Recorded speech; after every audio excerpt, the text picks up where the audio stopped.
Good morning. Hello, hello, hello. How are we doing today?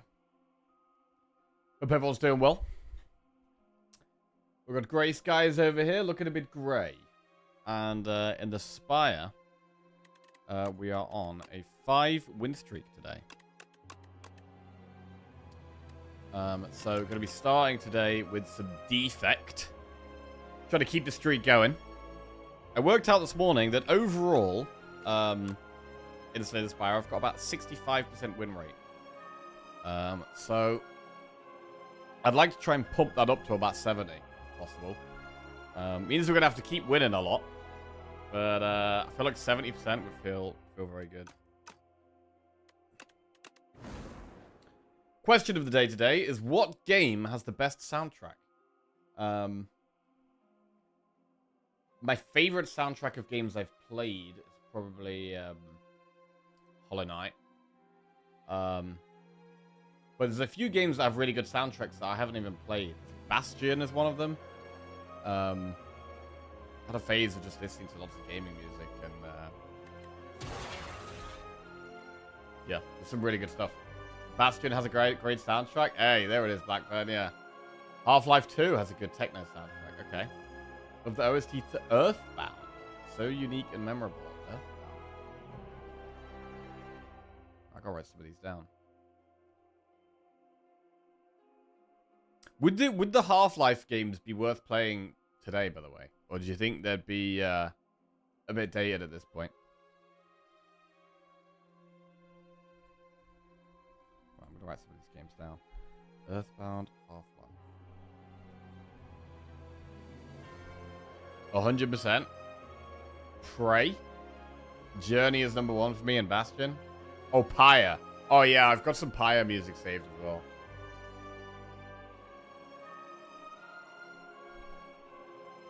Prey. Journey. Right, I'm going to have to check some of these out, man. Currently playing The Witness. Turning into a bit of a deep hole. They're not dated at all, and if you wanted more modern graphics, Black Mesa is a fan-made, nearly one-on-one remake. Okay. Noted.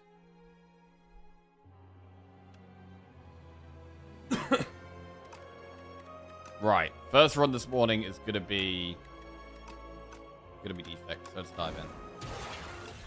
What a 5-win streak. So this will be for 6 wins in a row. We've got Lead Paperweight, Niao's Torment, or Cursed Pearl. If we went for the Cursed Pearl, the way to go through a really early shop also goes through a really early elite.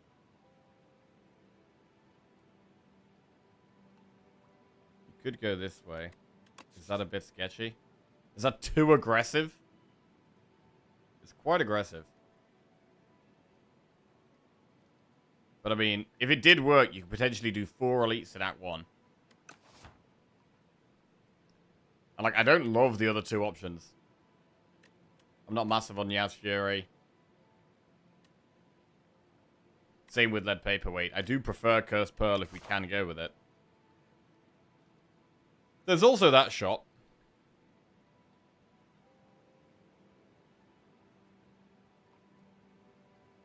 So we'll do something like this, and then something like that.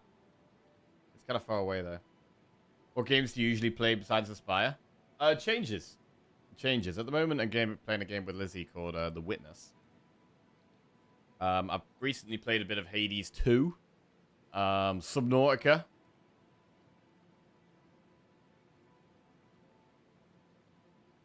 I enjoy FTL, Fast and Light soundtrack, especially the DLC. Oh, sweet. Hades and Celeste. Oh, Hades does have a very good soundtrack, yeah.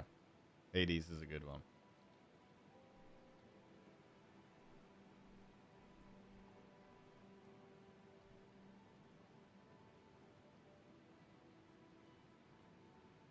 Little dangerous to go for more than 3 combats with Pearl? Yeah. I mean, I kind of like this one up the left. I kind of like 3 combats exactly. Into event, into shop, into elite. Problem is, it is before a campfire.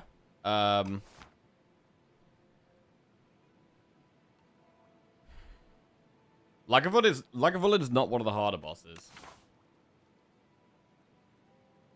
I think this is one where we can possibly path aggressively. Let's go with the pearl. Yo, Ranwood, thank you very much for the raid, mate. Appreciate that. But to path aggressively like this, we're going to need some more early block. Try and take 0 damage here if we can.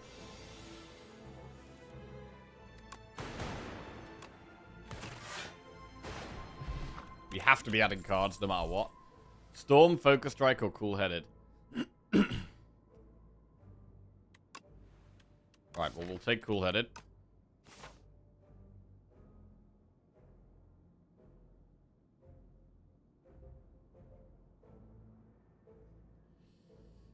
Okay. Could also go this way. Binding of Isaac 2. On it, pun, bro. Doom 2016 and Doom Eternal have great soundtracks. Sweet. Never played any of the Doom games either. Doom. Kingdom Hearts 2. I mean, sometimes the soundtrack can make a game, bro. It could at least massively add to the experience.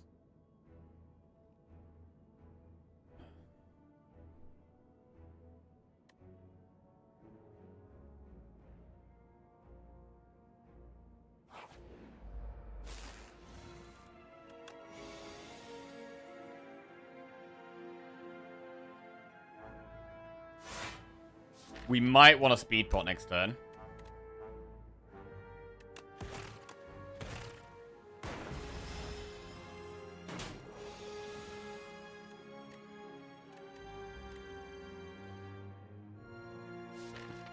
I mean, we could dual cast and see what we get.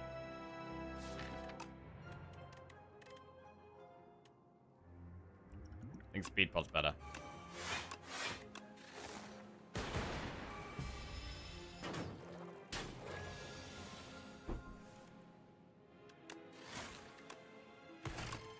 Nice turn.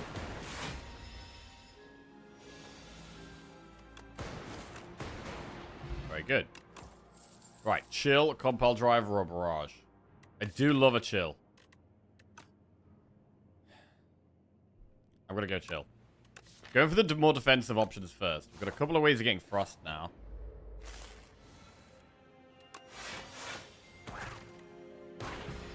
And we might need to buy double potion in the shop to try and kill this elite.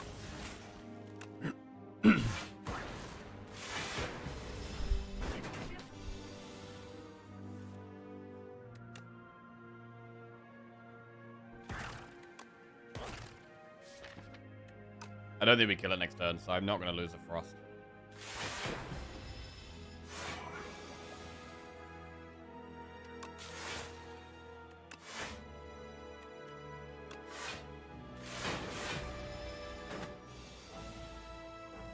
$16 damage.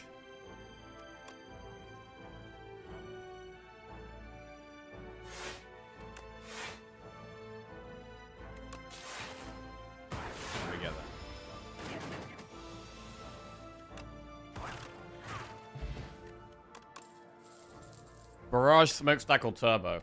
Well, with a couple more ways of getting orbs, we could definitely take a Barrage. Turbo and Smokestack can be good, but right now they don't do anything. So we'll take Barrage. We've got one event. I'm going to choose one of 5 cards. Leap, Synthesis, Cool-Headed, Lightning Rod, or Hologram. In the early game, there's an argument for just taking Leap, but I do like Lightning Rod. I do like Lightning Rod.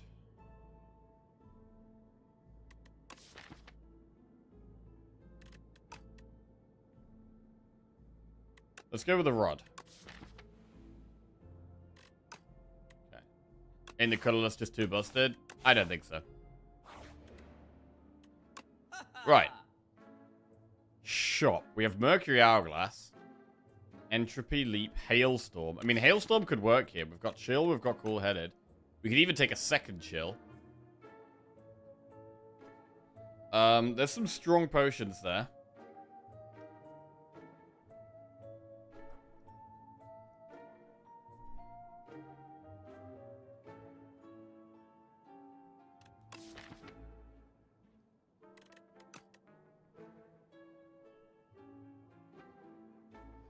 I mean, we could go toolbox and aerobic acid. Aerobic acid massively helps with an elite.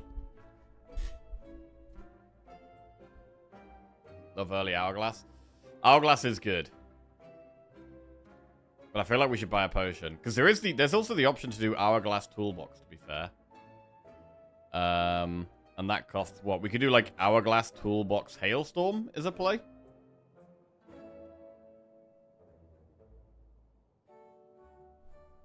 We can afford that, but we don't have a potion.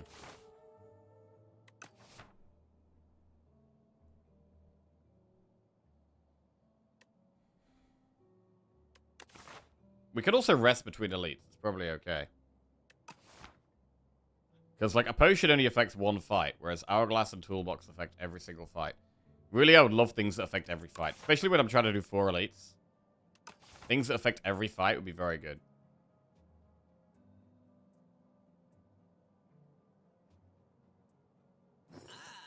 So I'm going to go Hourglass, Toolbox, Hailstorm.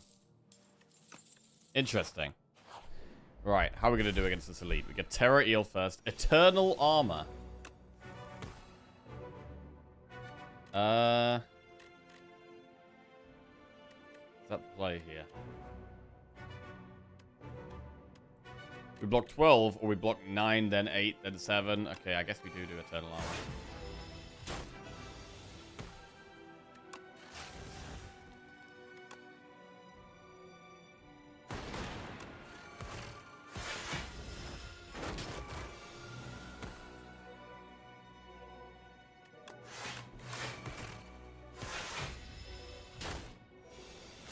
Okay, taking some hits, but it looks like we are going to be getting through it.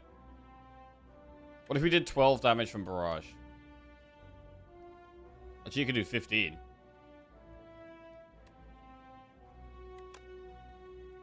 Yeah, let's do Barrage. Don't know where I got 12 from. Lightning Rod does block, and probably is going to do more damage. Strike over time. Okay. Well, we'll do more damage than strike.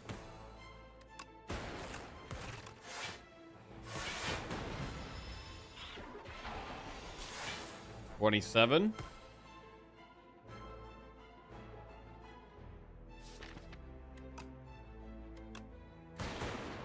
$6.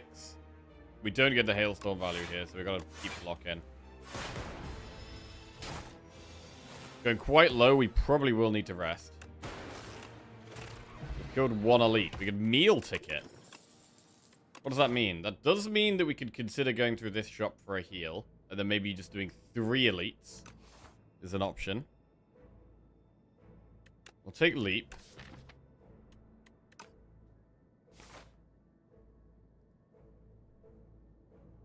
There is an option to just rest and keep doing elites. 8 silent, what's the all-time high? My highest is 12. 12 in a row with silent is our best at Ascension 10.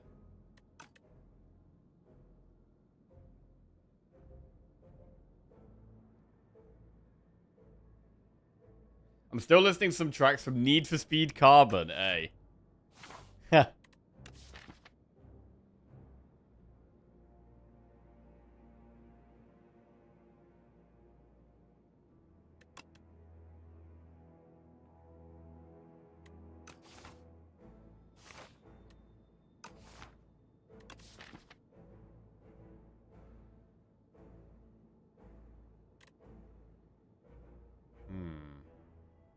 I mean, I feel like the other 2 elites might actually be slightly easier for us.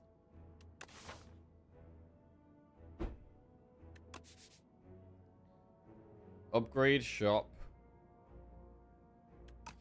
It still feels very risky to not rest, though. The upgrades would be Hailstorm or Lightning Rod.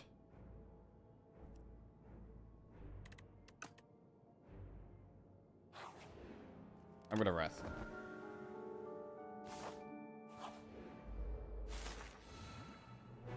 Scroll, Shackles, and Patience. So, Shackles is great, but Scroll can also just get us to chill, and Hailstorm, which really speeds the fight up.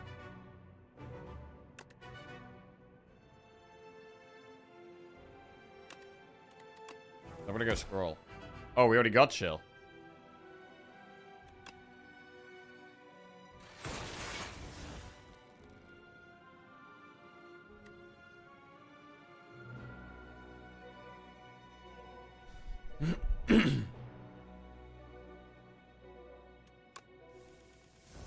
Hailstorm's big.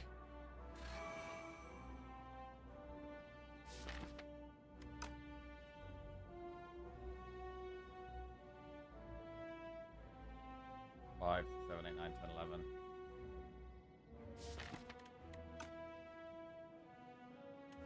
Okay. Ooh, drawing past the leaf is bad.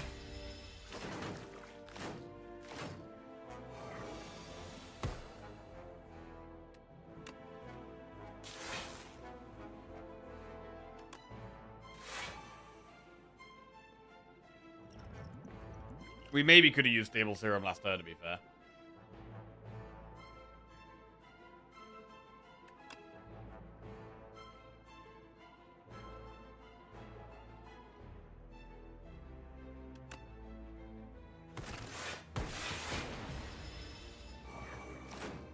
Could have barraged one of them. Could have done. We would have taken some damage like that, so I don't know if it, I don't think it was the play. So the lightning rod is kind of messing with the hailstorm a little bit.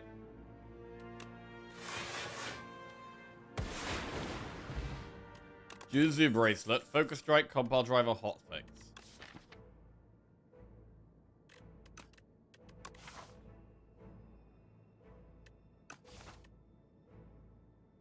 Let's go compile. Right, do we want to go through the shop or not? We do get a 15 heal, but we miss an elite. We know what the next elite is.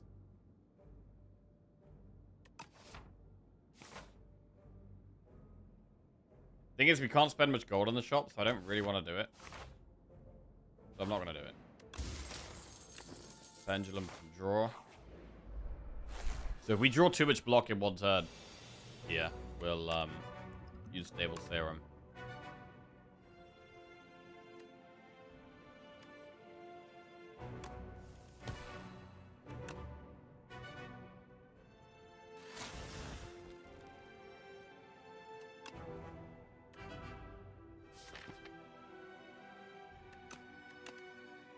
Secret technique in the lightning rod is good.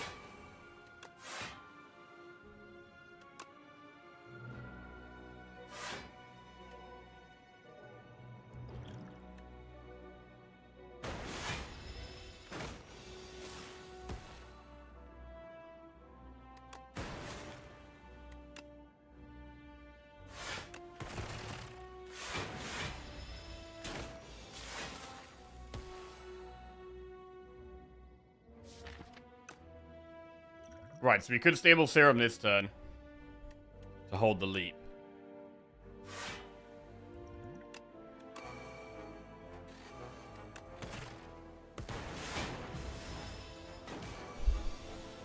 Stable serum isn't the best potion anyway.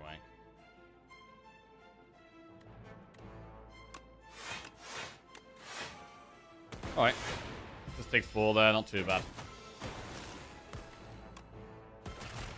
Okay, another elite down. We get Venerable Tea Set and a Block Pot.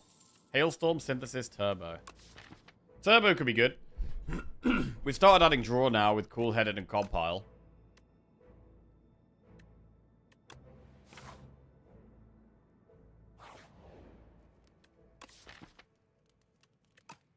I'm going to go for upgrading...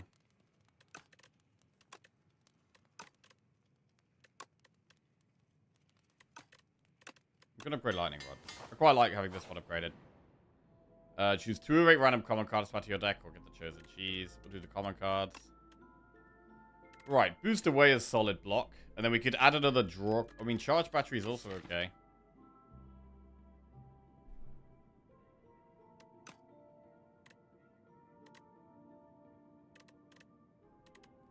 We're going to boost away cool-headed. Go for the defensive options. Discovery or dramatic entrance? Discovery. Helix drill, super critical, or white noise? Well, we could spend quite a lot of energy here, so it could actually be Helix Drill, but I'm going to go with the power. Coolant. Okay.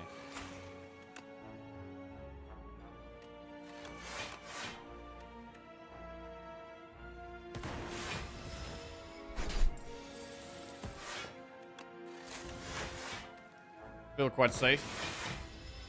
We do 9 passive damage a turn with the Hourglass and the Hailstorm.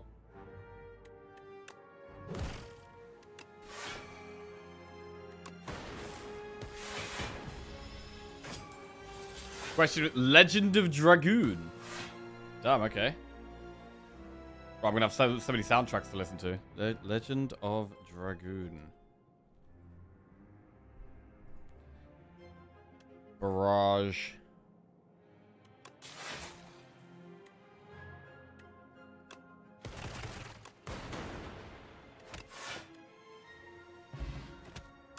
Alright. Storm, Uproar, or Beam Cell? It's not a spot for Uproar, really. Nor Storm. Nor Beam Cell. I think we skip those for now. And we will go for this last elite. So this would mean we've done 4 elites. Prolonged Splash, Fisticuffs.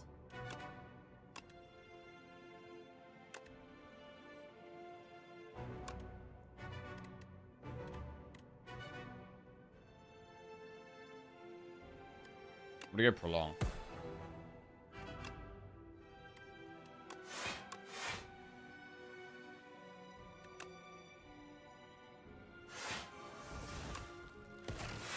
Okay. Strong Prolong. Hopefully we can find some damage on this next turn. Because we block pretty happily. Okay, Compile solid. Alright, not too bad.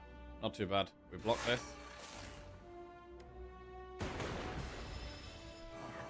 Mercury Hourglass is really helping. The fact we've had to fight these twice. Not so much here. I mean, Cool-Headed with Hailstorm is 6 damage AoE, which is pretty big.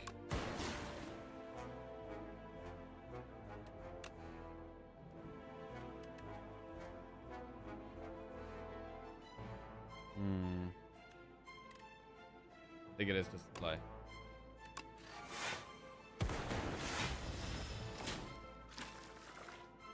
I make myself breakfast and you're still fighting against this elite. This is the second time we're fighting against this elite. Alright, pair. So max HP. Okay, the max HP... That max HP might enable us to go for an upgrade here. We are going to struggle for the damage on this boss, I think. So I don't mind upgrading Barrage. Or Hailstorm. I think upgrading one of the damage options is... I like using Strength Spot, and I like upgrading a damage option.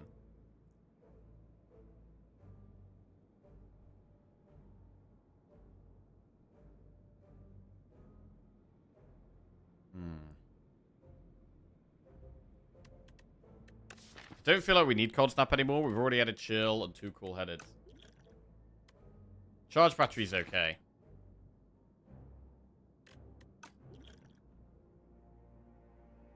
I don't want to have too many basic block cards.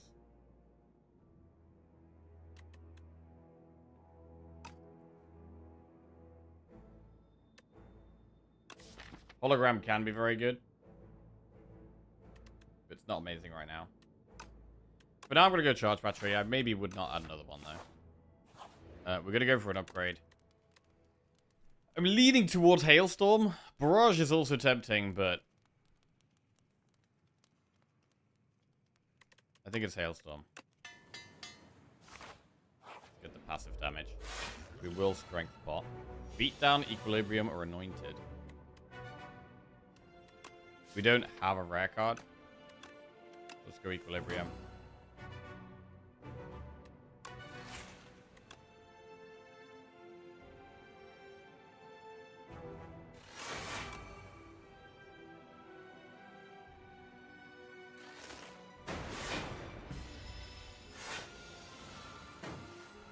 Alright, might be able to wake it up this turn. Fine.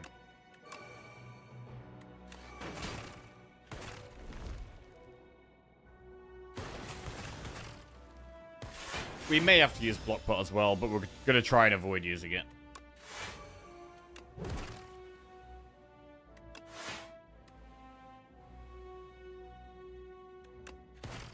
Keep trying to push the damage where we have all of our strength.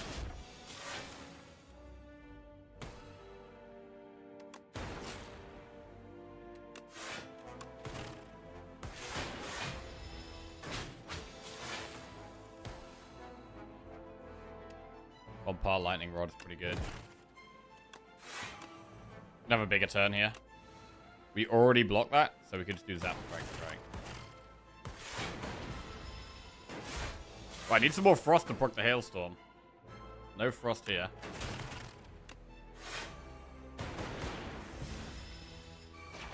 We do have double cool headed in the deck. We have chill, but that obviously exhausts.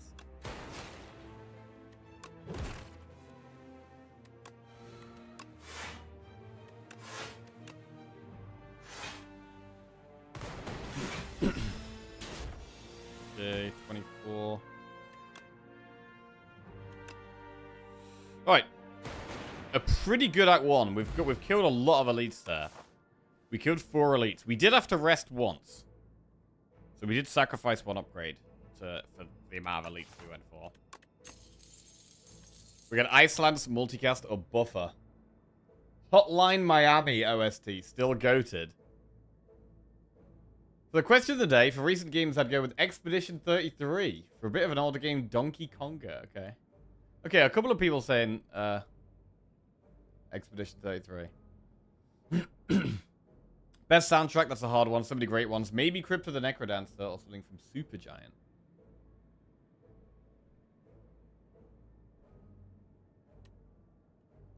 Ice Lance is okay. Take an Ice Lance.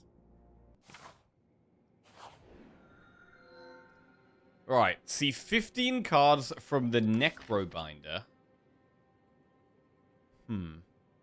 How do we feel about Defect / Necro? Driftwood or Touch of a Robas? A Robas is the short-term answer. We can go more aggressive in Act 2 with Touch of a Robas, but it's not insane. Necro? I mean, what do we want right now? What do we want right now? We've got okay block. We have okay block. And kind of lowish damage, but not much scaling. So we kind of want, you know, a bit of draw, a bit of energy, bit of scaling, bit of damage. It's kind of a lot of things we want.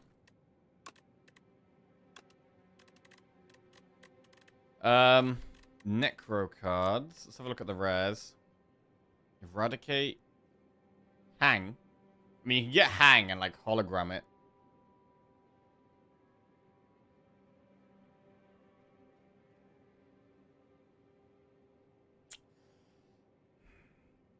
It all seems a little bit optimistic.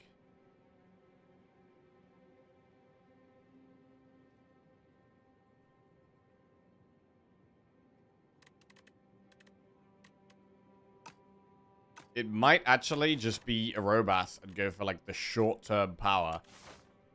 And go for, make this act quite aggressive as well. Like, we could go Elite, Campfire, Campfire, Elite, Campfire, Elite, and do 3 elites in Act 2, maybe. We'd want to go through the early shop with how much gold we have. We also get a heal in the shop.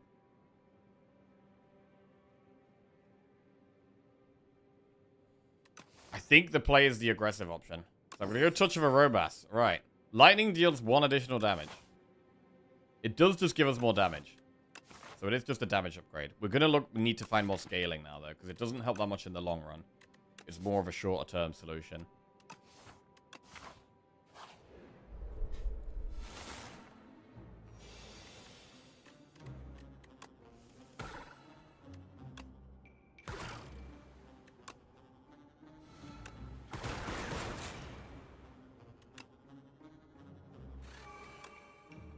Right, block pot. Don't need to use it here. It doesn't block well.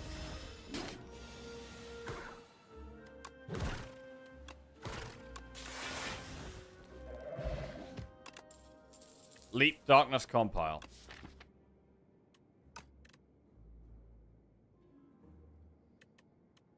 Darkness.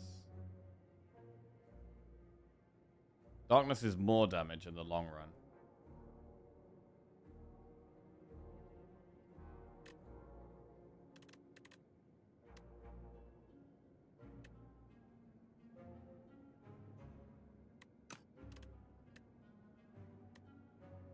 I'm gonna go compile. I think we want more energy now. We are getting a decent amount of draw now. Candelabra. Start your second turn, gain 2 energy. That's pretty good with card draw.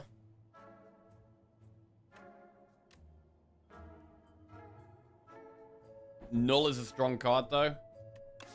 Master Strategy's decent. Bulk up. I do kind of just like Candelabra, though. With us getting more draw, we've got Pendulum. We've got double Compile Driver. We've got double Cool-Headed. We go Candelabra.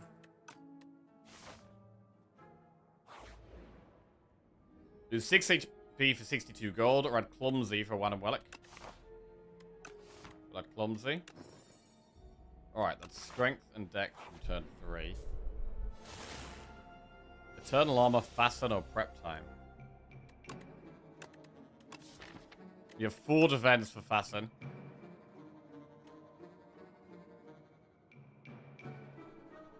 Does Hailstorm hit 3 times if you're channeling 3 Frost Storms, or just 1 still? It's still just 1. Yeah, still just 1. Eternal Armor, Fasten.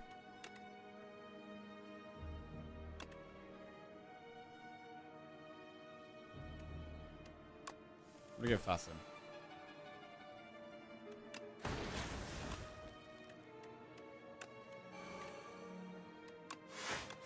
Seems good.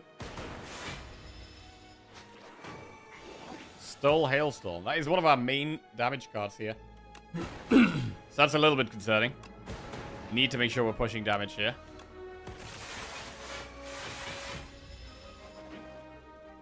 And we can push the damage. I mean, with Infused Core, it's hard to not kill this thing, really.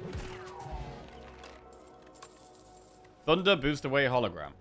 Well, with Infused Core, Thunder's an option. Are we going to lean more towards Lightning as our damage source? We only have Lightning Rod and Zap, but we do have the Infused Core. I think taking Thunder does make sense. We'll still take the Hailstorm, though. We don't have to do an elite this early. We could go round the first elite, and then just go to the other 2.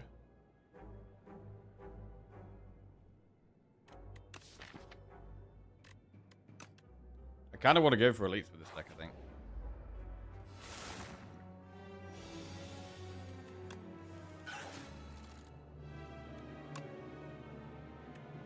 Like, we've taken the Infused Core so we can be more aggressive, really.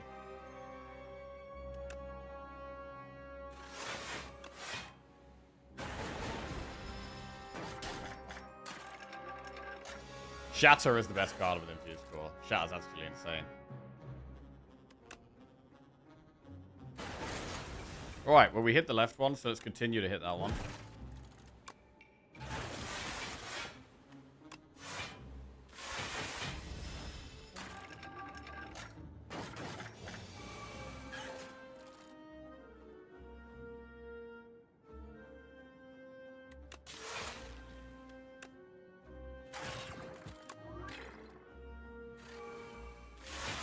What down?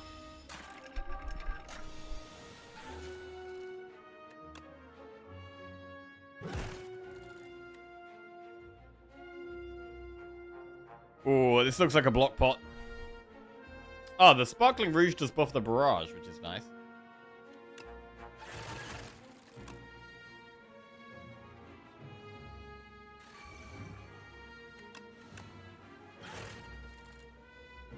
Yeah, we're close, but we're going to take a chunk here, so there's a block pot.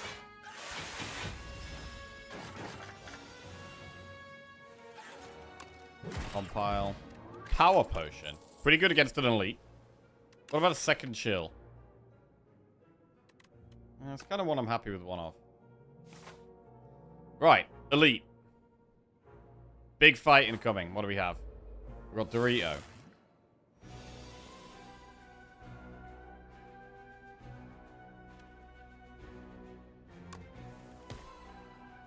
Iceland's Seeker Strike. I'm gonna power potion. I mean, the other play is to not Ice Lance, keep the lightning up, and play like Speed Pot with Charge Battery Defend.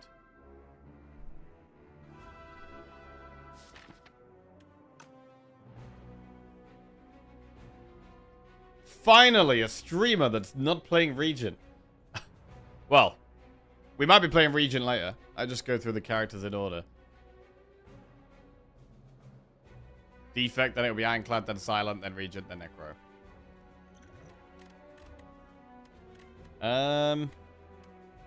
Ice Lance. Do we want to power pot this fight? We could double potion this fight. I'm going to power pot, see what we get. Go from there. Spinner, Loop, Storm. How many powers do we have for the Storm? We've got Hailstorm and Thunder. I mean, Loop or Spinner is probably just better. We'll go Spinner.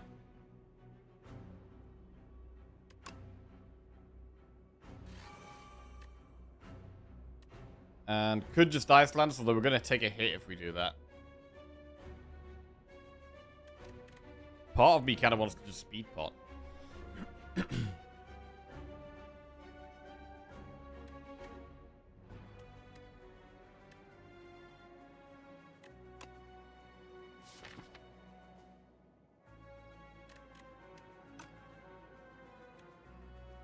Ice Lance.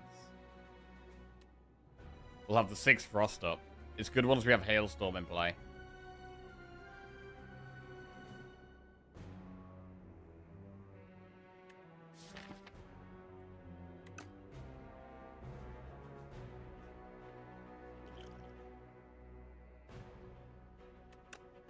Alright, I'm going to go with this. Get the Greed now. So we have more energy this turn. The draw is good. Okay, we can do Cool-Headed and Compile is quite strong. Cool-Headed into Compile. Hailstorm is great. We Lightning Rod, we Leap. Now what? We Strike. We probably boost away as well. And that's not too bad. We're kind of getting there. This next turn could hurt a little bit, though. Can't really do much here. So we're just going to do damage.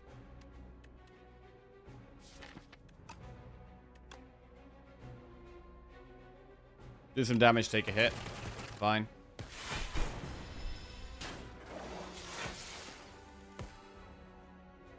Jewel Cast is pretty good with Thunder in play.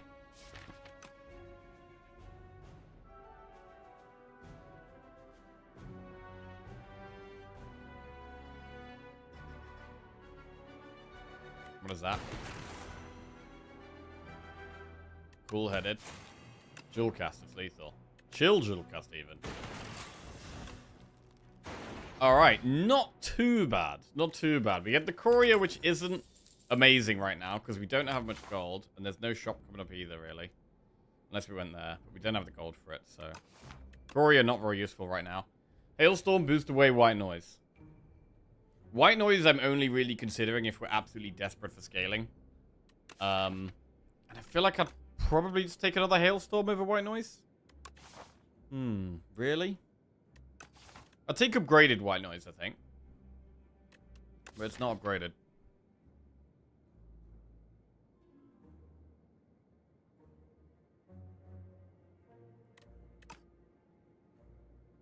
Do we want another Hailstorm?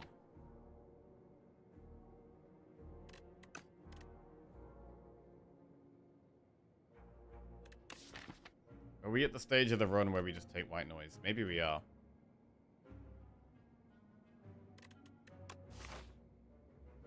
We could do 2 upgrades in these next 2 campfires. We're also going to have, with the T set, more energy turn 1. So, like, card draw turn 1 is good. Which makes it quite nice to upgrade the Cool-Headeds. Hailstorm is good against Millipede, and we're gonna get the Millipede. I'm gonna just take a Hailstorm. We know we're gonna get Millipede. We'll upgrade the draw. Get a relic. Parrying shield. That's some more free damage. We got some good passive damage. We're like a passive damage build. Passive damage from Hourglass. Passive damage from Parrying Shield. We get passive damage from Lightnings. And we also get passive damage from Hailstorm. So we won't rest before the Elite. We'll definitely upgrade before the Elite. But we could rest after the Elite, potentially. Potential upgrades are... Turbo.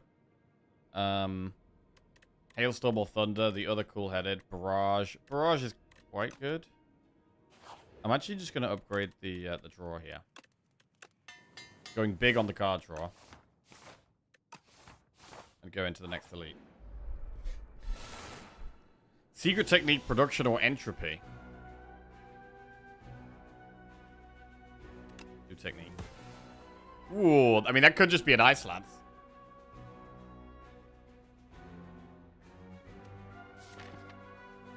We could pull Lightning Rod. We do 9 block. Plus 6 with Ice Lance. 15. Plus 7 with Lightning Rod. That's pretty good.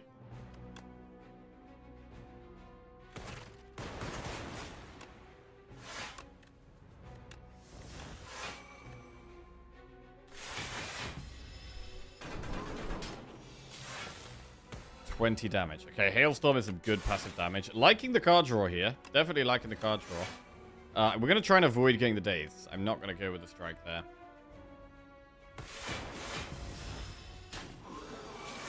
On its next multi-attack turn, I really want to have block. So, I mean, this is an annoying draw, because we could just do a bunch of damage, but next turn gets pretty scary. Boost Away does give us 6 damage from Parrying Shield. I think we do play it. I mean, actually, how much damage do we have here? Let's see. We have 8 from the Lightnings, right? If we boost away as well, that's an extra 6. That's 14. This is an extra 18. 14 plus 18 is 32. Plus 7 is 39. Plus another 7 is 46. So that is 46 damage this turn. If we play everything. Which means we would only need 30 damage next turn. But we're going to have a guaranteed 16. So we'd only need 14 damage. So actually... it could be the play. We'd need to draw 14 damage. It's kind of hard to do that, though. To be fair.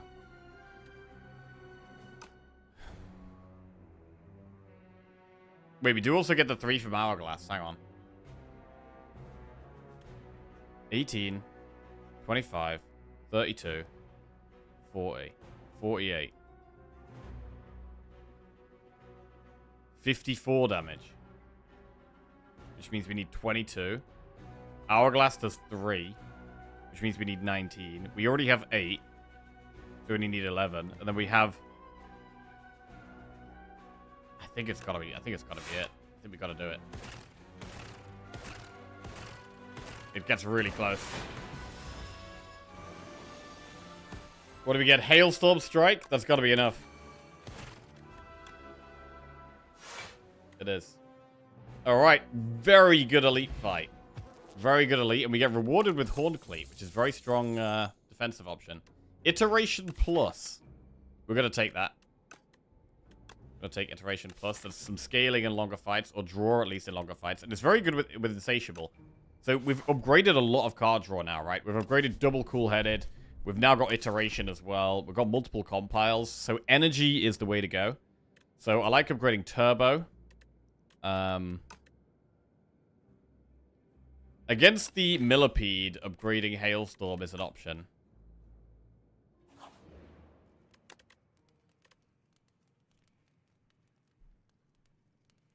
But I do really want energy upgrades.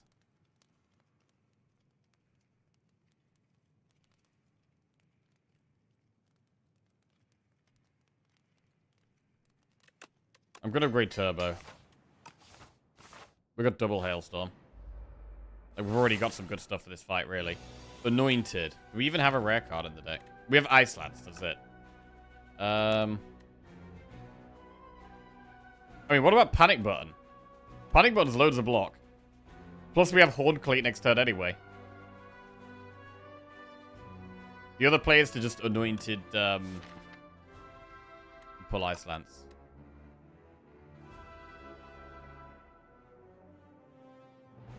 I'm gonna go panic burn.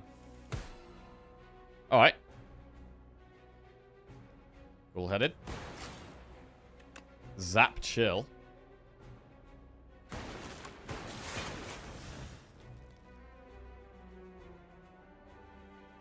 We have Frost block plus Horn Cleat block next turn.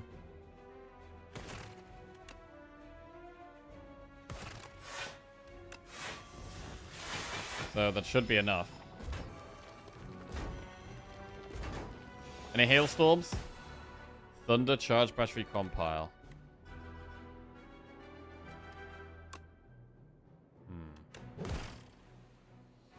Not the best draw. Just block cards. On the turn where we can't block.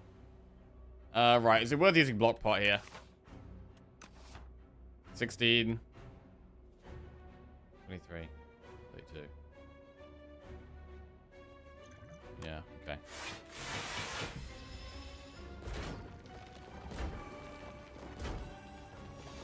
Right, both hailstorms at the bottom of our deck here, unfortunately. There's one.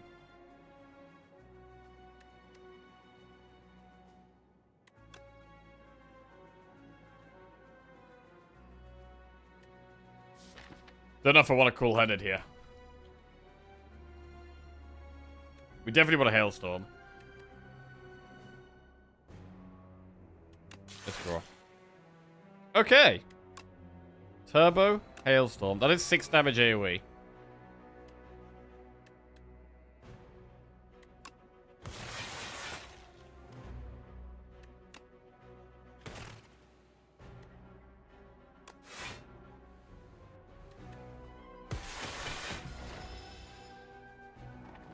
Pretty good going.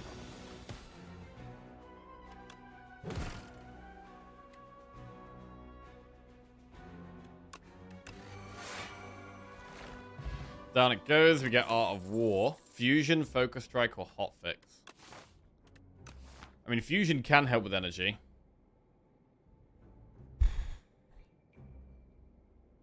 In the short term.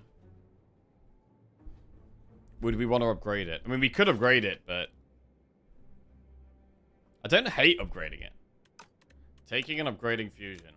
So we always have the option to channel 1 Plasma. It's better with more orb slots. If we had more orb slots, Fusion could be more permanent energy.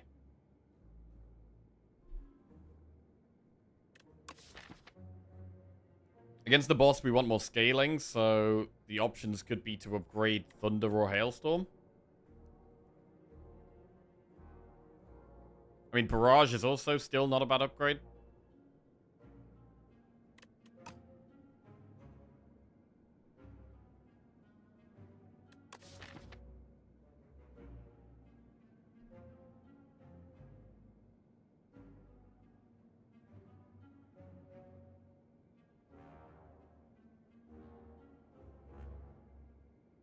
We should be able to upgrade, I think.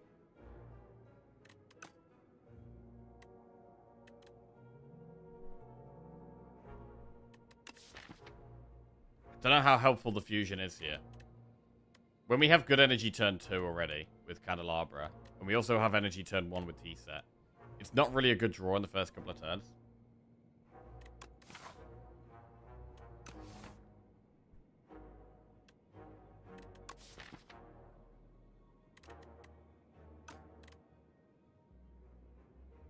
Morning, Canra. How are we doing? It can be good later, but again, it's one where I would want orb slots. I am going to take it. Right, remove 2 strikes, not ultimate strike, or 2 defends, not ultimate defend. We'll definitely go with... We'll go with an ultimate defend here. Just get another big block card.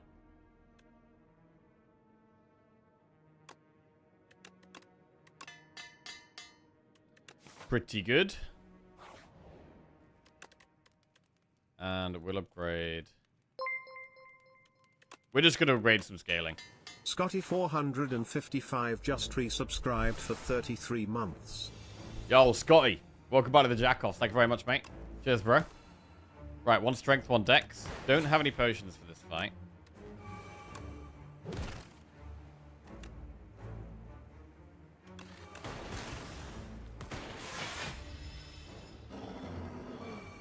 The hailstorms should just tick away.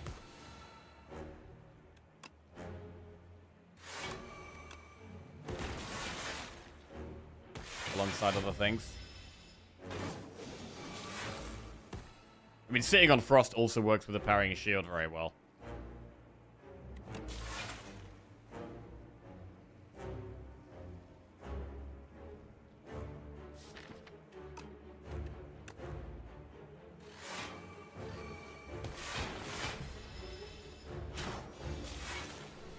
Okay, thunder gives us more scaling.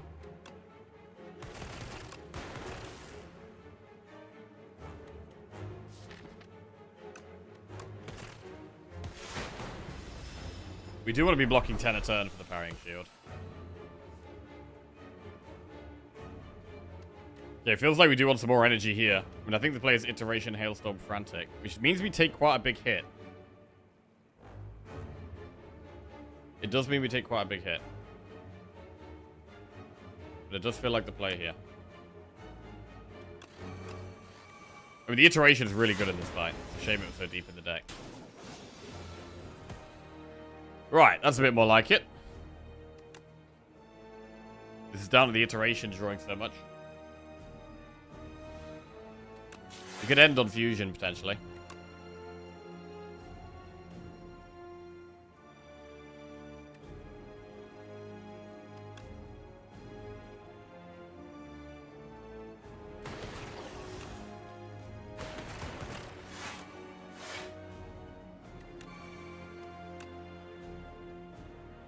Okay. 34 damage. Barrage does 21. I mean, one more orb and we proc the plasma, which gives us more energy, which is nice.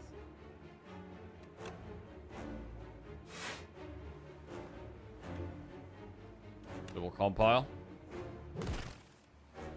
Ice Lance. I mean, it does proc the plasma. We should do it here. And that's lethal. Okay, so the plasma was kind of nice in this fight, to be fair. Because after the first couple of turns, our energy does go down. Focus potion. Right, here's some scaling.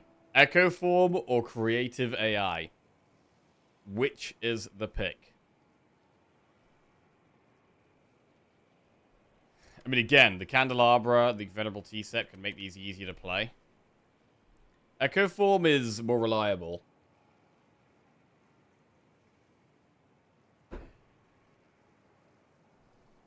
We should really go with Echo Form.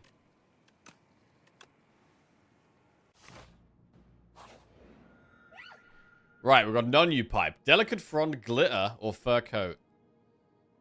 We've only got 2 potion slots for Frond, which isn't great. And Fur Coat doesn't really help against the bosses very much, unless it saved us loads of health. So it might actually be Glitter here, which is a bit of a risky one. But I think Glitter might be the pick.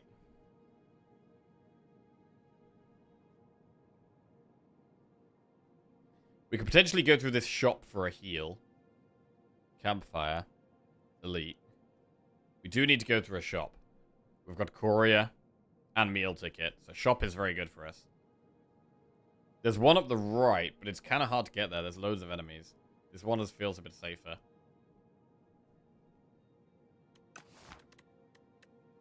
Alright, well, Glitter it is. And we only really... I think we only really want to get Glamour on, like, powers, really.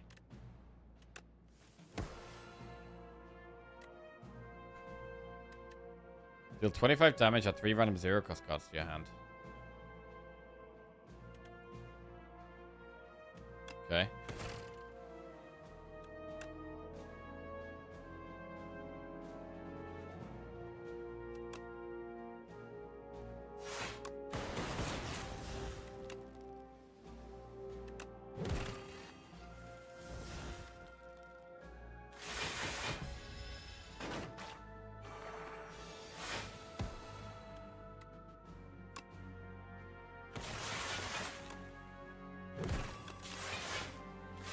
Don't need to play Echo Form in the shorter fights.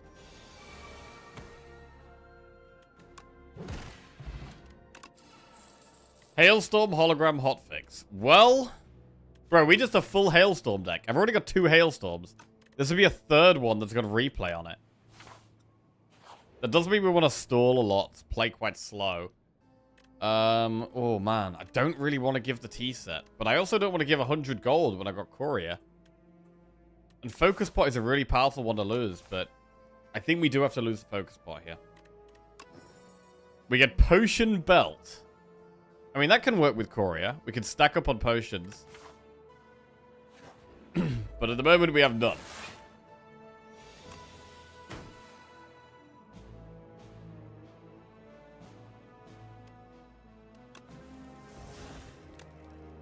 That's a bad start. We don't have any weak in this deck.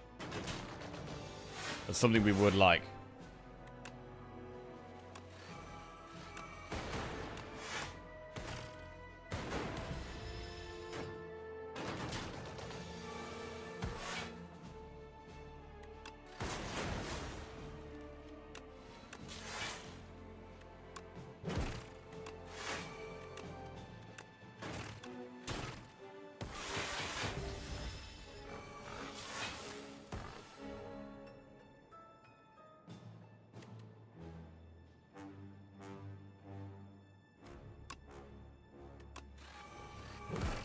$20 damage at the end of the turn.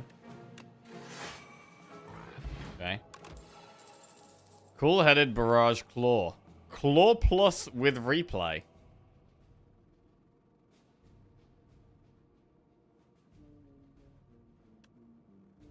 That's gotta be cool-headed. Ooh, powers are sketchy against this guy.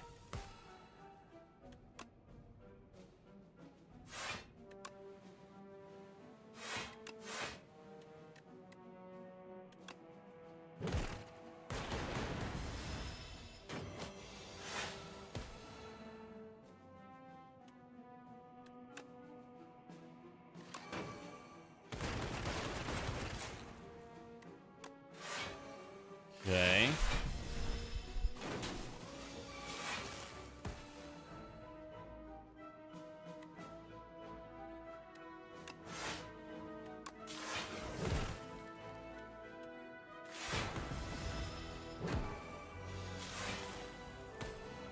Barrage, 18 damage. Alright, not too bad. We get Duplicator. Boost away plus cool-headed or hologram. Boost away with replay could be quite a lot of block.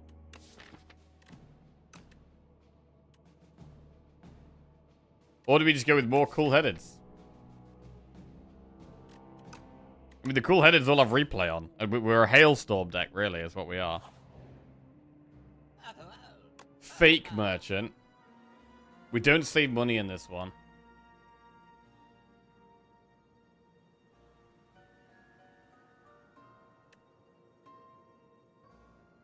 I mean, I don't hate healing here, but no. We're going to move on. We're going to go to the shop. We get the meal ticket heal. Right, Thunder, Lightning Rod. Ghost Seed is there. We do have 4 strikes. Ghost Seed isn't terrible. We definitely want to stack up on some potions. Really. The game with the best soundtrack is Morrowind. Morrowind. Alright. Alchemize. Alchemize can work. We do have Purity for Aeon Glass if we want that. We're going to go Block Pot. We're going to go Power Pot.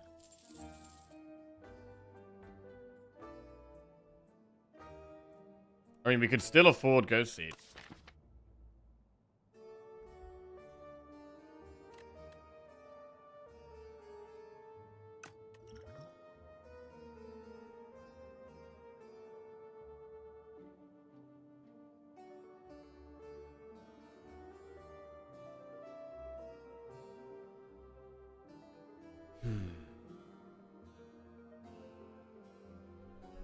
Another play is like Purity. Liquid Memories. You could Liquid Memories back like Iceland. It's quite good.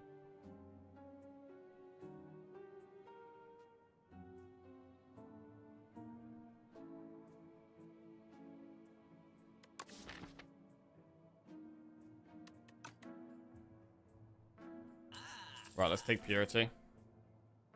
Production. Some energy. Alright, production's in, and we'll go with energy pot as well. Right, splashed out a bit there. Ornamental fan, not super helpful. I mean, we should probably upgrade the hailstorm that has replay on it.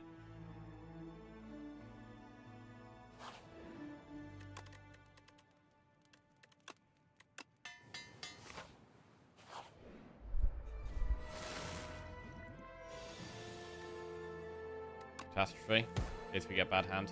Barrage is decent. Confusion, chill. 6 energy lets us play Echo Form.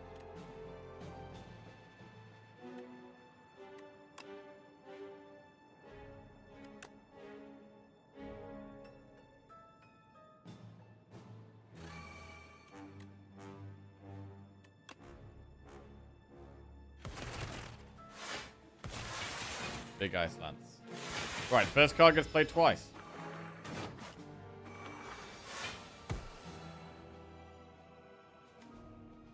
Hailstorm will do 16 damage AoE.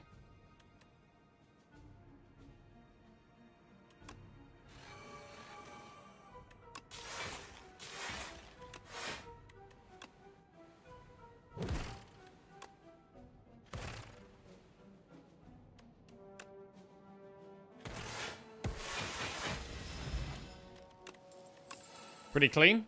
Overclock plus with replay. White noise with replay. Bro, white noise with replay is kind of spicy. But the overclock is upgraded and it helps us go really fast. Overclock massively speeds us up. I'm going to go through the shop again just because it gives us the 15 heal. Which pretty much heals us to full. Man, overclock or white noise?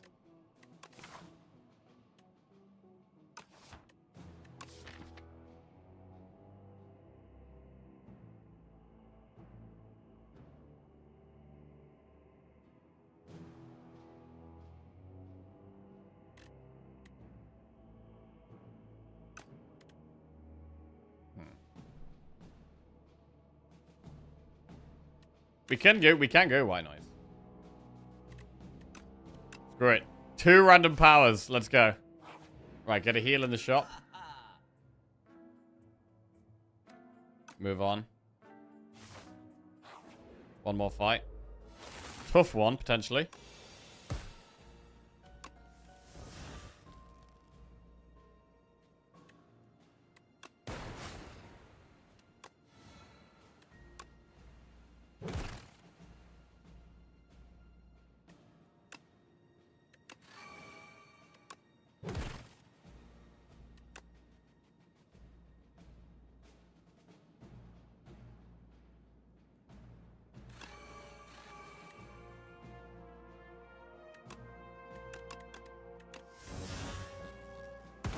$16 damage AoE.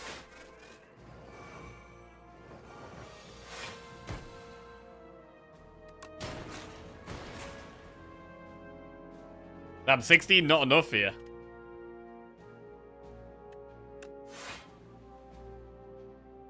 I mean, we do block most of this, actually. We're going to take 3. Not too bad. Not too bad at all. Double Hailstorm. 32 damage at the end of the turn.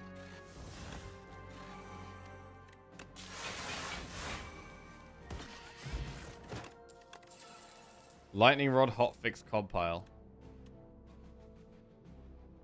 I mean, Hotfix with replay might be worth. Could be big block one turn.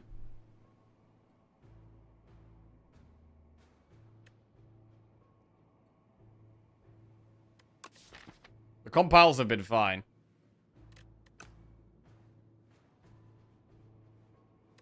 I'm going to take one hotfix.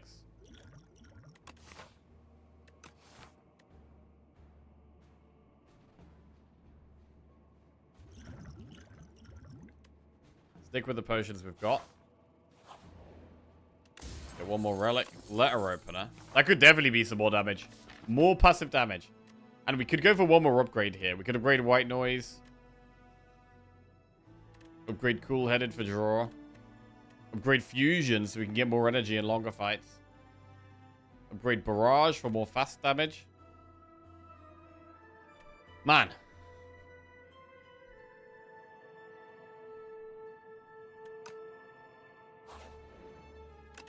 I'm going to upgrade the white noise. Make it easier to play. Right, we've got Aeon Glass to start with. Eternal Armor, the Bomb, or Mind Blast. Take the armor.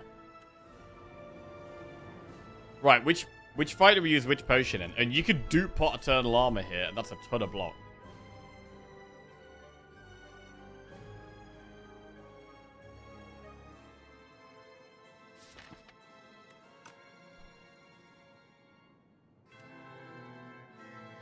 It's better to dupe pot Echo Form if we can, but...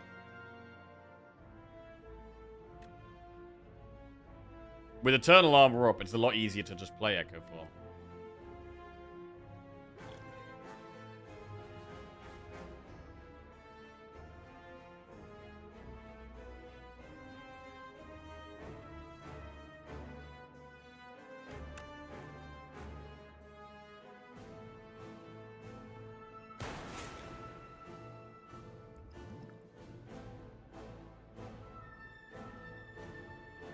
We do block quite well, though. There's an argument that we should save all... There's an argument of saving all potions for the next fight, actually.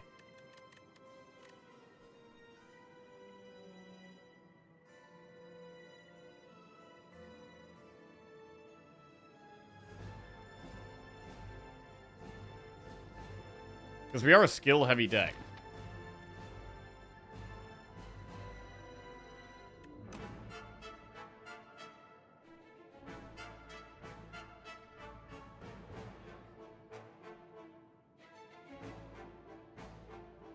We do have purities to deal with Withers, which will help a little bit.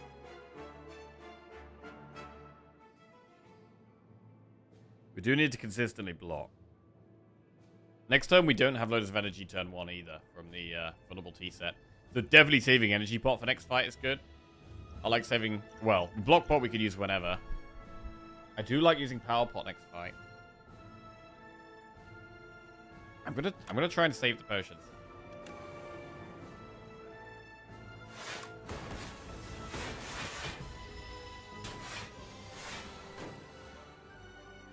Right, here we go.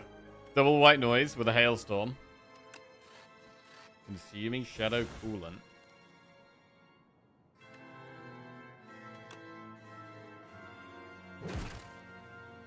Hailstorm.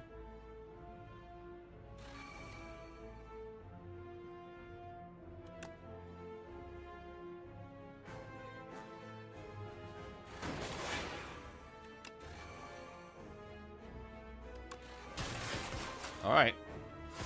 16 damage at the end of the turn. Plus an extra 6 from parrying shield, so that's 22.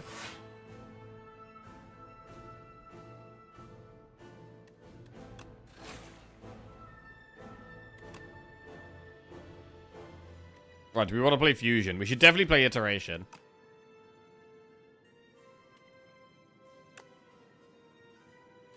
We don't need to play too many cards.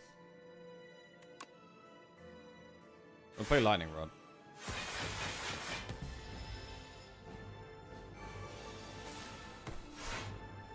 Right, so we could Echo Form here, but it's a bad time to draw it.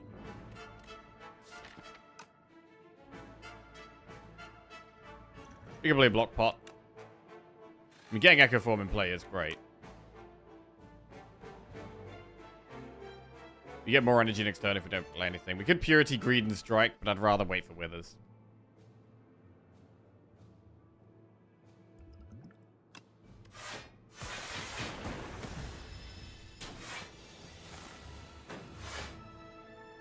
Right, first card gets played twice.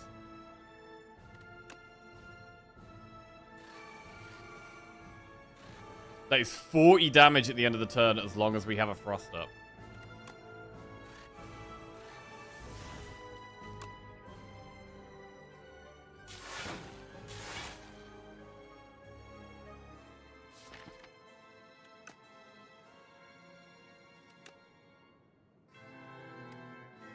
6 damage each, these withers.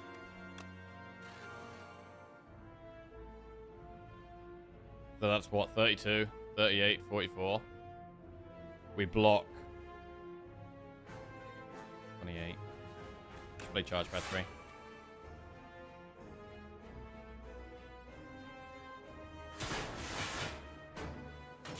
Been a bit greedy with Purity. Saving it for like a really bad turn. Well, that's 3 withers. That's probably enough.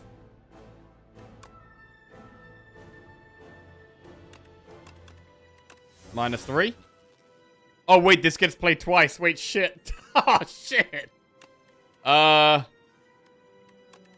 Okay. I mean, it's not the end of the world, I guess.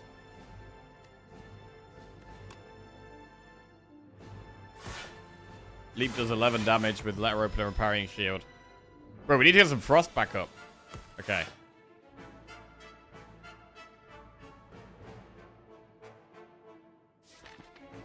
I mean, here we could double fusion.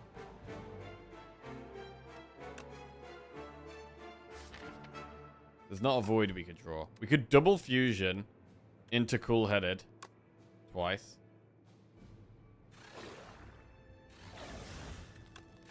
This way we get some energy.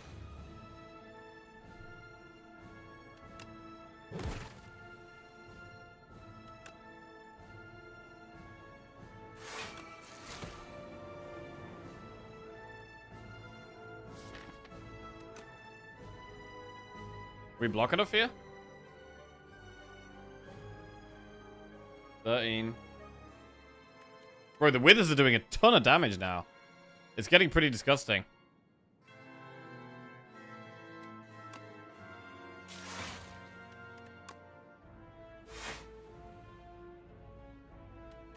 We got 36 damage from withers in our hand.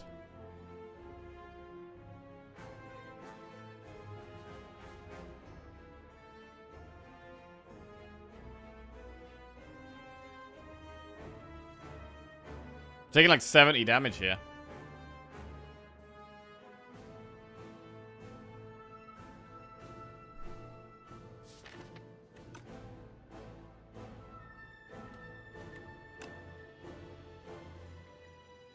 Right, this is quite scary.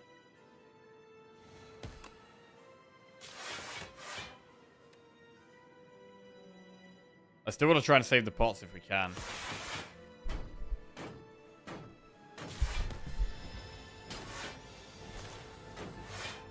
So we could double Ice Lance here, right? Quite good.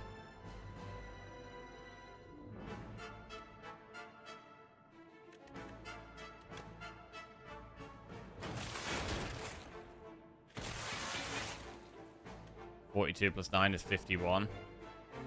Good energy pot.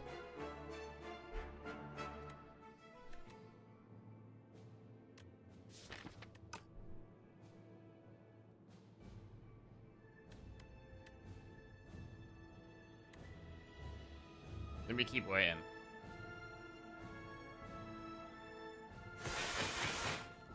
Try to save the value potions for next fight. Right, it's getting close now. It's getting kind of close.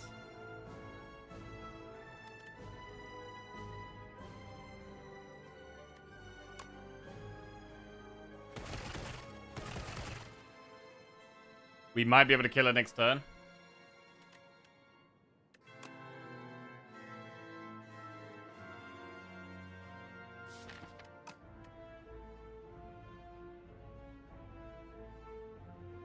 We do 40 damage from the hailstorm.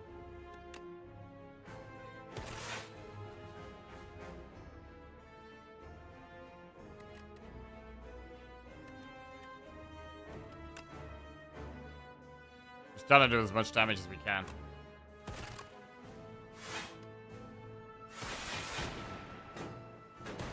Assuming Shadow works. Okay, we should have lethal here.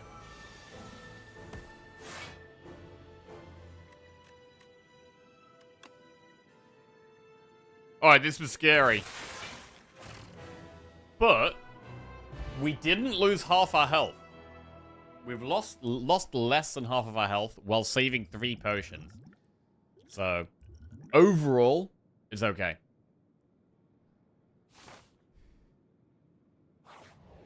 Right. Now, the first phase of this fight I'm quite scared of.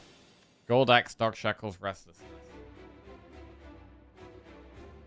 Shackles can be very good later in this fight. None of these are very good right now. I'm going to take Shackles.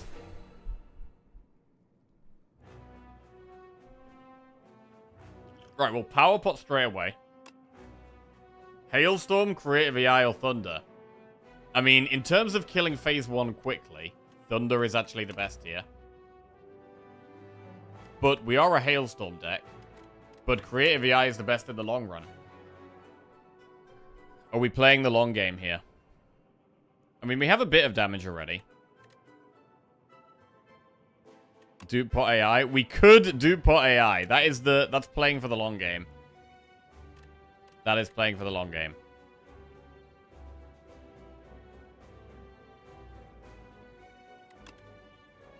But I mean, we could dupe Thunder or dupe Hailstorm.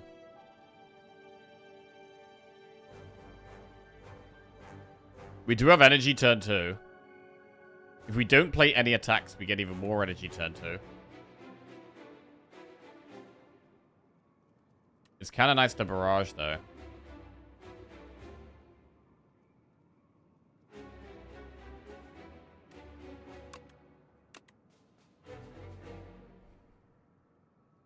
We do have block turn 2. We got Horncleat turn 2, so we are a bit safer turn 2 as well. So actually playing value or playing damage turn 2 does work. So I'm going to go for AI.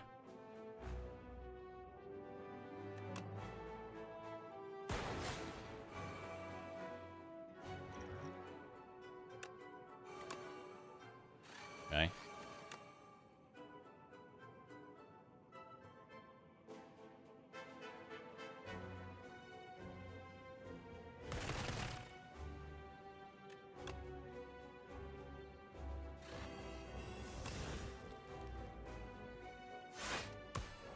Okay.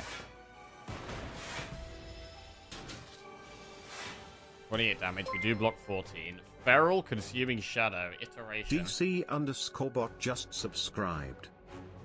DC Bot, welcome to the Jackoff. Thank you very much, mate. Cheers.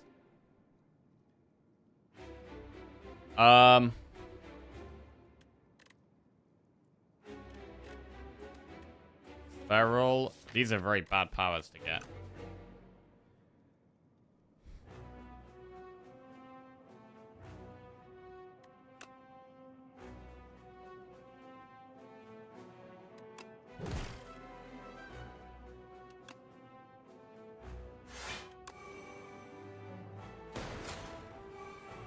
White noise twice. It's a lot of skills to play.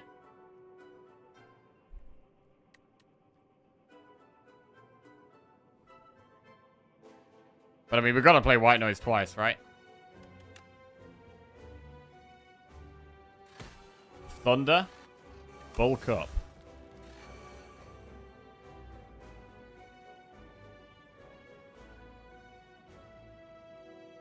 I mean, feels very bad to not play Iteration here.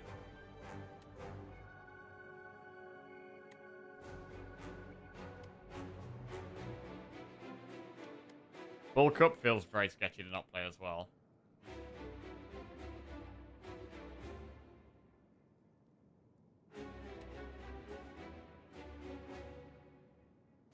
We haven't played Echo Form. We've got no Hailstorms in play. It's a very slow start. So for the reason it's a slow start, I'm kind of liking the AI because it is going to give us more value in the long run. Because I'm kind of scared right now of, like, how do we kill phase 2 quickly? It's very tough to kill phase 2 quickly right now. Which means that stalling was the better play, so we have more time to get more value.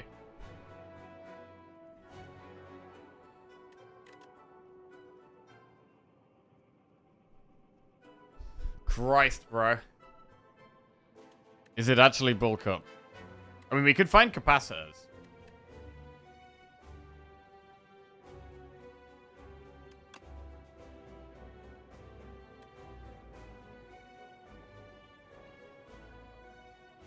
It could actually be Consuming Shadow.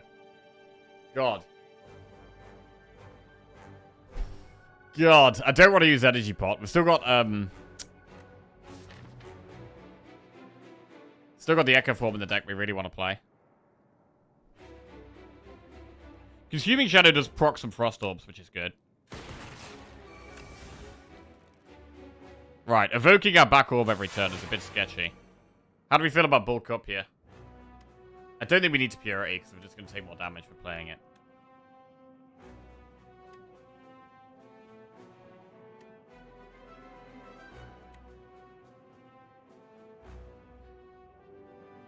I think we played the bulk up. This means we haven't played Iteration, though. We could Energy pot to play Iteration. Iteration is pretty key in this fight. It's pretty key in this fight, to be honest. So I'm going to Energy pot to play the Iteration.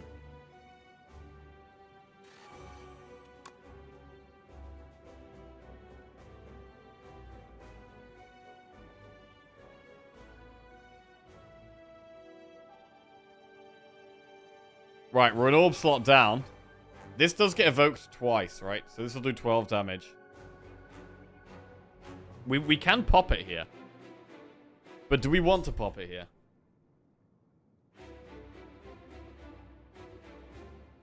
I'm not sure we do. I think we want to pop it next turn. Like, we can take 6 damage here to have an extra turn of playing powers. Which seems well worth. If we strike, we do 8, we put it to 18. It takes 12 from this, putting it to 6, and then the parrying shield kills it. So we're going to just end turn here.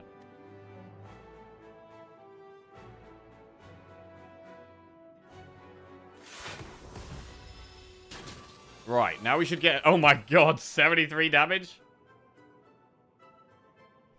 Okay. Well, we got some powers now. Double Hailstorm definitely kills it.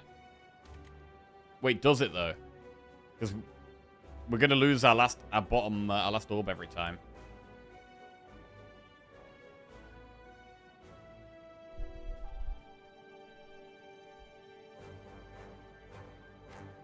I mean, we can do Turbo Cool-Headed. I don't want to play another Consuming Shadow. Spinner's a bit weird as well, because we're gonna cycle past the Frost a lot.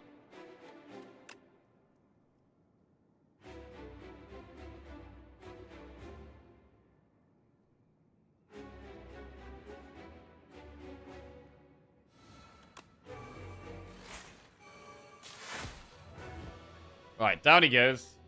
Now we just gotta play all the powers. Do we play Spinner?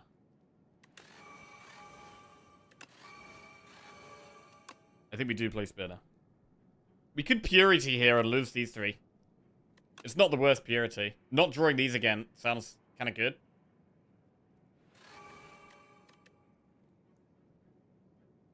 I mean, Defend is... When we have Dexterity, Defend isn't that bad. But the other 2 are terrible. We could also just Purity too, because we can exhaust up to 3.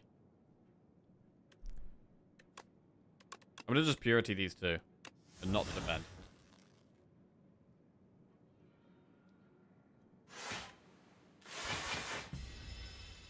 Okay. Right, here we go. Echo Form is there, but how do we block now? How do we block? We could do Fusion double Cool-Headed, and we'll proc the Plasma while getting some Frost. We have Production in the deck.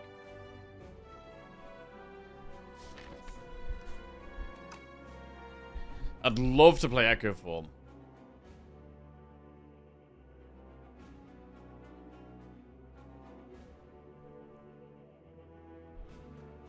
But it's very hard here. Not playing attacks feels good. The less attacks we play, the more energy we're going to have consistently. Although Ice Lance will probably need to be played when we draw it. You can defrag first to get more energy from Fusion. Focus doesn't work with Fusion, unfortunately. It doesn't work with the Plasma. You always get the same amount of energy, no matter how much focus you have. We might have to lose Echo Form. I mean, we do have Creative AI creating powers every turn. We may have to lose Echo Form for the sake of playing like Hailstorm and Leap or something.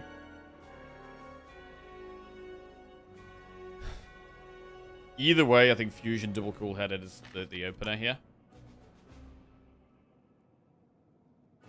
could what if we defragged first? Defrag, fusion, cool-headed.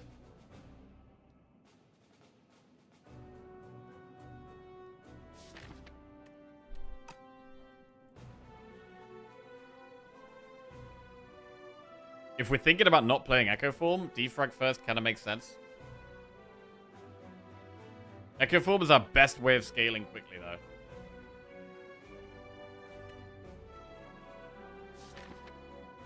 But we can't really have a big turn until we draw production. I mean, defrag, fusion, cool-headed costs 3 energy, right? And we get 2 energy back. So we can still Echo Form. We can defrag, fusion, cool-headed, Echo Form. And with the Consuming Shadow, if we have a Frost at the back, it will get procced twice still.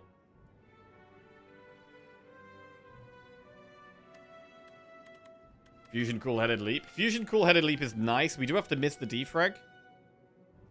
But it might be worth missing the defrag so that we can play Echo Form. That's fair. We do only, like, with only 2 orb slots, focus is less important.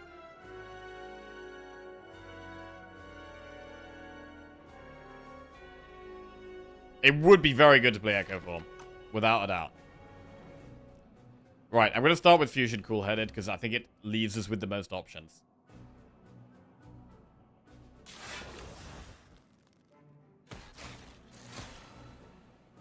Right. I mean, we could hotfix twice.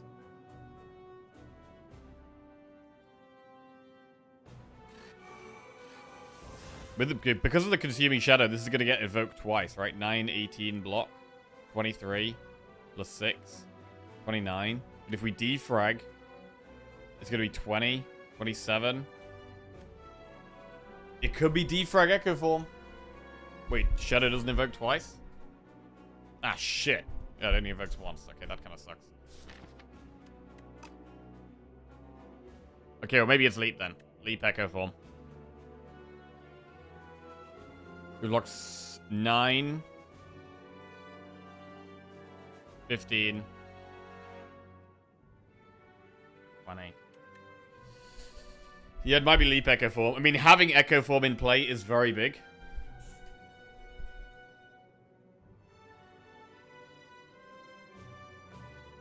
Defrag could block more over the course of the fight, though.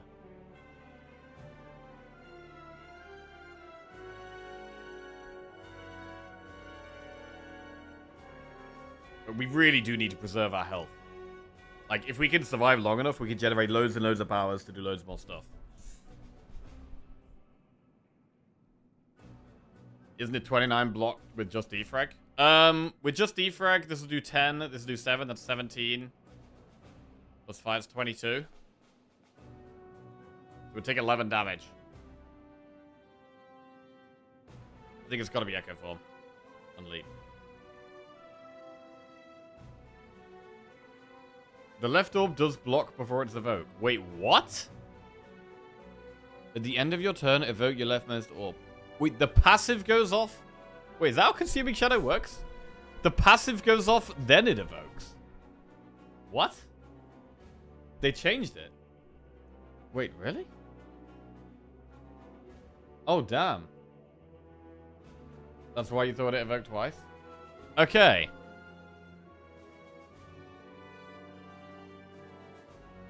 Well, that's interesting. So that would mean we would get 7 then 10, which is 17. Plus 7, which is... So actually, maybe the defrag is good then. We take 4 instead of... Wait. 6 plus 9 is...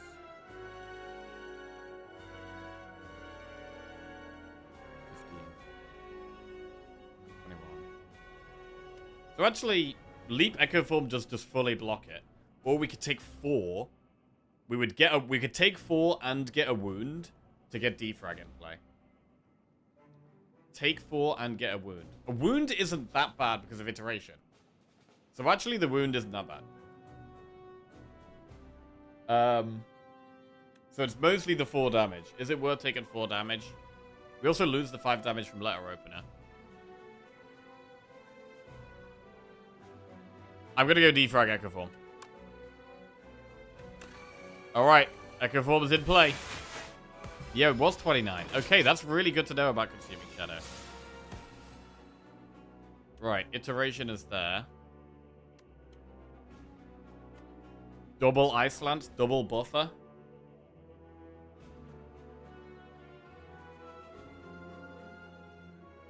I mean, we get to production here.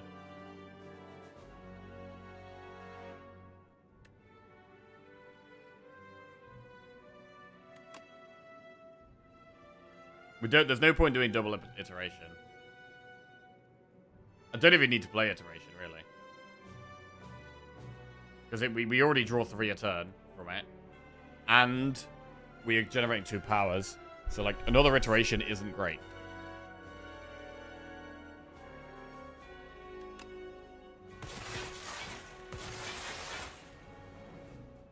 It would be good to play buffer, and then maybe with charge battery or lightning rod. Possibly charge battery. Possibly the energy is better. Although we do have double thunder for lightning rod.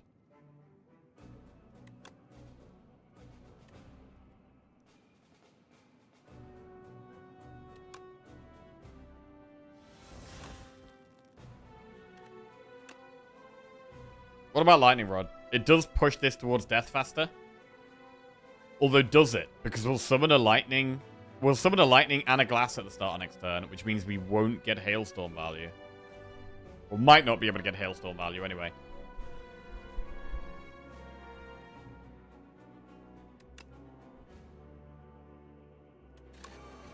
We're gonna go buffer charge battery.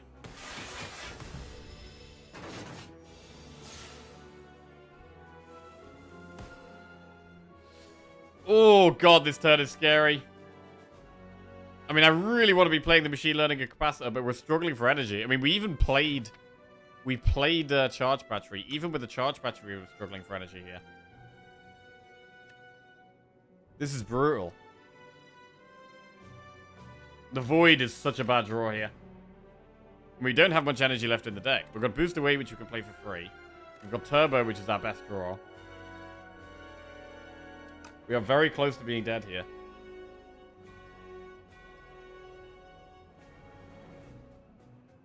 What about damage? What can we do in terms of damage?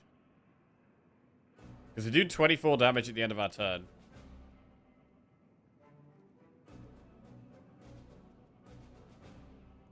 So now we know the frost goes off twice. That could be 3, then 6 if we have a frost at the back. So that could be 9. Defend right now is 16. So I think the players defend twice cool-headed.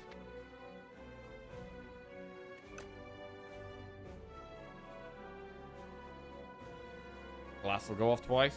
Yeah, so that'll be 20 plus 24, which is 44. Hang on a second. 24? Oh no, it doesn't go off twice. Hang on. It goes off once and then evokes. So it's 15, right? So we have 15 plus 24, which is 39. Double compile is 20, that's 59. Plus 9 is 68, plus strike is 77? Its effect reduces the evoke. Wait, really? Oh yeah, it does. Okay. So wait, it does 5 then 8, which is 13. Okay, our damage is getting less. So we have 13 plus 24, which is 37, plus 20, which is 57, plus 9, which is 66, plus 9, which is 75? It's literally 1 off, bro. It's actually 1 off.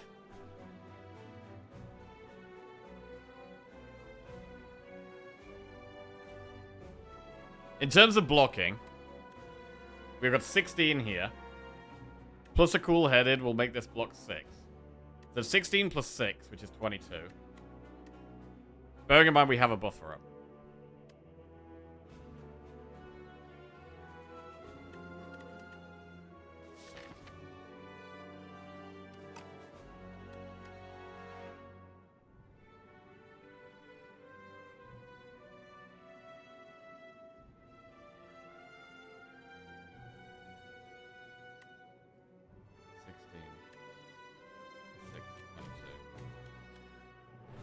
And then we'll have the Frost at the back, which could do 3, then 6, which is 9. So that's 31.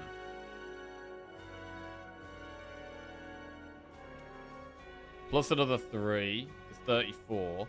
So we can block the 11 times 3, right? We can block the 11 times 3, buffer the 4th one, and then take damage from the last one. So we're alive here. I think we're alive, definitely.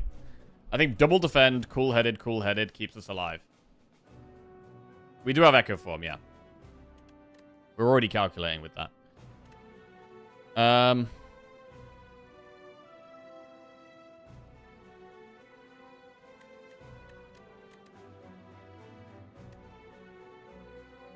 16, 22.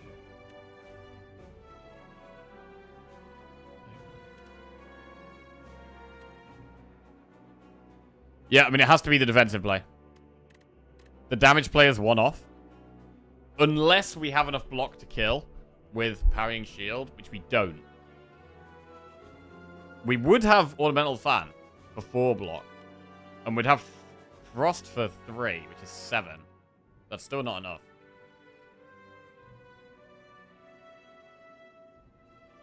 Isn't Echo Form Compile lethal? No, we've just calculated that and it's one off. It's 20 damage from Compile. 29, 38, plus 24, 62, plus 13 is 75, which is one off.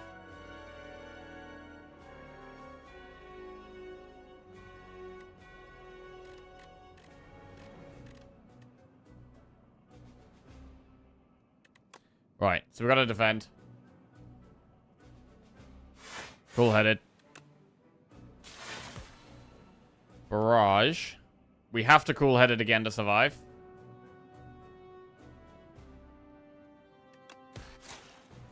Feral's a really bad draw.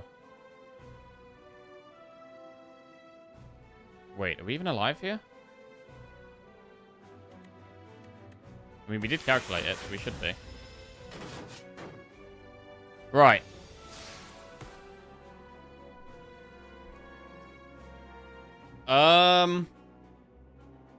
I mean, getting Capacitor up with Ice Lance is amazing.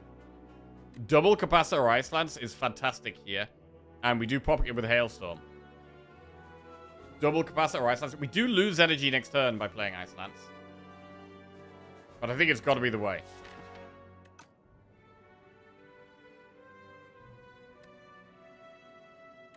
Double Capacitor. I mean, we could bulk up Charge Battery. But no, we're going to Ice Lance. Alright. We're still in the game. Still in the game. We lose the Frost up there. Now what? Oh my god, that's a lot of Echo Forms. I mean, we could play a second Echo Form here, because we can do Echo Form Turbo. Holy crap. This could work.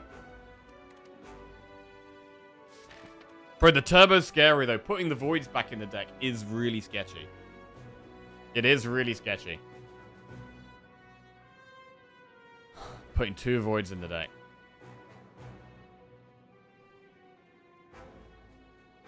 But we gotta do it.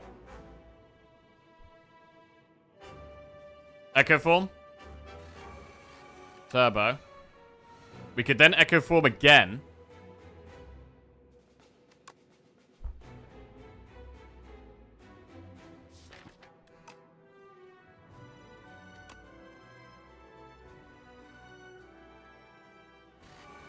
Lead.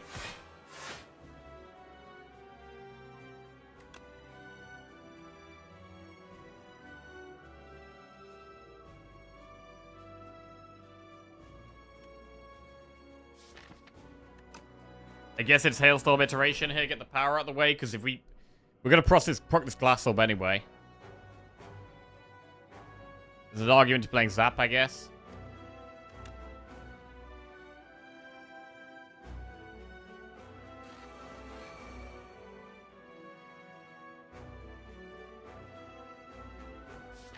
Or Compile to draw past this. But drawing past this gets us to Void faster, which I don't really want right now.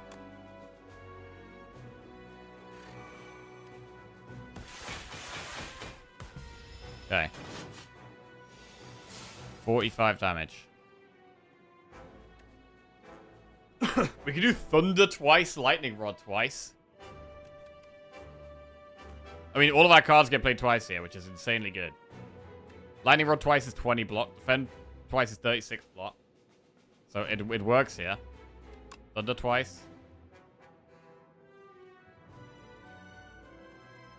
Lightning rod twice. Defend twice. We're gonna cool-headed last in case we get void. The void.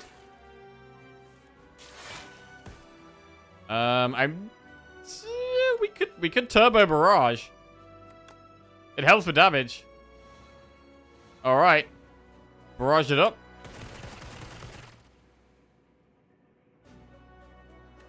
Get the feral out of the way so we never draw it again, and end on the lightning. With the thunder in play, that's some more damage. Big damage, huge damage there.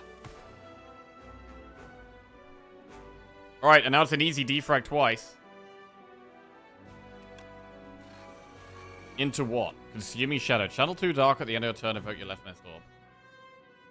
I'm just going to channel 4 Dark. And it will evoke our left 2 most orbs? Is that going to kill it next turn? I mean, we're not going to have Frost up. The Hailstorm does 40 damage.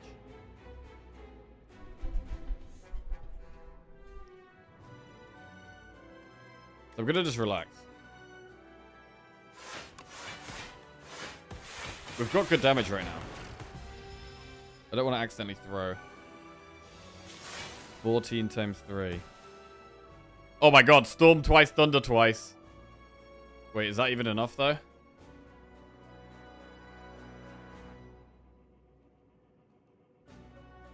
We might have to do some maths here, because we have Storm, Thunder, Machine Learning.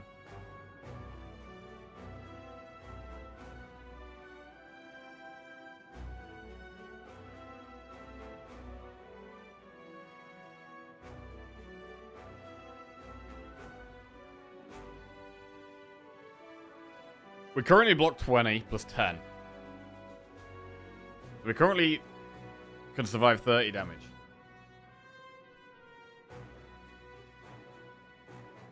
If you evoke this, is an extra 6.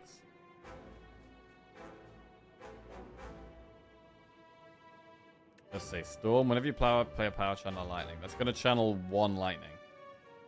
And evoke this for 10. And then we're going to Thunder. We channel 2 more lightnings, and we evoke both the Frosts for 0. So at the moment, we've only done 0 damage. And then we Machine Learning, we evoke both of these. That's going to do 12 and 14. So it's 10, 12, 14. Which is 22 plus 14 is 36. And then we're going to have 6 lightnings up, doing 7 damage each. It's 42. 36 plus 42.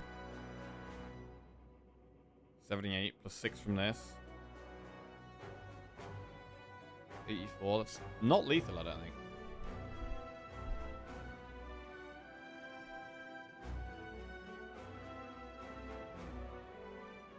It's lethal. You have Echo Form.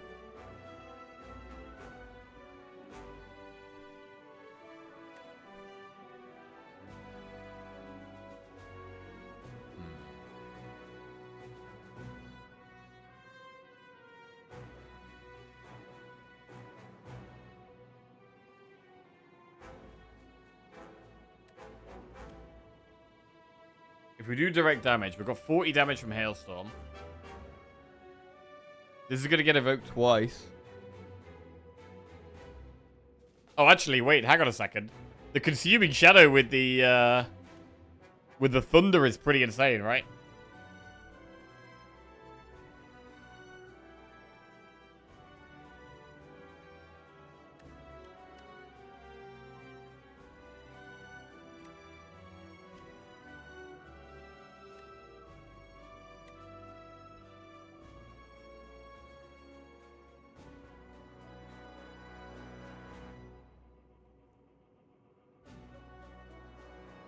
$10, 12 is 22. 14 is 36.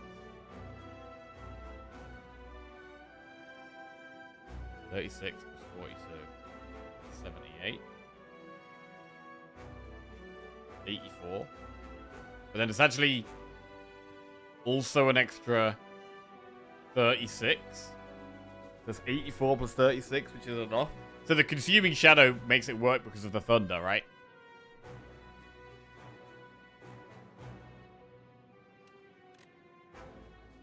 So it is lethal.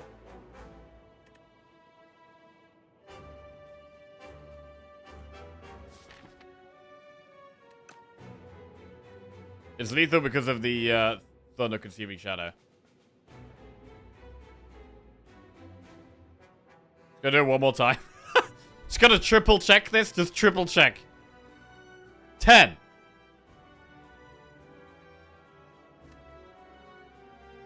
16. 28. 42.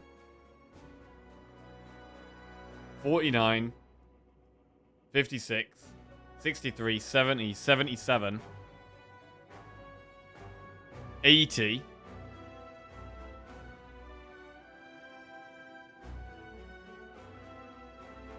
92. Plus 24.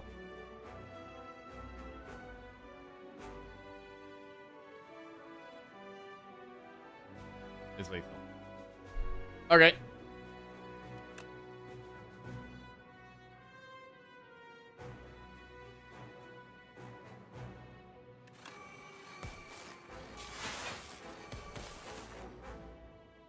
Wait.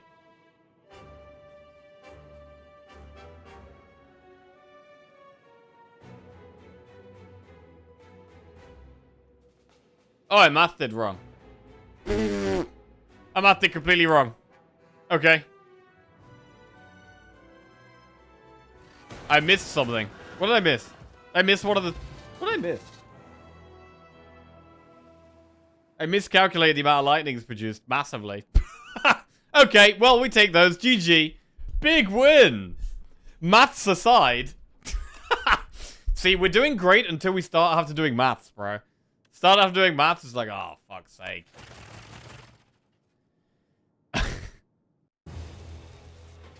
Our worst enemy. Mathematics. Right, well, that is 6 wins in a row. Big. Right, so we don't have to do any more maths today. That would be nice. Trying to play games here. Trying to play games. Not do maths. What is this, school? Right.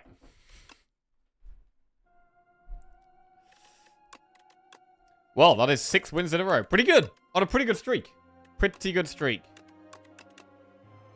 And I mean, that run was fine. This run was mostly just doing loads of passive damage. I mean, the final boss was a bit of a problem. Up towards the final boss, we were kind of doing okay.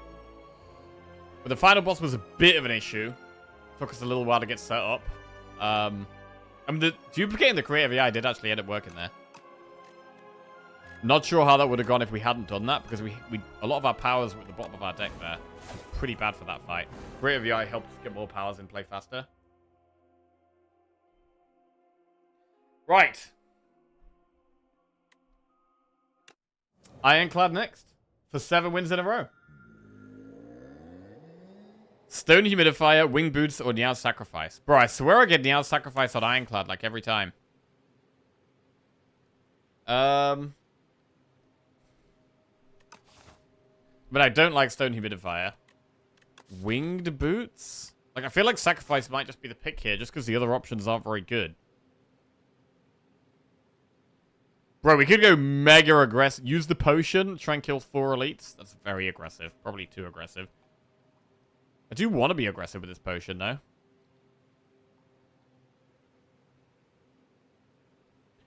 We could do this campfire into 1... We could do 3 elites, maybe. 3 elites could be the way. Go like this.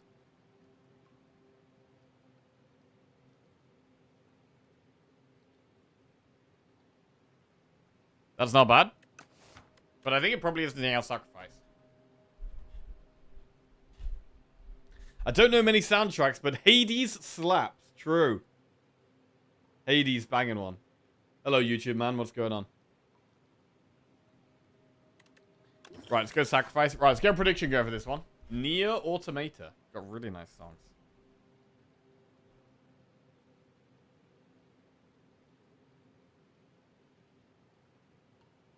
Or Automata, is it? Probably how it's pronounced. Right. Tomato. Right, prediction coming up. Ironclad run. Let's go.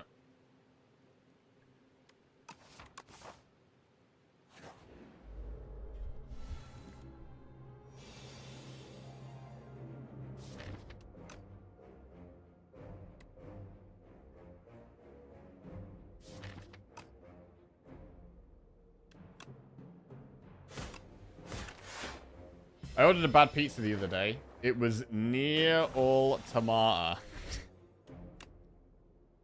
Mm-hmm. Lovely.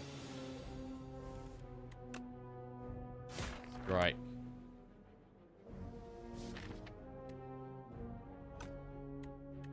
Bash doesn't even kill or double strike next turn, so we should double strike here instead. We're gonna have to block next turn no matter what. Can't kill it.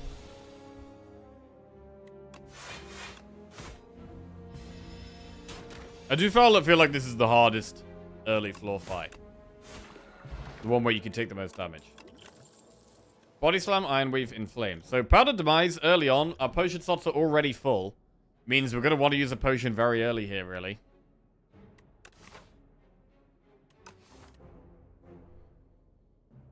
I'm going to just take Iron Wave here. It's the early game card of those three. Lose 6 HP, gain 53 gold. I've had Clumsy for 1 Relic. I'm not planning on going through a shop right now. 1 Relic. Ah! Upgraded Bash to the Strike. But got Clumsy. It's not bad. Shouldn't be a fight we need to use Powder Demise. I should really say Powder Demise for the 4th fight.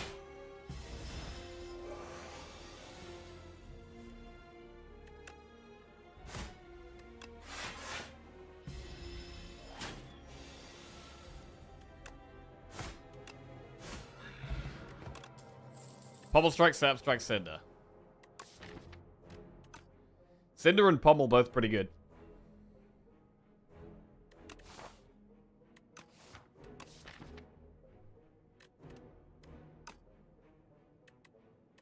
Let's go with the Pommel here. We have got more early enemies than we were expecting, getting an enemy in this event.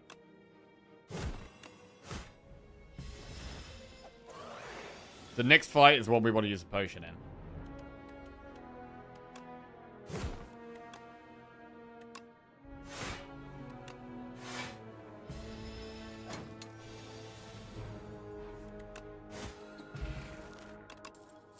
Whirlwind, Spite, or Headbutt? Whirlwind's pretty good.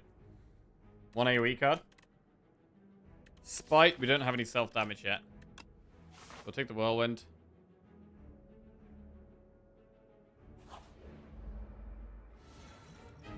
So really we should use Powder Demise here. However, it's got artifacts, so Powder Demise doesn't even do anything. Unless we just use it to strip that so we can bash.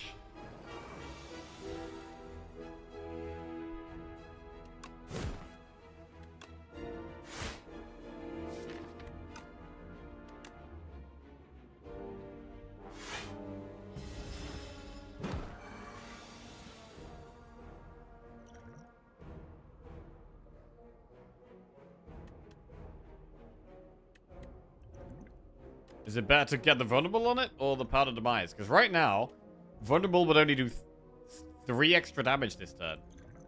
Compared to 9. It does 18 over 2 turns. So really, we should Powder Demise.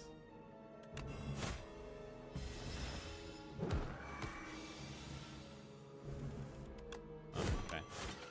Didn't really need a potion, but we got a potion back anyway. Blood Pot. Evil Eye, Molten Fist, Battle Trance. Evil Eye is strong, but I'm going to go Battle Trance. Stronger. We will upgrade Whirlwind. Good early game upgrade. Lose max HP to upgrade a random card. I mean, losing max HP is bad for both of these. We could just go with a heal. Nah, we don't need heals. I'll upgrade one. To be honest, I might not... Normally I click this twice. But I might only click this once here.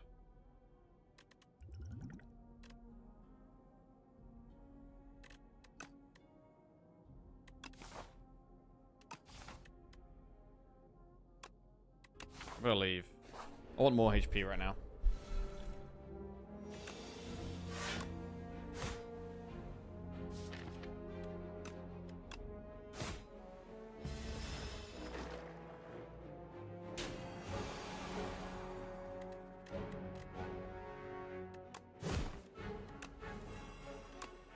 Good whirlwind draw. 18 damage. This thing just hits you so hard, bro. A horrible enemy. I do think this is like the hardest Act 1 enemy a lot of the time. Right, we get Guilty out the deck. Drummer Battle, Thunderclap, or Sword Boomerang. Drum, we don't have a way of exhausting it. I don't think it's a good pickup right now. It's probably a skip.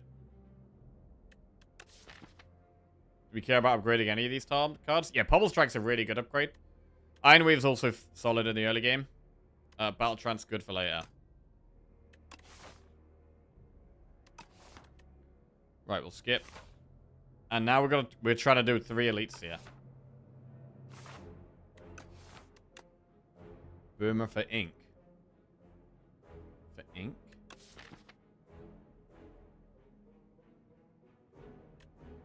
Ah, Phantom. Boomerang is okay for Phantom. Do we really want to pick it for it, though? Like, we've got 3 elite fights before there. We should get some more value by the time we get to that fight.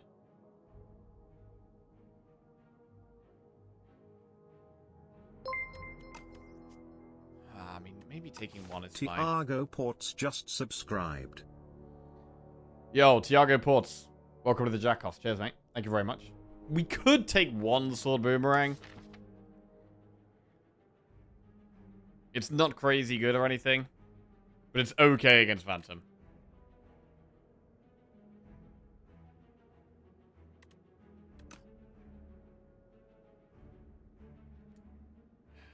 I don't think we want it. What a skip. Juzu, not super helpful. Right, we've got the statue. So I'm expecting to use double pot here.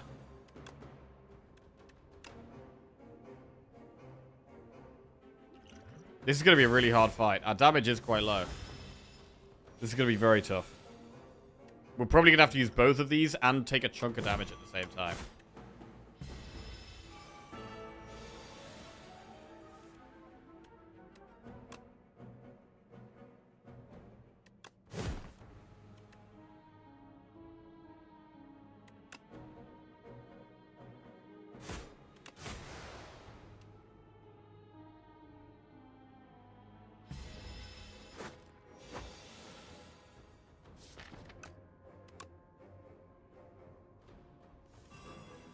So here we could use our Burglary.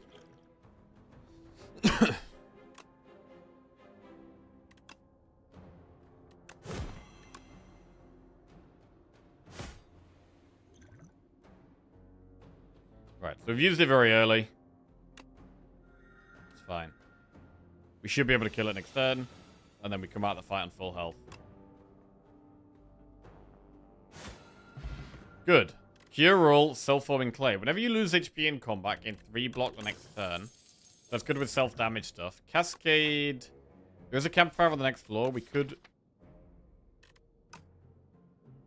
take and upgrade Cascade. Take Cascade. Upgrade Cascade. Elite.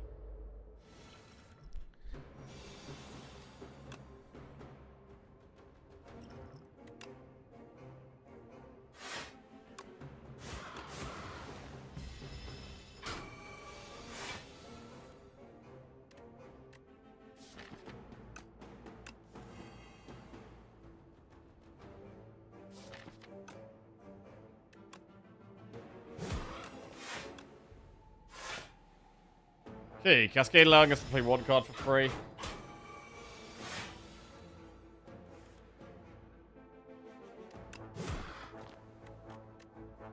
I'm going to use Cure All. This is not going very well. Bash Cascade.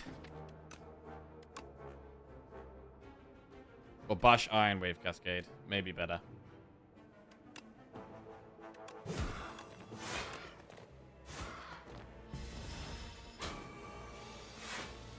We have been going through potions. But we're also going through elites. Lasting Candy. Every other combat, your card rewards gain an additional power. Okay. Inferno. Inferno's strong. It's good with self-forming clay as well, right? So Inferno looks like the pick here. Also, the next elite is the AoE fight. So it's a great time to pick up Inferno.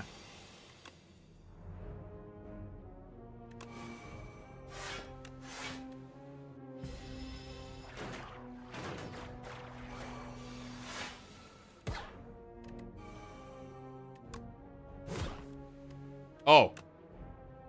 Huge draw. Swift pot. Rampage, Dismantle, or Shrug. Shrug is fine. Dismantle is okay. We'll go Shrug. Right, another elite. Pretty bad start. We all set up well to beat this fight. It's a very bad draw order here.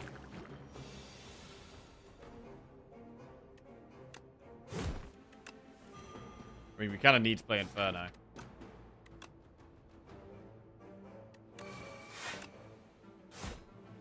Rough.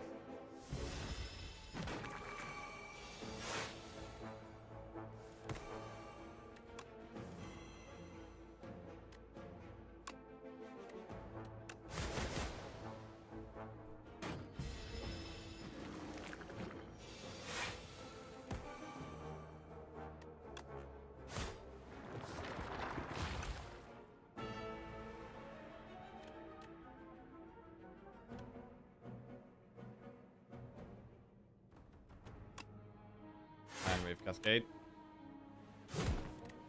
Okay. Not terrible.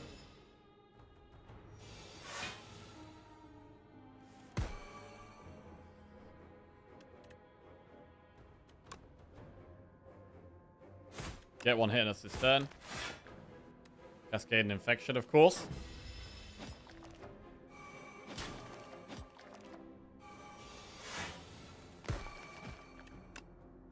And that's lethal. Alright, not too bad. Venerable Tea set. Turn 1 energy. Another Inferno. Perfected Strike, Second Wind, or Sword Boomerang. Second Wind is good against the wounds in this fight. I think Second Wind is pretty good here. I don't think I want to take a second Inferno. I'm kind of happy with just one Inferno. So we'll go Second Wind. And because of the Blood Pot, we definitely want to upgrade here. What is the upgrade? Probably Inferno. Definitely the best upgrade for Act 2.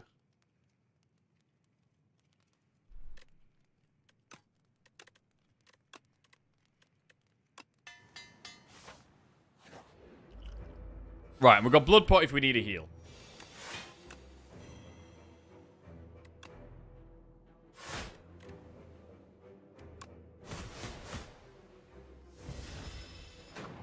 Wait, what the hell happened there?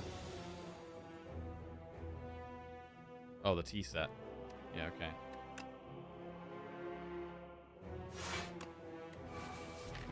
Cascade.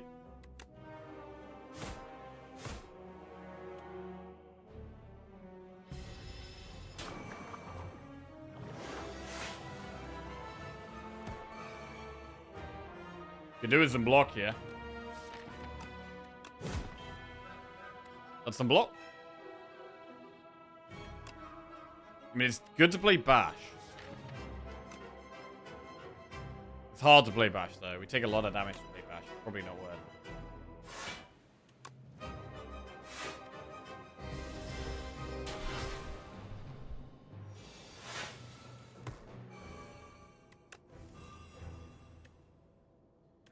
Still a long way to go here.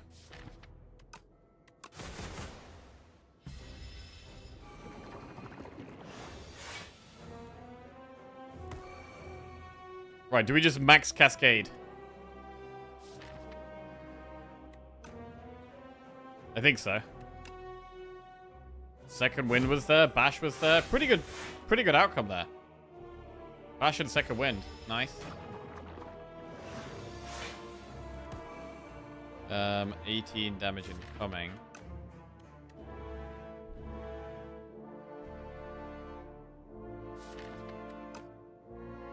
If we draw loads here, we could draw past a lot of our block, which we might actually need next turn.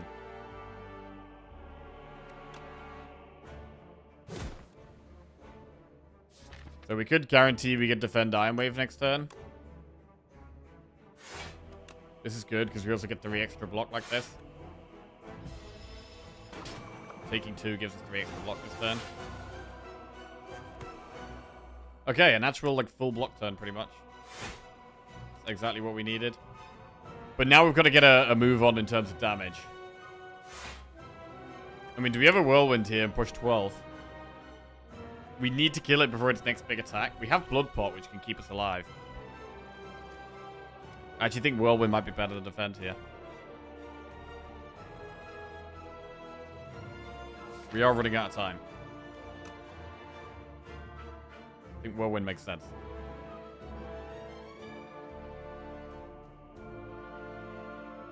We're probably going to need to Blood Pot this fight, but that's okay.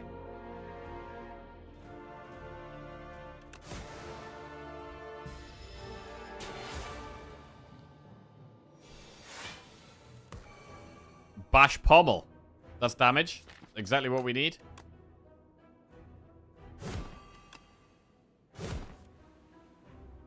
Drawing the upgraded strike is bad, though. That was our best damage card left in our deck there. Blood Pot.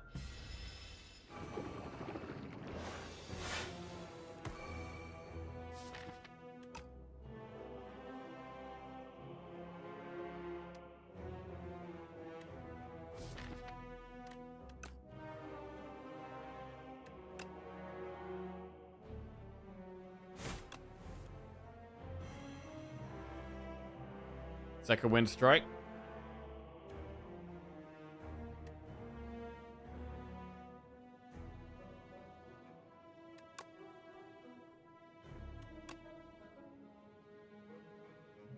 It's actually better to Shog Strike Cascade. Yeah. Iron Wave, good hit.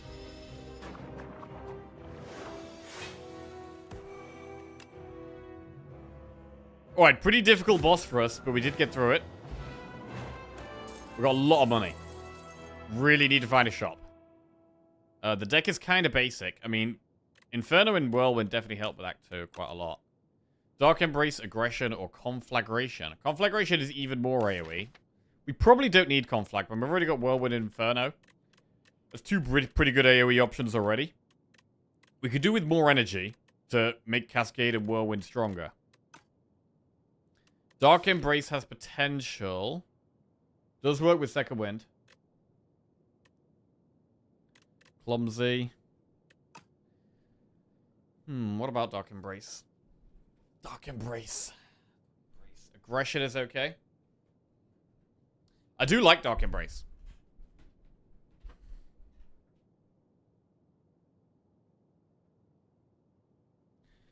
I'm going to take it. It's going to want an upgrade, though. Pale's Horn, Pale's Tooth, Pale's Legion. Remove 5 cards from your deck. After each combat, add 1 back upgraded. That would go on what? Would put it on like Dark Embrace. Would put it on Pommel. Would probably put it on Second Wind.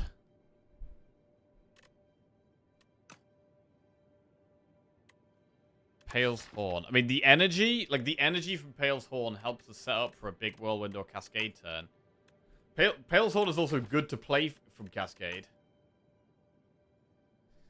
But it's very hard to not take Pale's Legion. Double block from something. We've also got some 8 attack, 8 block card things now. We've got Shrug, we've got Defend. It's very hard to not just take Legion.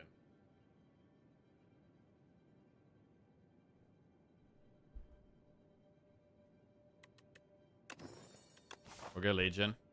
Right, we need a shop. So we've got to go either there, or both. We may as well just go with this one. I think just this 3 floors time shop is worth doing. Yeah.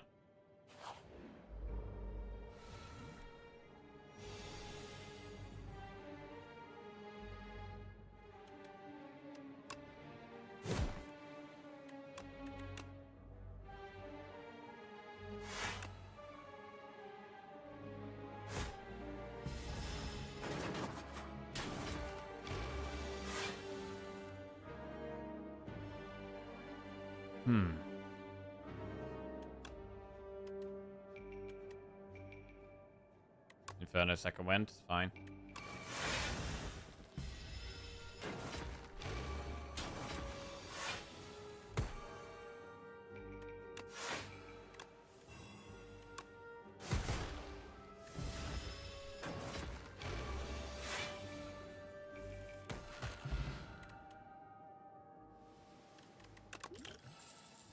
Stone armor, setup, strike, infernal blade, breakthrough.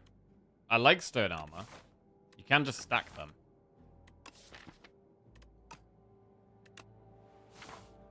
I'm gonna take it. It kind of wants an upgrade though.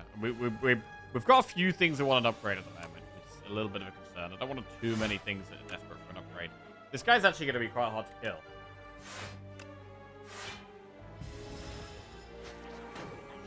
Stole my whirlwind. I'm not super happy about.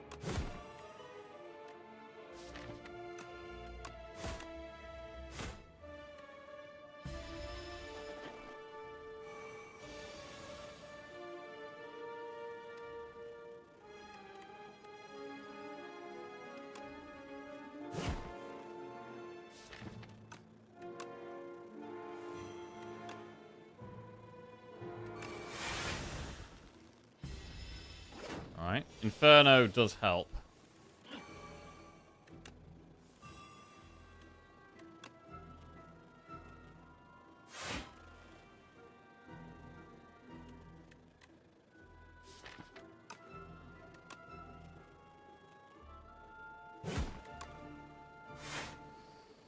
Okay, need to hit it twice next turn. We want the whirlwind back. I think we do really want the whirlwind back, to be honest.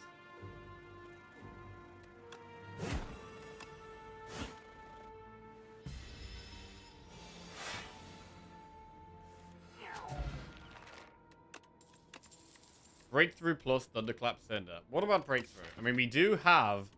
Like, when we've got Self-Forming Clay, and we have Inferno, like, you can just take Breakthrough? With it being upgraded?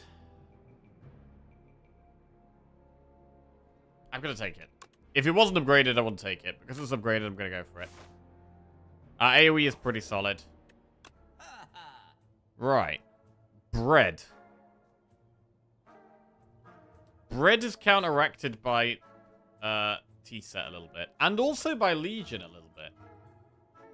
Bro, this could actually be a bread spot. If after a campfire we have more energy anyway.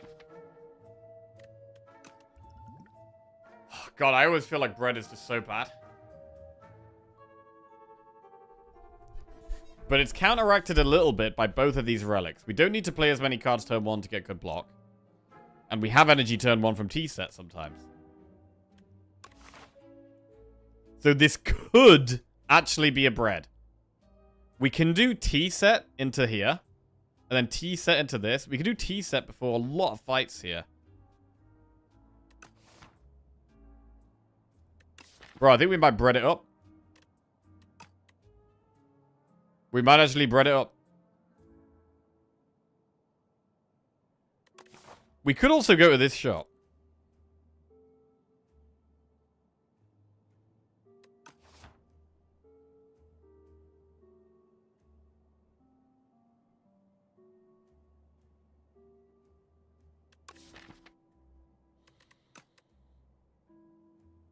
A rare bread. Right. What are the chances we regret this? What are the chances we end up regretting this bread? Right, let's roll. How can just subscribed? Yo, Alkan. Welcome to the Jackoffs. Cheers, mate. Thank you very much. So, sharp. We could do a sharp whirlwind.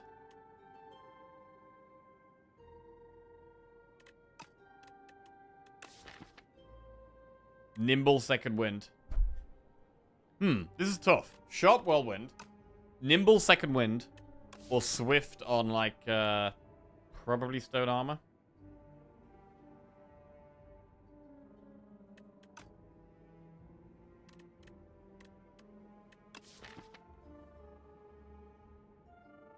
I think sharp is probably the worst at this point.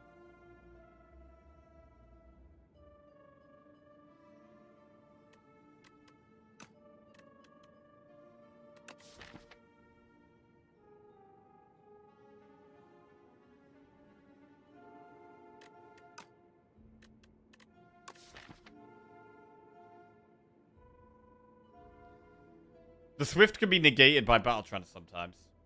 It's also not going to be as good turn 1 when we don't have that much energy.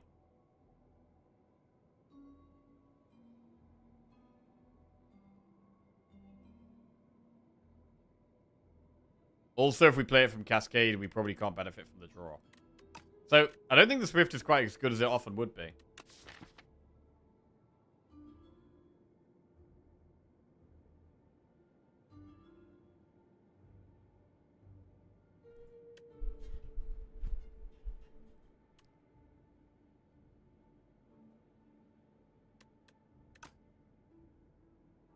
I mean, we have T-set, right?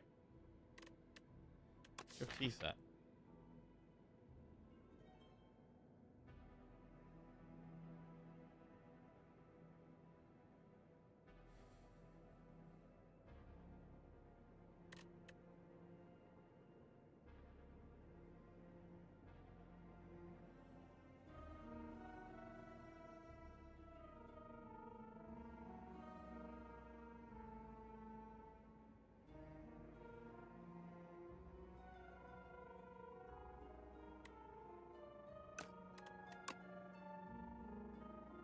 Could also do Swift on Inferno.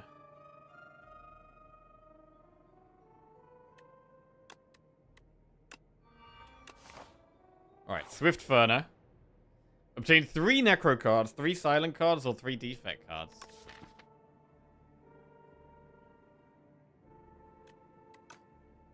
So do we want more energy?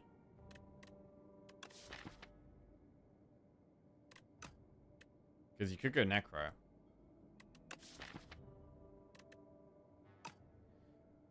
Food sequence to save bread. Right, what have we got? Necro, Silent, or Defect? Let's have a look at the rare cards. Silent. Adrenaline is huge. Wallet Plans is huge.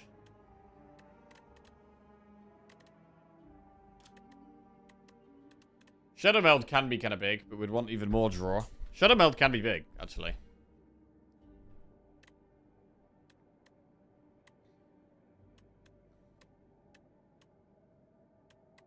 What about bullet time? Necro, there is a lot of junk. There's a lot of junk in Necro.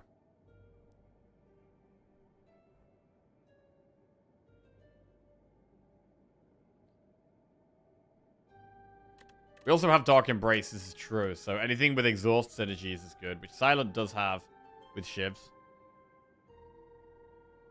Defect is quite hit and miss. Signal Boost is amazing.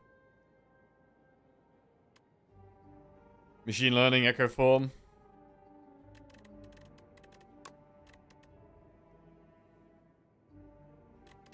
I'm not going to go Necro. It's between Defect and Silent. What about common cards? Backflip. Piercing Whale is fine as well.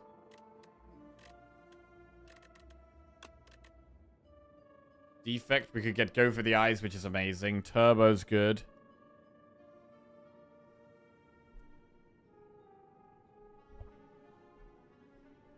Hologram boost away.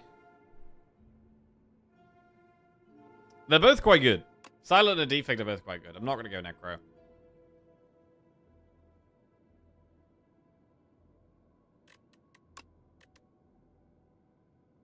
We really do like energy, though.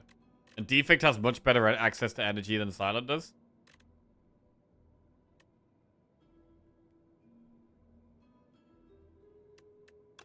We can get Exhaust with Defect too.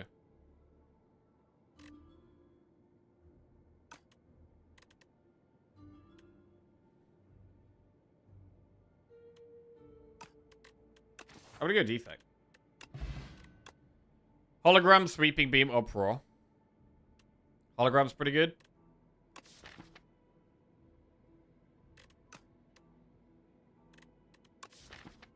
It's not really an Uproar deck. Subroutine, Iteration, or Boot Sequence. Wow. All great cards.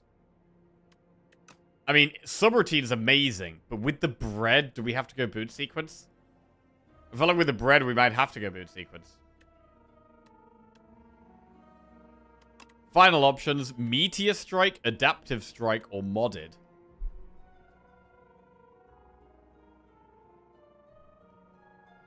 I mean, if we could ever get Meteor Strike in play, it could be insane. Modded doesn't really help. Adaptive Strike? Adaptive Strike's okay. Bro, should we just try and make Meteor Strike work, though? I'm gonna do Meteor Strike. And I'm gonna do Boot Sequence. And I'm gonna do Hologram. And we are gonna go for this Elite. What do we upgrade? We could upgrade Dark Embrace. Or we could upgrade Stone Armor.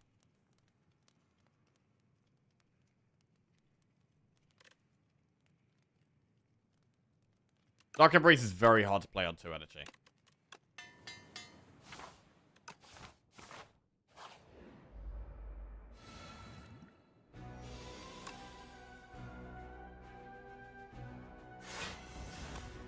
Good block.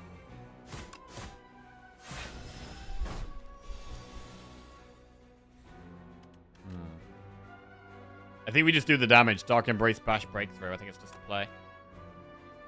We could skill pot. Let's skill pot. Taunt or Colossus.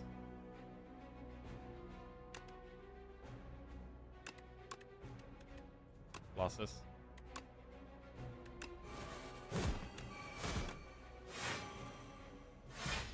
Take 1 damage, which is perfect. Ooh, the Meteor Strike. Bro, how the hell do we get this in play? How the hell do we play this? We can Hologram Colossus.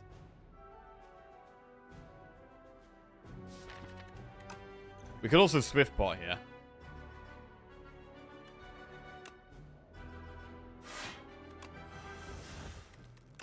Inferno.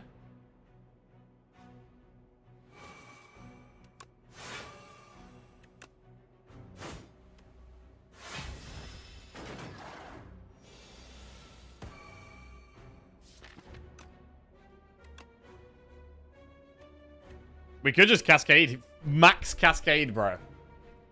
Max Cascade.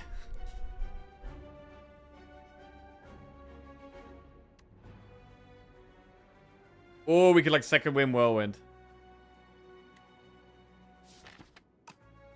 Second win does draw as well.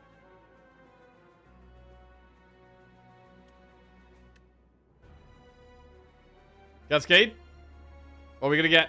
Strike, Iron Wave, Colossus, Bash. Alright, it's okay. Not amazing, but fine.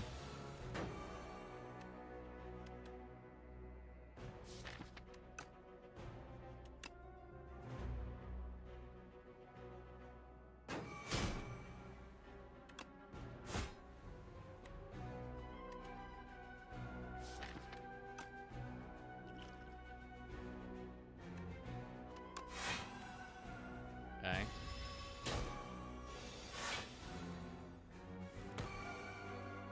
Colossus can work. 36 damage. It's 1 off.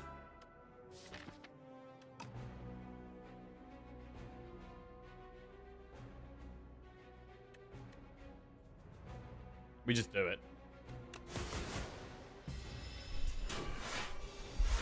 Okay, let this turn. Okay, an elite dies, we get letter opener. Juggling armaments plus stone armor, iron wave. I mean, we can stack stone armors.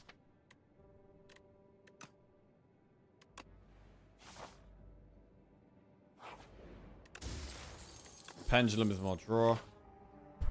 Okay, and I think we do want to do campfire into elite. We want to get the energy for the start of the elite fight. And we have... What do we have? How hard is the... I mean, the millipede, we've got pretty good AoE. I think millipede should actually be kind of fine. I'm not sure about the B-man, though. B-man's probably more difficult. Dark Embrace helps a little bit.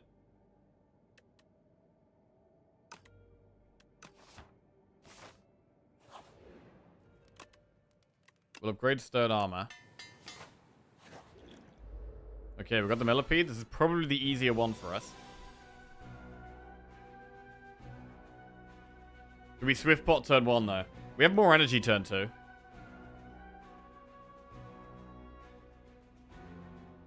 We're not going to be blocking much turn 2, though. Turn 2 could be a big problem.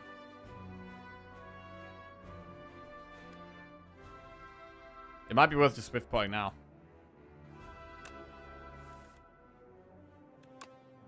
Okay. Wow. Well, our first couple of draws, absolutely terrible.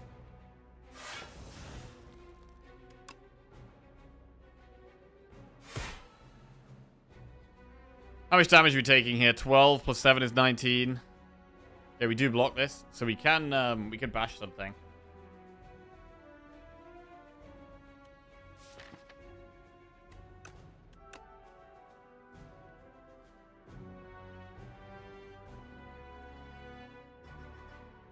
Bash the one that's closest to death, or the one that's doing the most damage next turn. I mean, we're probably not going to be killing it, really. So I'm going to go the one that's closest to death. Nah, I'm doing the one that's going to be the strongest.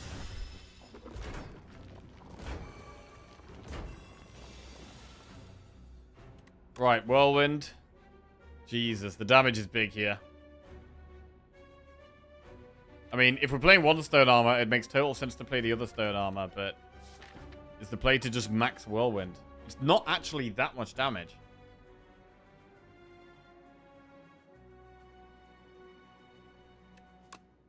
Oh, wait, hang on. It's going to be 9 times 4 on the middle dude. It's one off kill in the middle dude.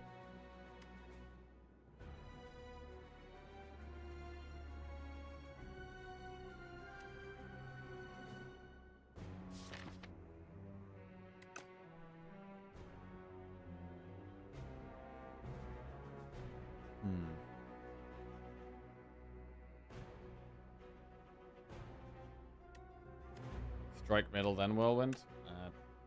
10. Wait, why is that doing 10? 10?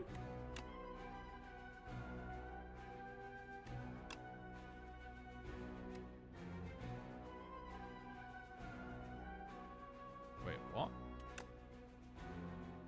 It's vulnerable. This is strike plus.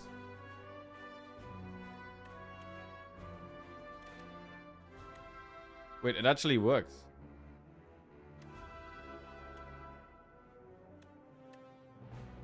This is going to do 9 times 4, but this does do 10. So we do 10 then 9 times 4. That actually works great. It's definitely the play. Okay. Right, now what? Breakthrough. Shrug. Cascade. Cascade can play Inferno.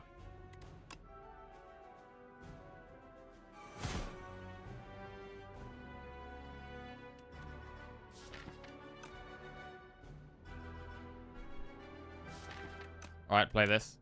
Inferno, Hologram, Iron Wave.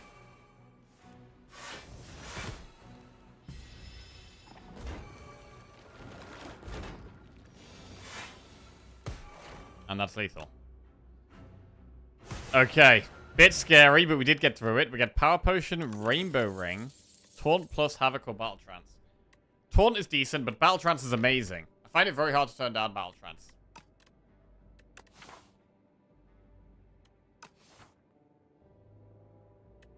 I'm going to take battle trance. I think we need to rest now. We're quite low. So we're going to rest. This next elite could be difficult. This fight shouldn't be too bad because... I was going to say it shouldn't be too bad because we get it after a campfire. Why do we only have 3 energy here?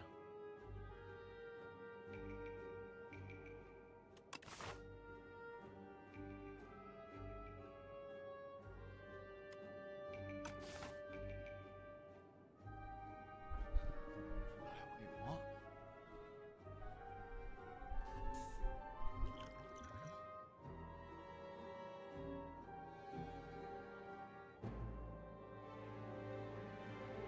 Why am I confused?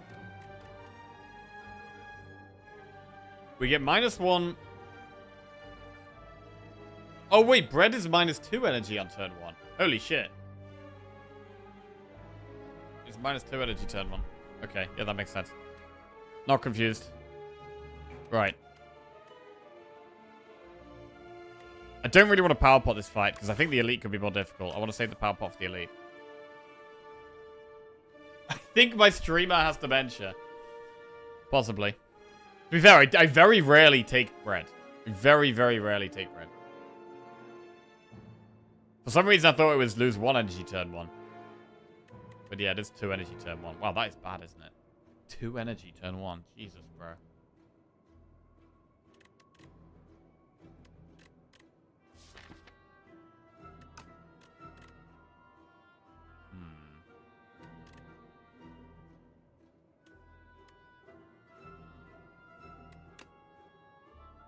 I mean, the 4 energy... Bread is actually amazing for this fight. The 4 energy from turn 2 makes it way easier to play the... play the status cards.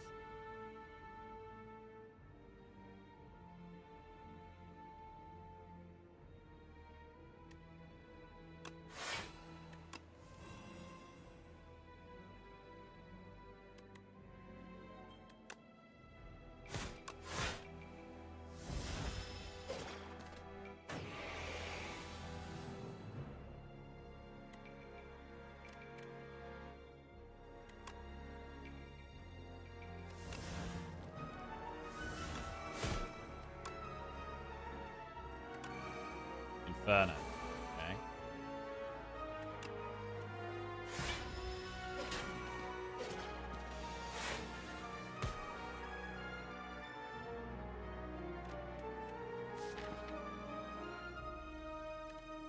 And hologram boot sequence. Stone armor is 9 plating now, 15 block. Pretty good block. Got Dark Embrace Second Wind in there.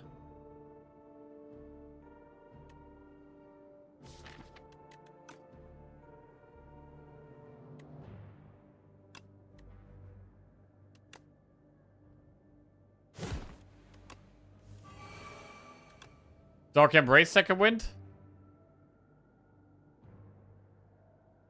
Okay.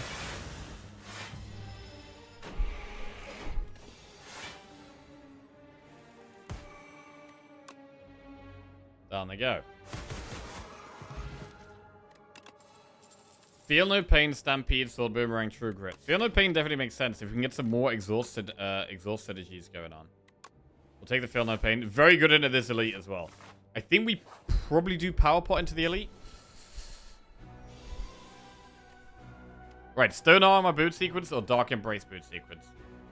Gotta be Dark Embrace boot sequence here, right? Question is, do we power pot this fight? I am slightly concerned we're gonna struggle with damage. There is the boss as well, though. Like, boss is the very next fight. Power pot can be amazing against the boss. Feel no pains. I mean, the status cards aren't as bad as normal with the Dark Embrace and the Feel No Pain.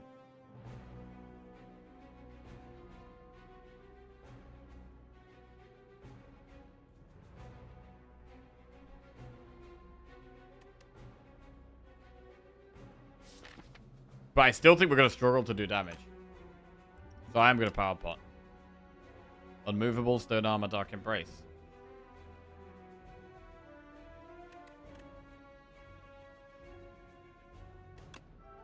Unmovable is just too strong to turn down.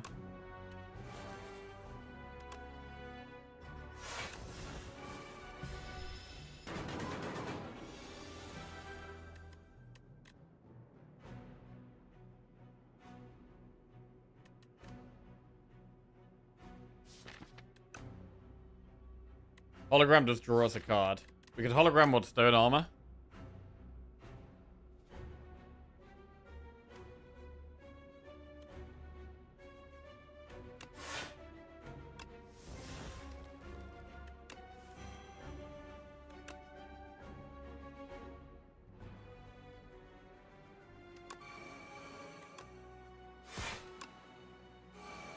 Cascade played Whirlwind. Okay, that didn't really help.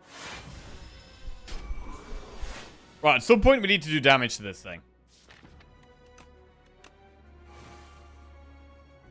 And blocking this turn doesn't make much sense. Because we lose our double block from next turn.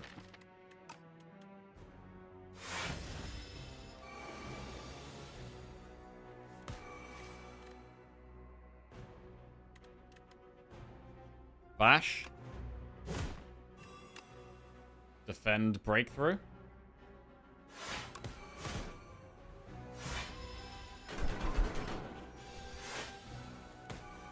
God, that's a bad draw. I mean, the feel no pains go off and the dock. I think we do start striking. It's 20 damage. We are going to get 9 block from these days. We also draw with the Dark Embrace. Oh, nice. Really good block there. Whirlwind is 13 times 4, which is 52. And then we should have lethal next turn, I think.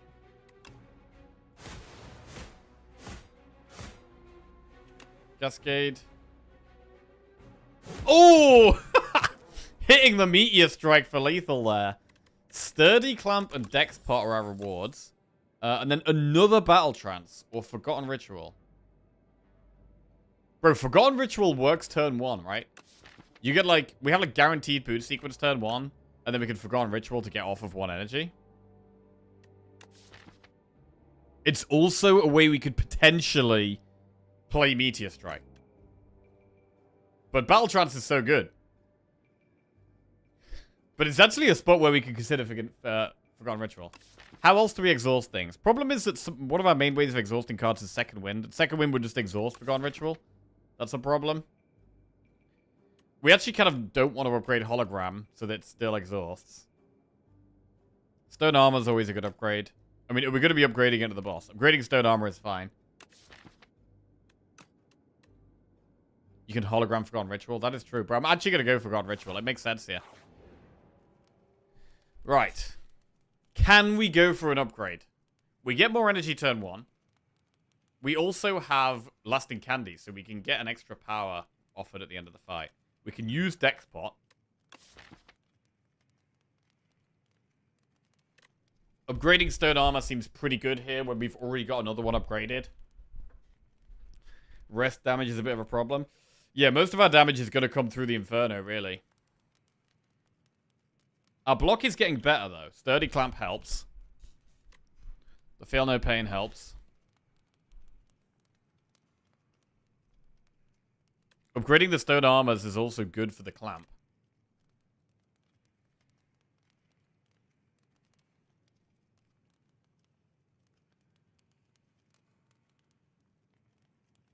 But yeah, we don't have scaling damage.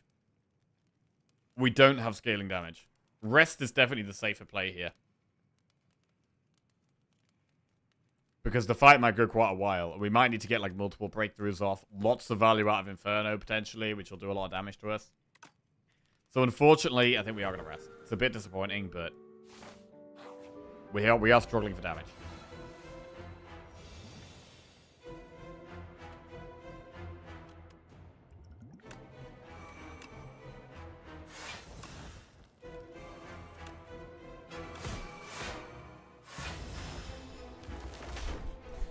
Right, 4 energy. Cascade. I think we just play it. Come on, Meteor Strike. Ah.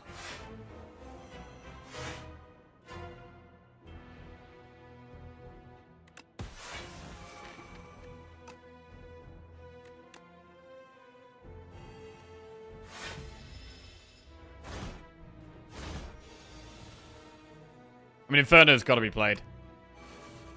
We get double block this turn.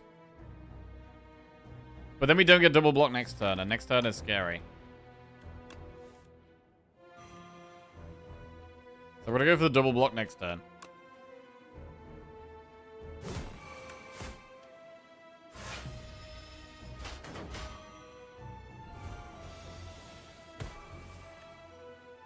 Shrug is 19. Bro, we can't actually turn around here. What the hell?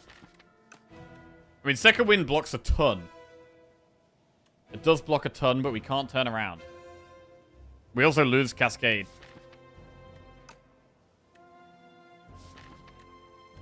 We lose a lot of stuff.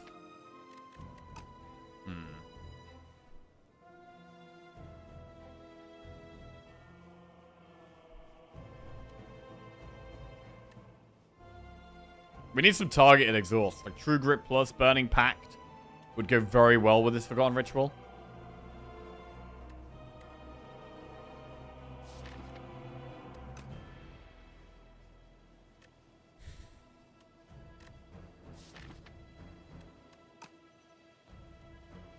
We've got a lot of health to play with.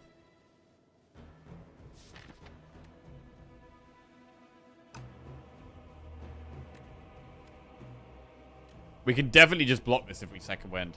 If we shrug, it's still very much up in the air what we do.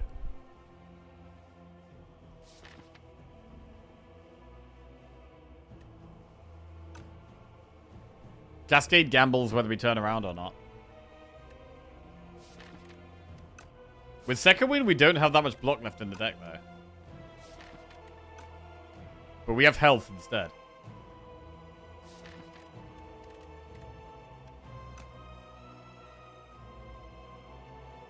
And we just play like Breakthrough gives us a block every time while doing AoE damage. We have Stern Armor, we have Iron Wave.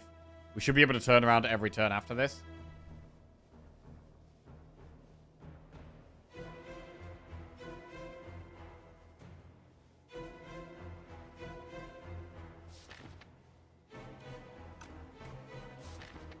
We have no upgraded block cards. We only have basic defense and Iron Wave. That is it. Shit. Alright, we're gonna shrug.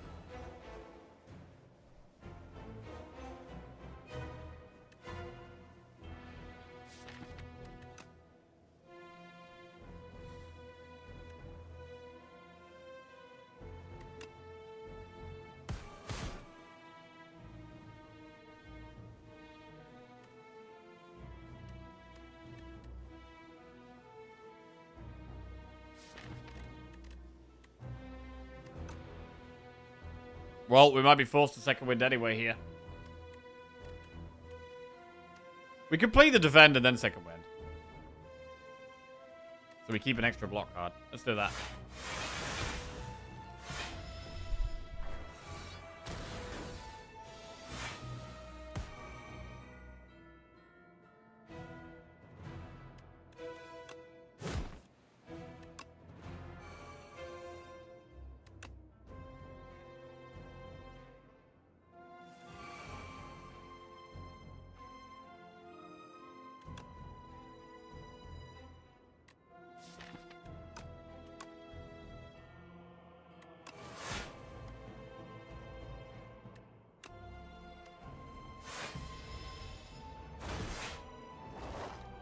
Right, now what?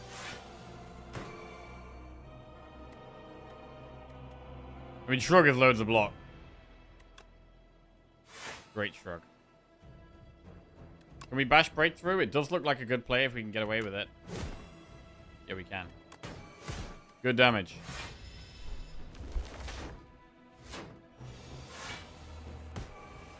Meteor Strike can't be played.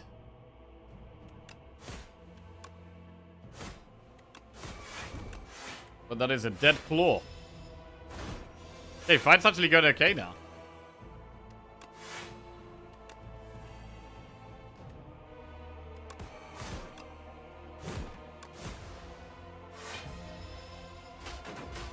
Yeah, Ring providing a surprising amount of value here.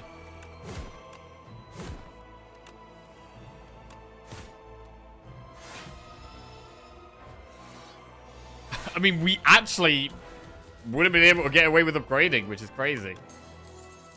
That's actually crazy. Thrash, Terror Thunder, Primal Force, or Hellraiser? Bro, For Hellraiser, right? We have Meteor Strike. We have Hellraiser for Meteor Strike. But, big but, we really need scaling damage. And Terra Thunder is scaling damage, bro. Terra Thunder is scaling damage. Oh, God.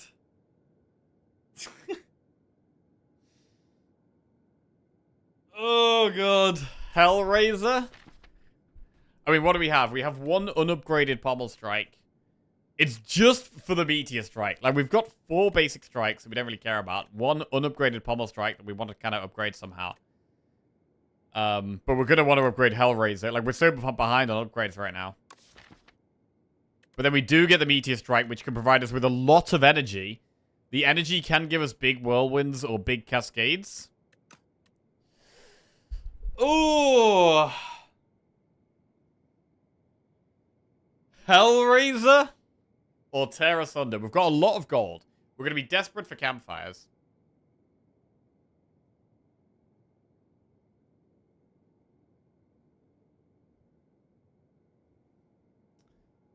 God. Do we ever do the Hellraiser? We don't have strength scaling for Terra Thunder. Terra Ass works well right now, though.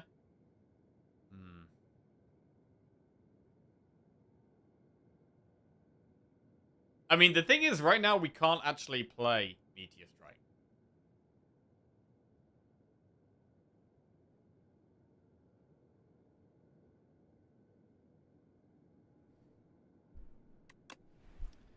Hellraiser's in.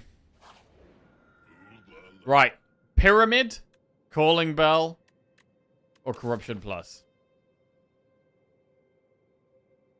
Oh, I mean, the problem with Pyramid... Pyramid is actually really bad with Meteor Strike. Because we hold it in our hand. We need to be reshuffling it. I don't want to be playing it for 5. So Pyramid actually messes with that a lot. Corruption. Corruption, we can exhaust the deck down to just attacks. And then we can have, like, what? Pommel and Meteor Strike. Corruption is kind of spicy. We have Feel No Pain, Forgotten Ritual. But what happens when we run out of skills? We do have Aeon Glass.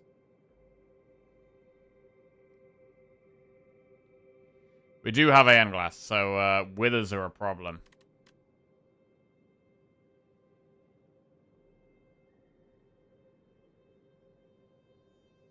Can't cascade with corruption. That is another point. You can't cascade that well with the corruption. I mean, it could actually just be Calling Bell.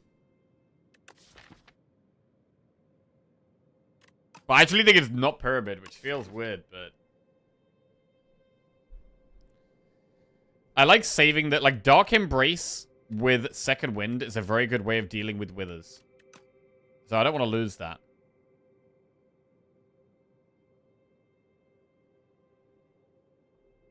Alright. Well, Bell it is. What do we get? Regal Pillow, Parrying Shield, Ruined Helmet. First time you gain strength each combat, double the amount gained.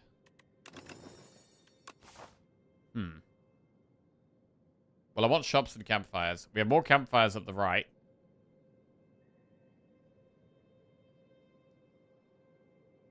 So we have enemy, enemy, event, event, shop.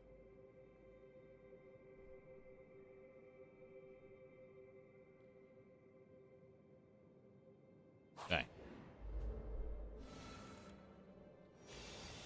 Still struggling to block turn 1. Unless we've got a campfire first. Campfire Elite is quite good for the T-set. The second boss is harder turn 1. 8 times 4. It's not lethal.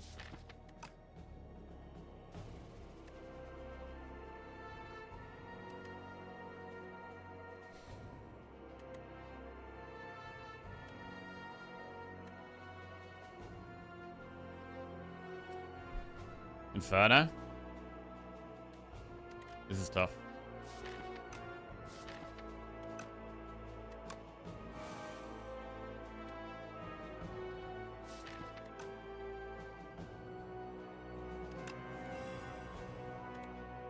Hellraiser.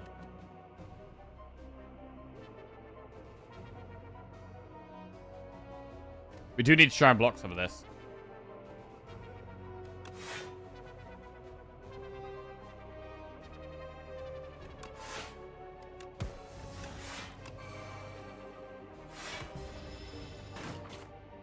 Okay, we only lose one max HP there.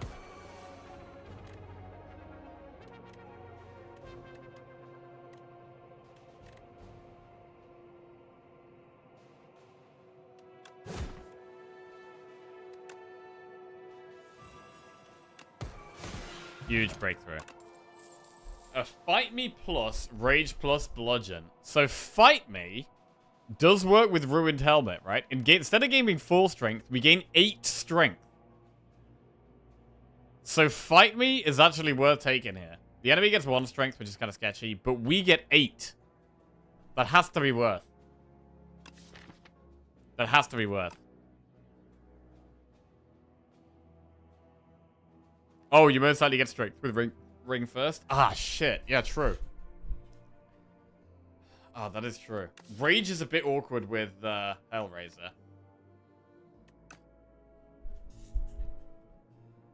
It is upgraded, though.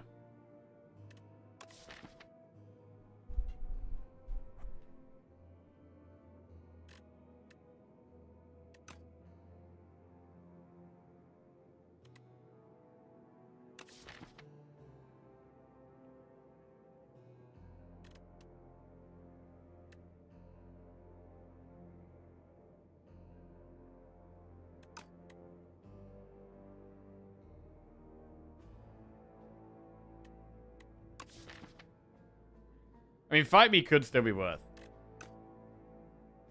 I'm gonna take it. I do feel like we need more scaling.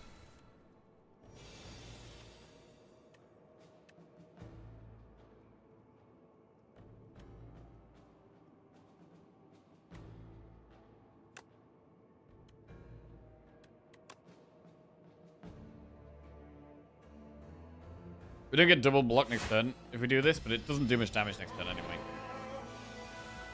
We've got to get a move on.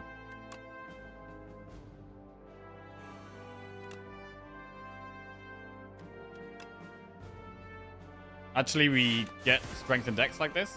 Okay, 2 strength, 1 dex. Interesting.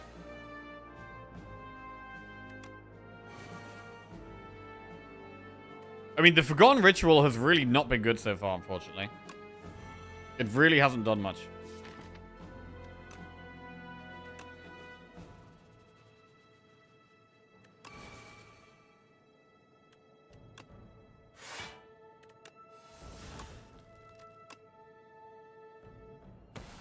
We can do stuff here. Meteor strike. Huge meteor.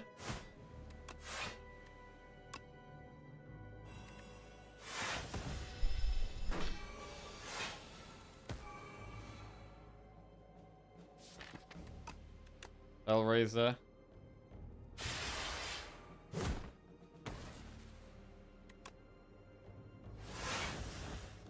The second wind drawing a lot is huge. Bro, the second wind is actually... The second wind with the Dark Embrace, activating Hellraiser, is actually pretty good.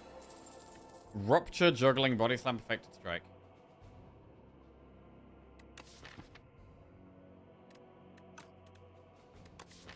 Rupture is scaling. It only really works with the Inferno. We would kind of want to upgrade it, and we've already got 2 campfires where we want to upgrade things. Like, I already really want to upgrade Hellraiser, and I really want to upgrade Pommel Strike. So I don't know if I want to take unupgraded Rupture.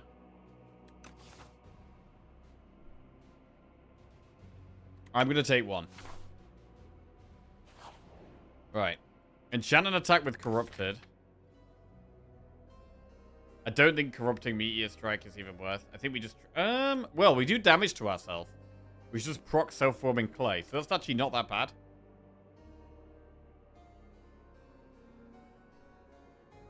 Would we put it on Meteor Strike?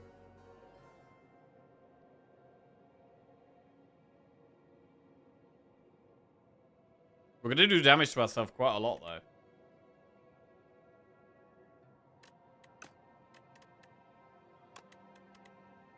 I'm going to transform a basic strike.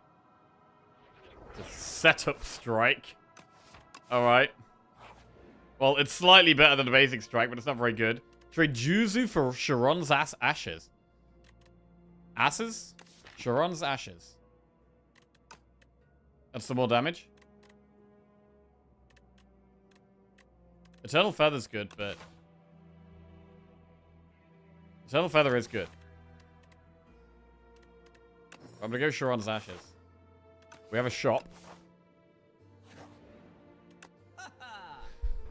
Right, Potion Belt, Bloodletting, Production.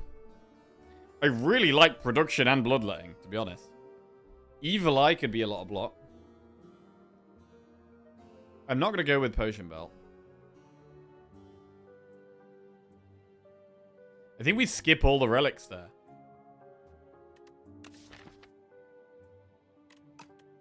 I really do like Bloodletting and Production. Energy without X-Cost cards is really huge.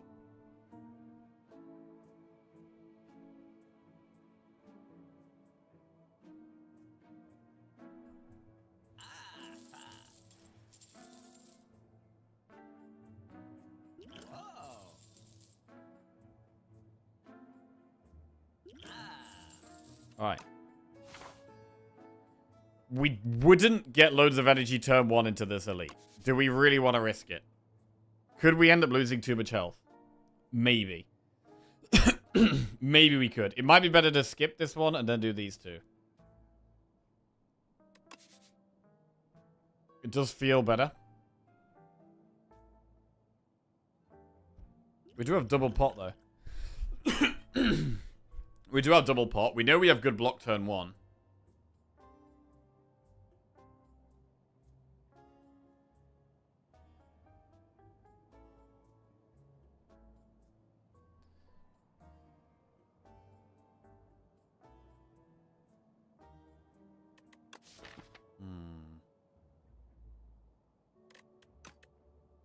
I think it makes some more sense to go this way. Oh, God. The dummy. Right, we'll go for the 2 upgrades. See if we can get 2 upgrades here.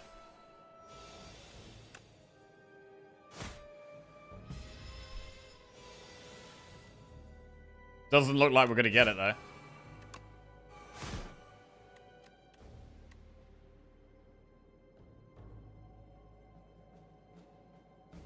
Nowhere near.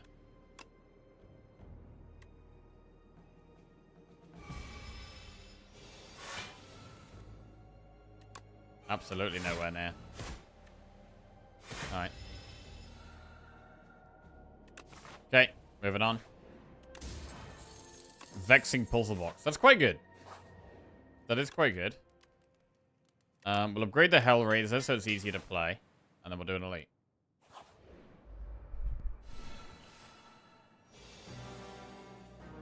Molten Fist.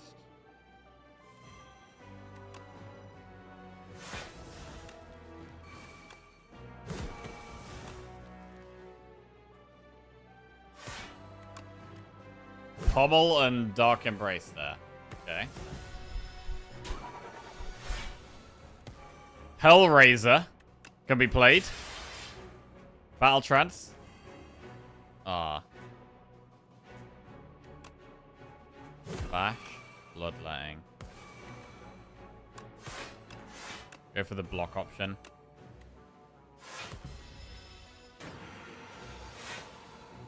Oh, it's a huge meteor strike into a normal strike. We got 9 energy here, bro. You got a hologram cascade, right? Wait. Hang on. How much damage is Whirlwind?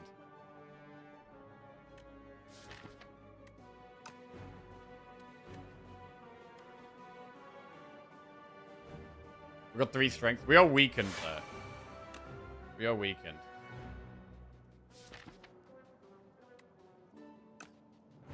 Fight Me could give it more strength. But we have loads of block anyway.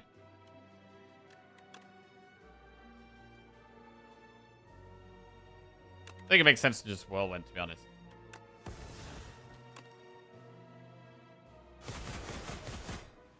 cool. Setup strike. Hey, we got it. Alright, elite goes down. We get anchor. Turn 1. Pommel strike plus. That goes in. That goes in. That works. We'll go with the next campfire. And we'll upgrade the current pommel strike we have. Okay, Hellraiser just got a lot better. We upgraded our pommel strike, and we just got another upgraded one in the deck as well. We've gone from 1 unupgraded pommel strike to 2 upgraded pommel strikes. Right, and now we go to another elite. Unmovable is massive. I don't even need to play boot sequence.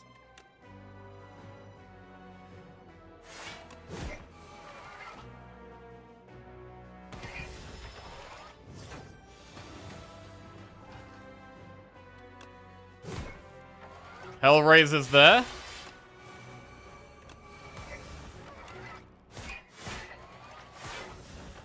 Okay.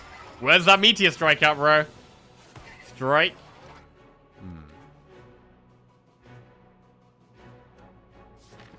I don't really want to game block this turn.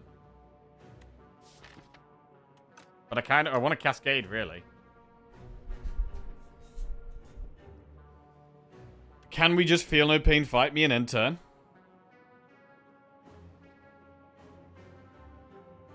We do also get 1 strength, 1 dex if we play a skill, though. We could also just we could commit to the cascade to do feel no pain cascade. That is a play.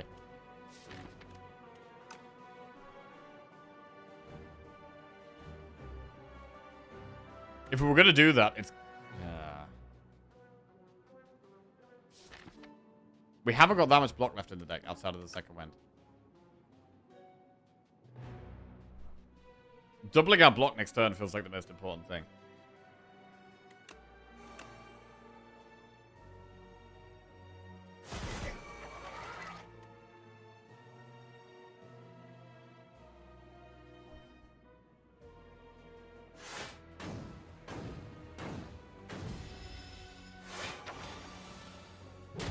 Pommel. 40 block from the Shrug. It's huge. Okay, we block it comfortably now.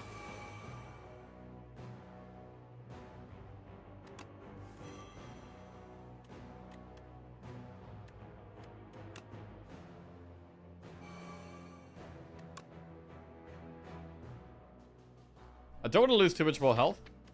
We get Meteor Strike next turn, guaranteed.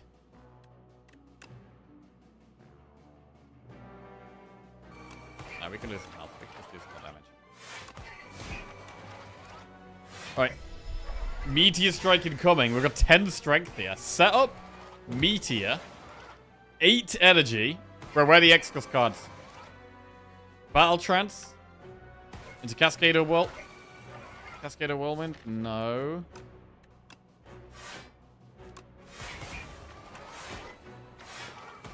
Alright. Boom! Meteor Strike to death and we get Bag of Prep. Touch of Insanity. I mean, Touch of Insanity can pull back Meteor Strike, which is pretty insane. Juggling True Grit. I mean, an upgraded True Grit would be great. There is another campfire coming up, so we can possibly get one more upgrade. Feel No Pain's a good upgrade. Rupture's a good upgrade. Stone Armor's a good upgrade.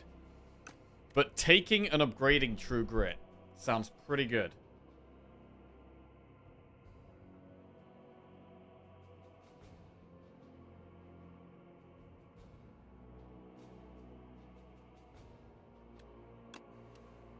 Right, what about Touch of Insanity over Potion of Binding? I think Touch of Insanity is insane for us. I think it has massive potential. We can pull back an X-Cost card. We can pull back Meteor Strike.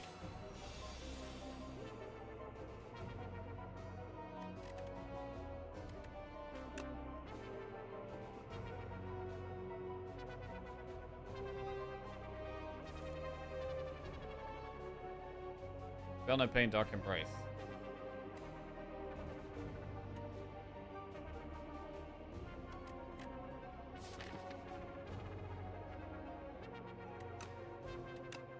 go Dark Embrace. Matt Monkey just resubscribed Inferno. for 76 months. Oh, damn. Hellraiser Meteor Strike for Nisaw. Oh, damn.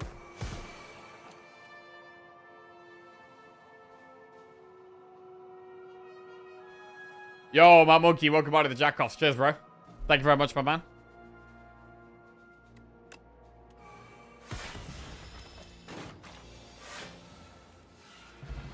Down he goes. Another Pummel Strike. I mean, you can't turn that down, right? You take the Pummel Strike. But now, the issue now is we have to pick. We've got to pick between upgrading the Pummel Strike or upgrading the True Grit.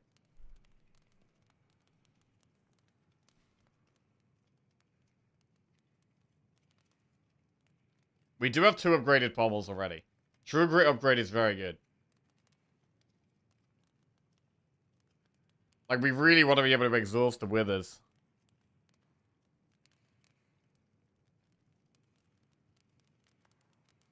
I think it is True Grit. Right.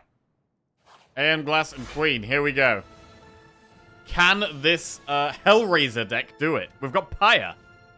Pyre to start with. We can open with Dark Embrace.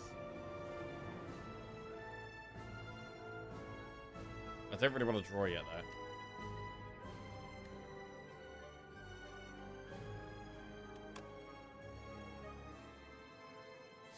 Or do we? We probably should, actually. Dark Embrace boost sequence. Trance.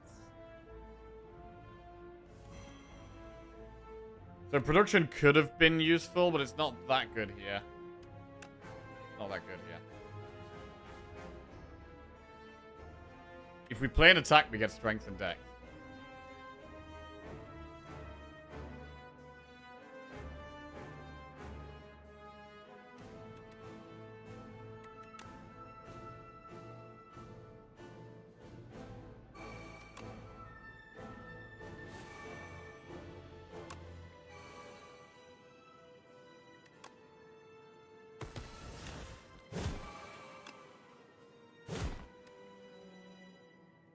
Alright.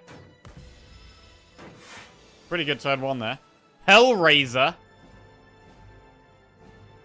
Right, I think we need to play Stern Armor. I think it's got to be Hellraiser, Stern Armor, Cascade.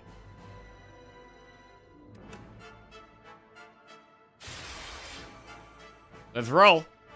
No block here. Bloodletting, Defend, Shrug.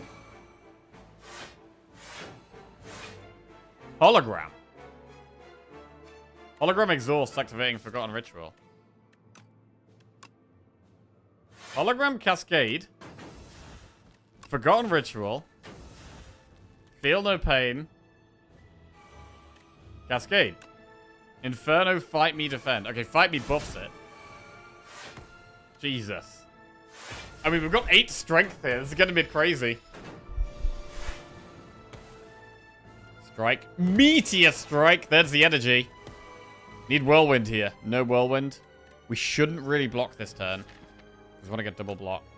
We should bash. That's it. We just bash. Wait, bro, we got 10 energy here. We've got 10 energy.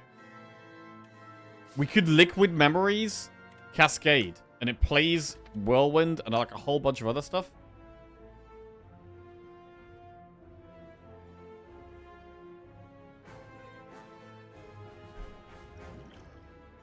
Oh, wait, it's Touch of Insanity. Oh, fuck my life, bro.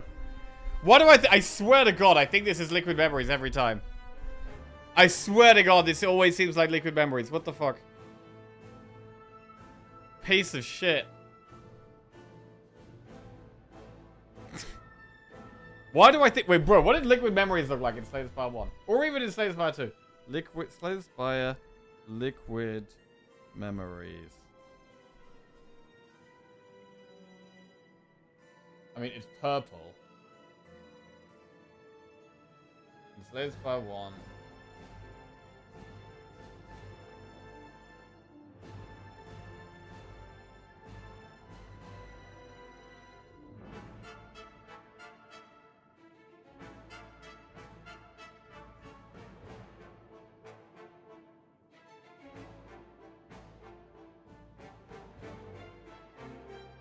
Oh, it looks totally different. It looks totally different. Why the hell do I think this is liquid emeralds every time? I mean, I guess they are both purple.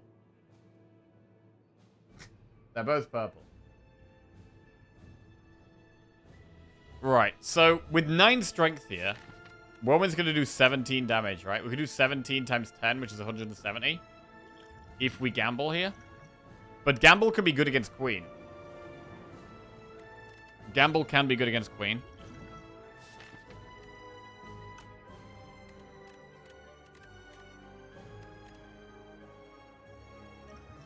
Let's do it.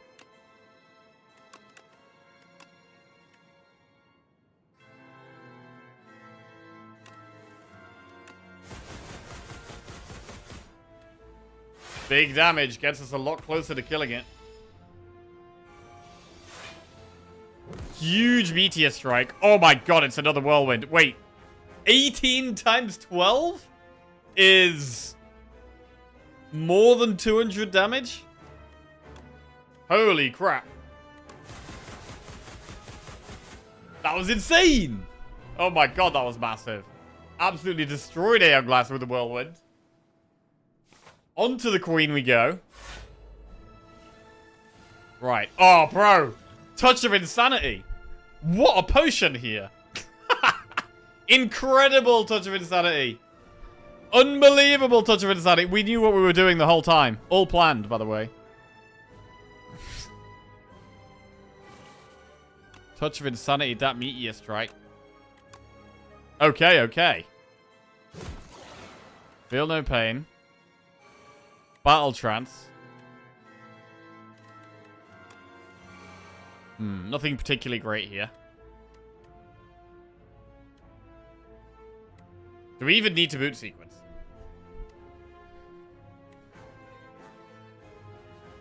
I don't think we need to do it here.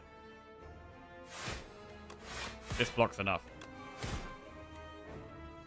All right, and we have energy. We're like, we want to get those exhaust cards after we play Dark Embrace. Not the best turn. We should really... I mean, Rupture is good to get into play to get the scaling started. But it's got to be Inferno, really.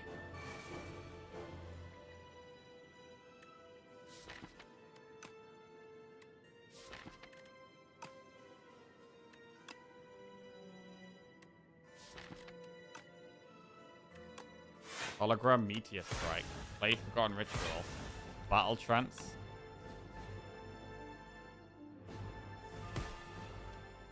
So we could fight the Queen.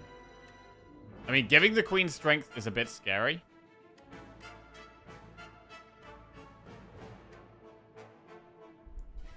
We could fight the Queen or we could fight the Torch. I mean, the Queen hits 5 times. The Torch only hits 3 times, so... We probably should do it on the... We probably should do it on the Torch head, really.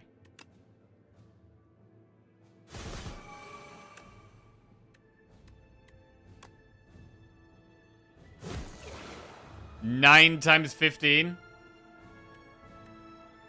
That's some damage. Goodbye, Torch Head. We got 7 strength. Oh, I really want to play Dark Embrace. Shrug is block. Currently, we're not blocking. We're going to pick between Pommel or Shrug. The safe play here is to just Shrug. Take it easy. I mean, we're going to be doing damage, right? I think we've got plenty of time. I think using the Shrug is probably the way.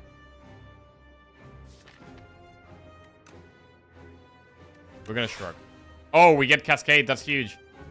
It's probably worth bashing. Sender's Bane, Stone Armor. Stone Armor gets us. Make sure we block it all. That's fine. Okay, there's the Hellraiser. About time. And... we've played Dark Embrace, so we can True Grit the Strike to start with. Pommel gets played. We can second win this entire hand to draw cards. Let's go. Setup Strike. Stone Armor Cascade. Rupture Boot Sequence. Okay, that's great. I mean, loads of block there. We've got like random strength gain from different things. Battle Trance. Strike. Okay, the rest of this isn't very good. And turn. I mean, we're absolutely smashing this, bro. This deck's actually doing really well. The Hellraiser coming through and absolutely annihilating it. Finishing the run on full health. 73 out of 73 health. With our Meteor Strike, Dark Embrace, Cascade, Hellraiser, Whirlwind deck. Nice run, bro. Hellraiser bad card, by the way. Bro, Hellraiser came through this run. I mean, we turned down Terra Sunder, which definitely would have been great for this deck. Like, there's no denying that Terra Sunder would have been fantastic with the Inferno. Also the Breakthrough. We ended up having Bloodletting as well. Like, Terra Sunder and Rupture we had. Terra Sunder would have been great. But, couldn't resist the Hellraiser, and it worked great. I mean, getting the extra Pummel Strikes as well was nice. But the Meteor Strike gave us a huge amount of energy, while also providing damage as well. And the energy was just so good with the X-Cost cards. Like, Meteor Strike made sense because of the Cascade, because of the Whirlwind. Like, they all work together so nicely. Beautiful deck. And that's a 7-win streak. 7 wins in a row. Getting a bit tasty over here. 3 Ironclad wins in a row as well. Pretty good. Ironclad definitely one of our weaker characters, so pretty nice to get 3 in a row.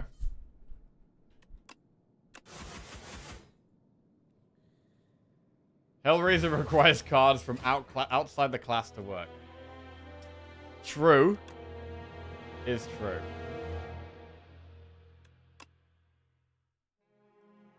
Right. How many elites do we do here? 3, 3, 2. 8 elites. It's a reasonable amount. Probably about... I'd say on average. How many elites do I do on average? I probably do like 2 or 3 in Act 1. I think on average I probably do like 6 or 7. So 8 is probably above what I'd go for on average. 8 here. Run before that we had 7. 5. 5. 6. 6. 6. Yeah, I mean, probably 6 is probably what I do on average, to be honest. 6 is probably what I do on average. Right. You're slowly becoming the most consistent Slay the Spire 2 streamer I've been watching. Oh, yeah? Consistent in terms of gameplay or consistent in terms of streaming regularly? Right, let me just... Right,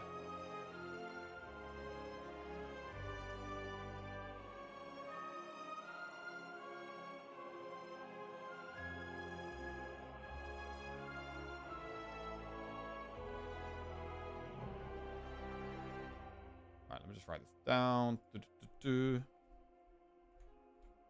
Probably a good YouTube run right there. Got to note down the... Bro, I've got to do... Now that we're doing more stuff on YouTube, like, we're doing short and more short form and long form stuff, and I'm putting some of my best runs on YouTube as well. I've got to like note down the times of stuff, bro. More work, bro. Goddamn work. Right.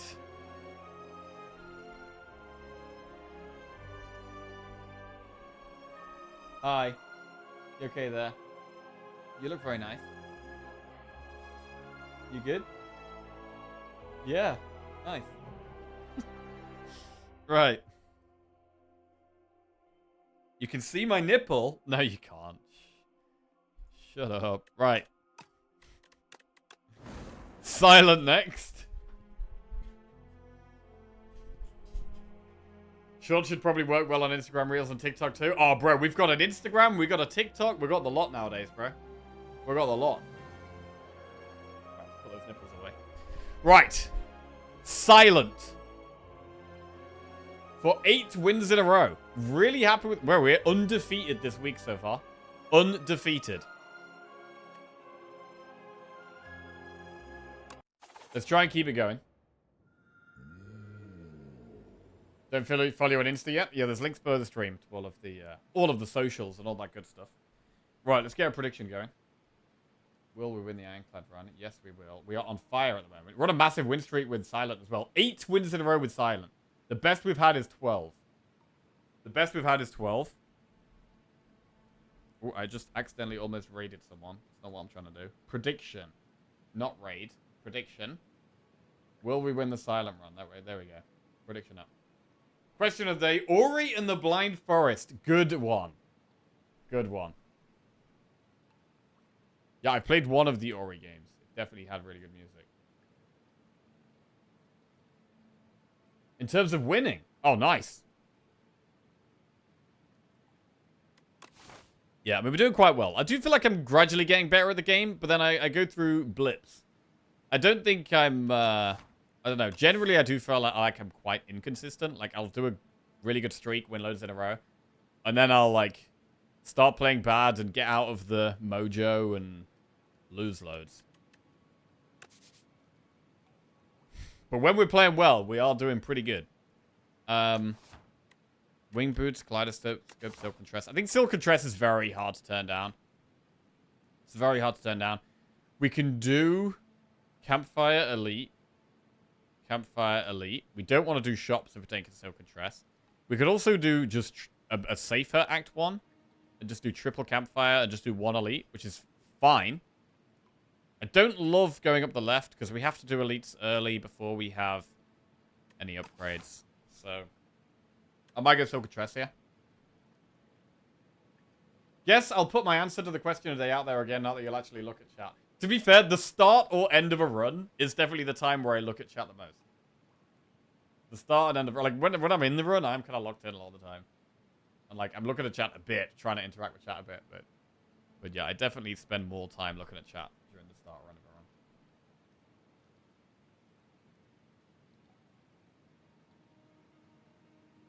a run. Right. It's probably going to be trust. I'm just going to bear back 1 second. Just going to pop to the bathroom quickly, grab a quick drink. And then we're probably going to click Silk and Tress. Mugenics. Bro, that's a game that everyone was talking about that I never played. I never played Mugenics. I might have to play that.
Right. Didn't miss much. I find it Musegenics to be extremely Marmite. Ah, love it or hate it? Okay.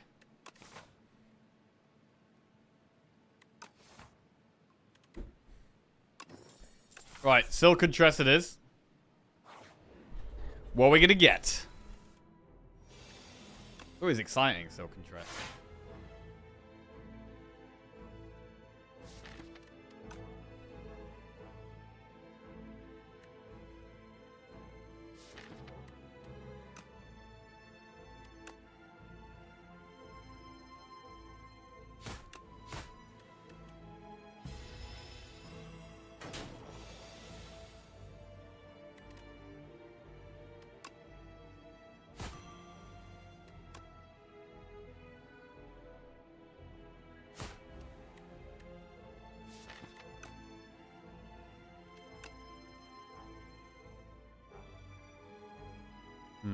Do we ever strike over defender? We definitely survive her. Nah, I'm gonna full block.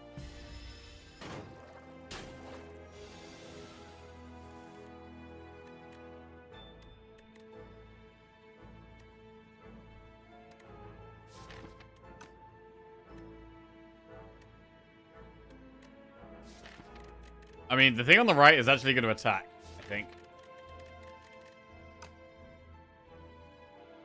I think it's going to get to attack before we can kill it.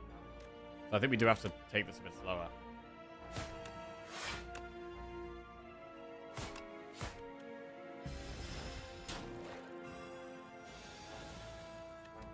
Here we can block as much as we like. That's great.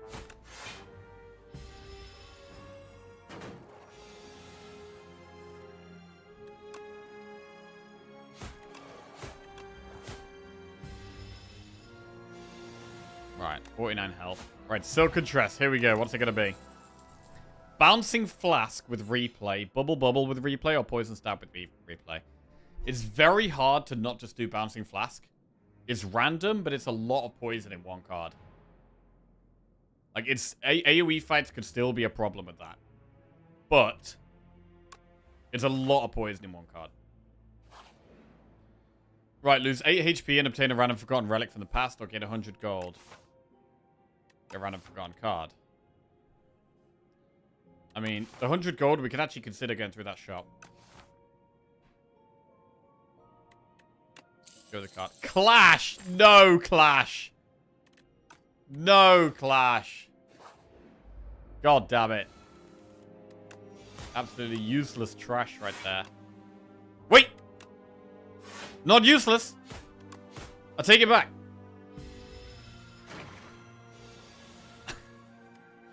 Okay. Incredible Clash value. Tactician, untouchable, leading strike.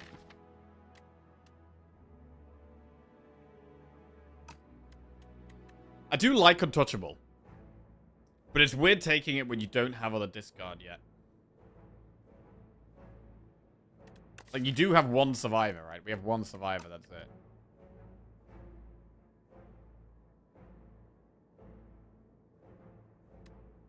I'm gonna skip. Ah, we get a shop right before the shop.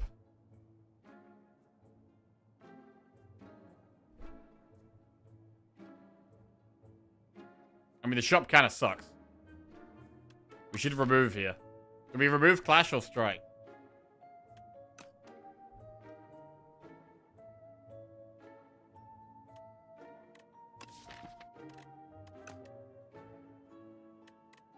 Gotta remove Strike.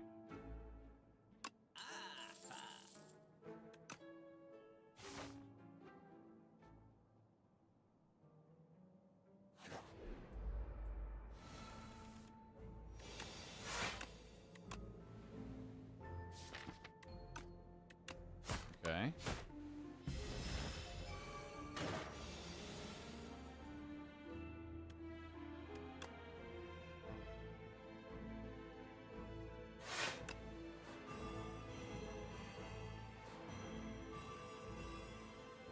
That one's already dead.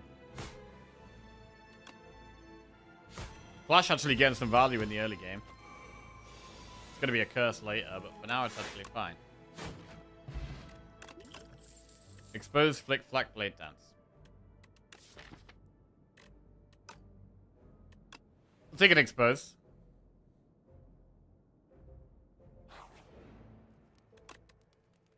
And we'll upgrade the card that's got replay.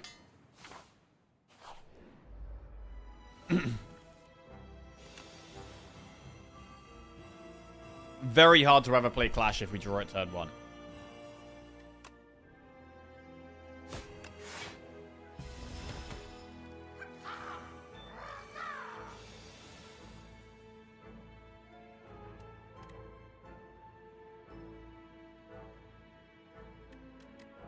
Triple strike means we kill this one and take 3 damage.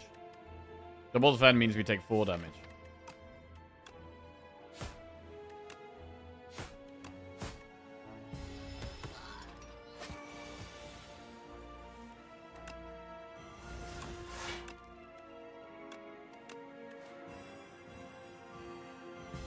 Actually, I think we...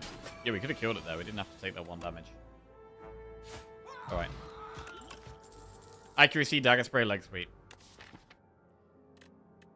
It's gotta be leg sweep here. I mean, dagger spray's AoE, though. It's gotta be leg sweep. Right, how do we feel about elites? We were gonna take it safe. I think we can just keep taking it safe. Really enjoy Bastion's soundtrack. Yeah, bro, Bastion's a good one. Never played the game, but I have listened to the music.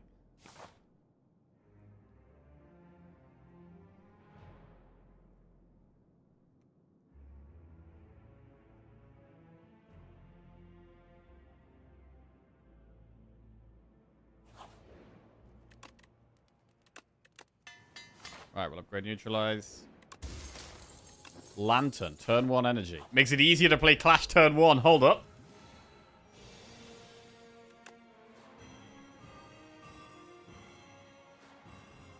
Screw that front guy, I suppose. Bro, the front guy literally dies next turn.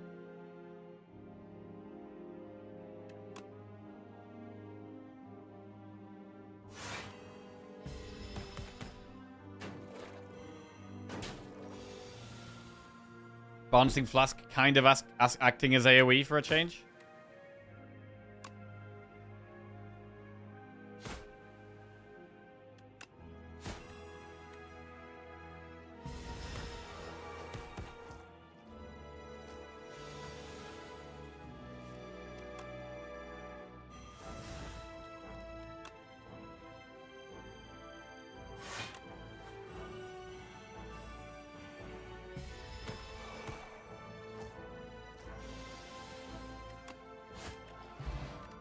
Poison pot.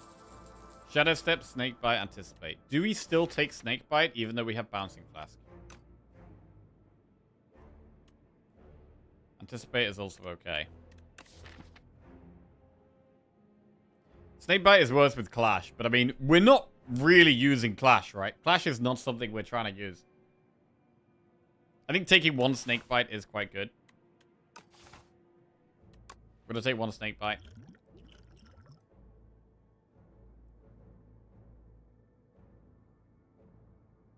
I'm going to skip with the more defensive. I'm going to stick with the more defensive potions here.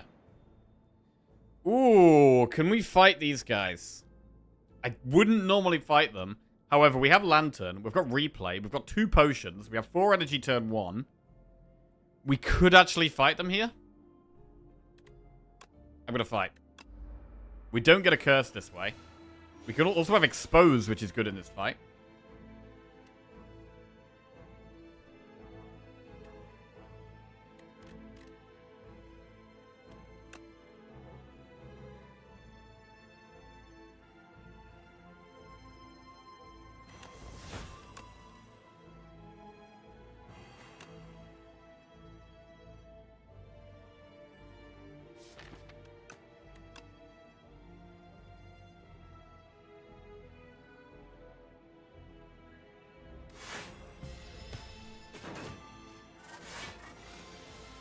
Big damage this turn.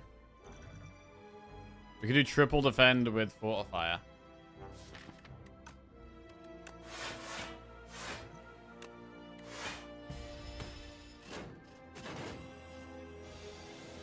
16 damage. Okay, we get the Bouncing Flask with replay.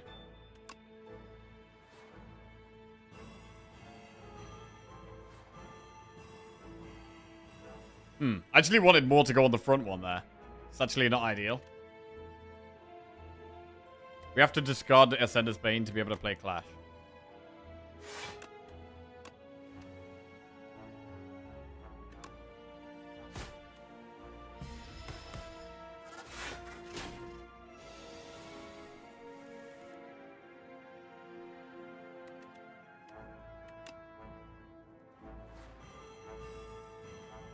Well, I definitely didn't want all the poison going on the front one, but whatever.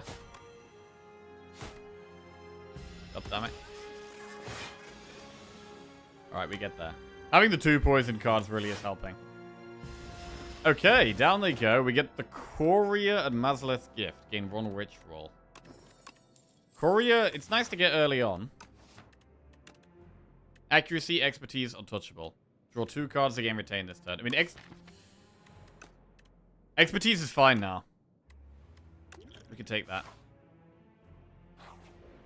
We could even upgrade Expertise, although we could also upgrade Snakebite or Leg Sweep.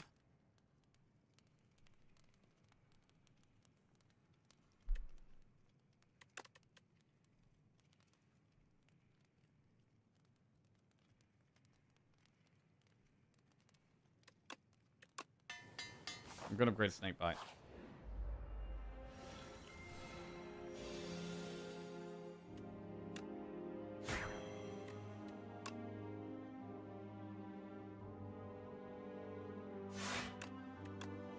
I'm gonna use this now to try and find some poison. Found some poison.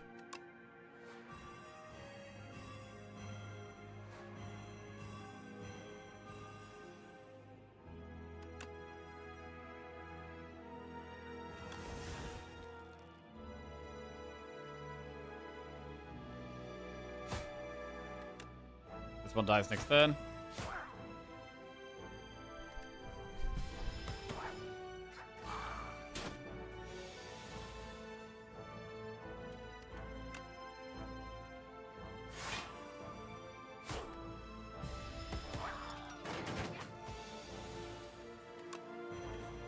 Alright, solid fight.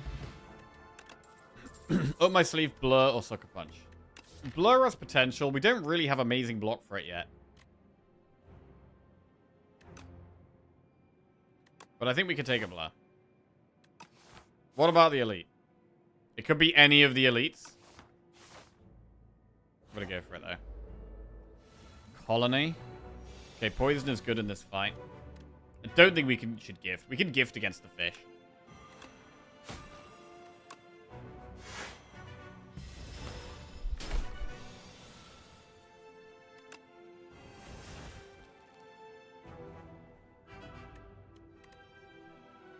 Triple the block or not?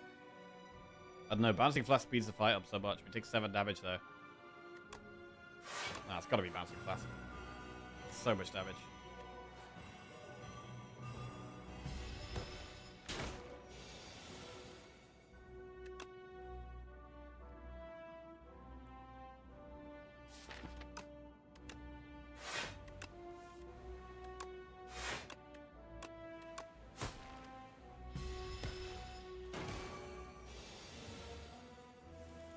Alright, not a terrible elite. Happy Flower, Colorless Pot. Okay, more energy, good. Gamble is probably the way here. Now with Gamble, we can just think about taking Sly cards a little bit more. I'd like to upgrade here. Can we definitely do it? The best upgrade is Expertise or Leg Sweep.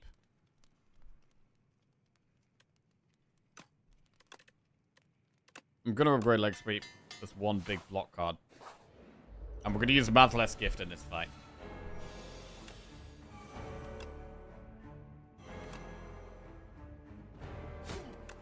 Colorless Pot if we have to, but we'd rather not. I mean, that's already a pretty bad hand. We take 12 damage already here. I'm going to Colorless Pot. Purity the Beacon, but we could just play the Beacon. I'd rather draw it more block here.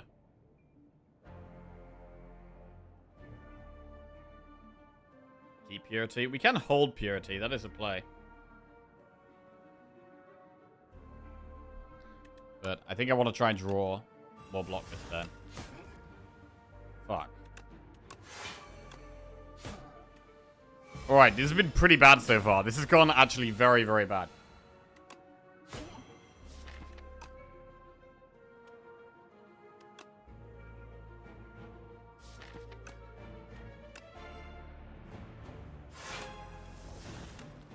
Wow, didn't even draw the... We still haven't drawn the Bouncing Flask with replay. Oh, God. Wow, this has been incredibly bad potions, bro. Expertise has got to be worth playing here to just retain stuff. Wait. But then I guess the problem is we might draw Beckons. We've got 3 Beckons in the deck.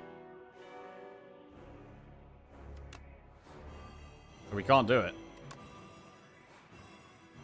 We're in a lot of trouble right now. We're relying on the weak and the poison to speed the fight up a lot. Okay, drawing one Beckon a turn is good. If we can just draw 1 Beckon a turn, we're happy with that. We might be able to Snake Bite next turn. Can Snake Bite. 39 poison. Next turn is a Beckon, though. I don't think we've quite got lethal. And it's going to do huge damage here. 19 damage.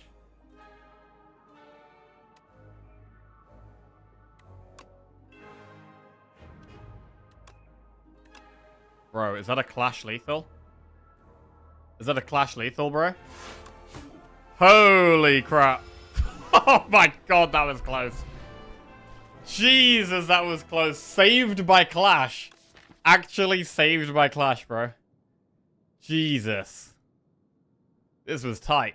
I mean, having more energy does make Clash better. Because if you can just empty your hand by playing your cards, Clash is then playable. Tracking, Shadow Step, Grand Finale. Tracking, we do have weak with Neutralize and Leg Sweep, but we're not really a direct damage deck. This could be a skip. I mean, we were pretty unlucky that fight. The colorless pot was bad. The draw order was really bad. Like, it went pretty bad.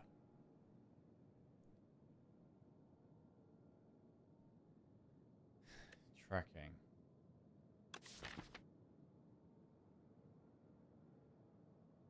I mean, with Bouncing Flask Plus and Snakebite Plus, this is our scaling. This is our damage against bosses. I don't think tracking helps much, to be honest. Also needs an upgrade.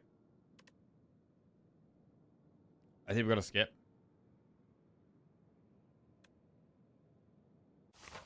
Right, what do we get?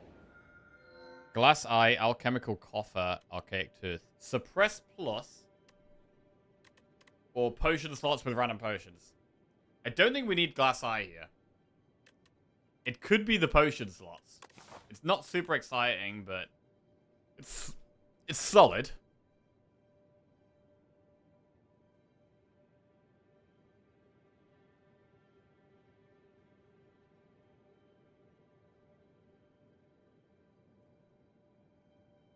If I want to do events, we could go this way. We have Courier, so a shop is going to be big.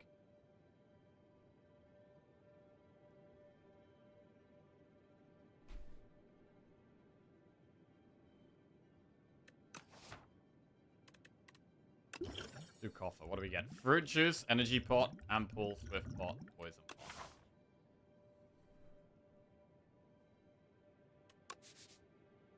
I mean, the most aggressive path is this path. Shop immediately. Go up here, do that elite, do double campfire. How do we feel about shop right now?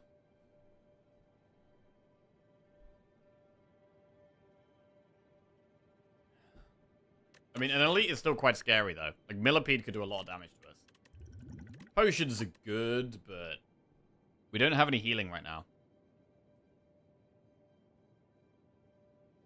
There's also this path up here, which has more events.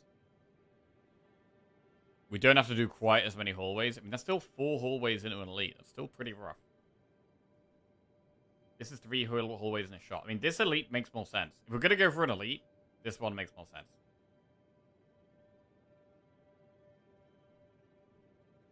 Why shop now for no reason? Well, you could buy relics, or you could remove cards. It's a floor where we're guaranteed to get stronger, where we're thinking about doing fights.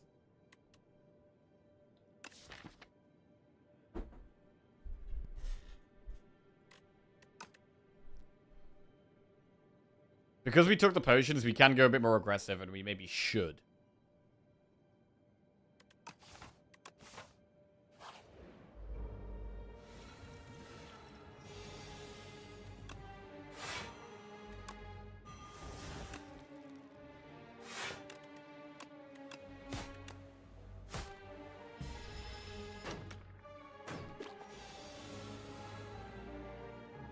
I mean, we could draw this turn. We're not going to draw enough block. We're not going to get enough block next turn to block that.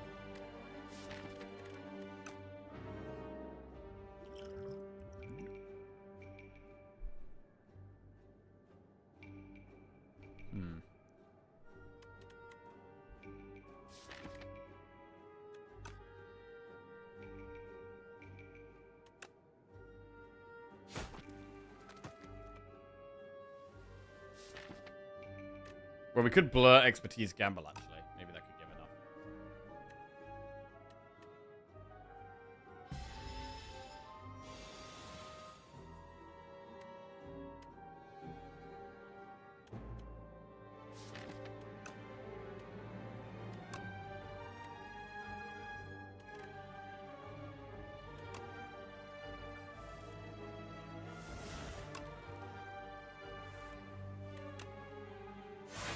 Okay, that worked.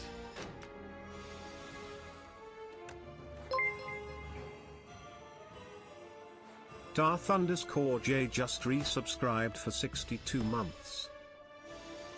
Yo, Darth J, welcome back to the Jackoffs. Thank you very much, mate. Cheers, bro.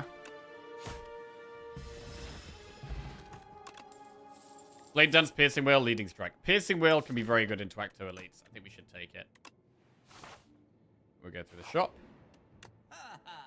Right, Anchor, Tincture, or Orrery.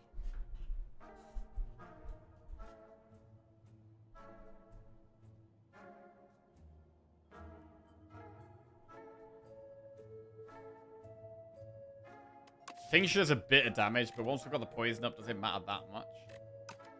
Anchor is always really solid.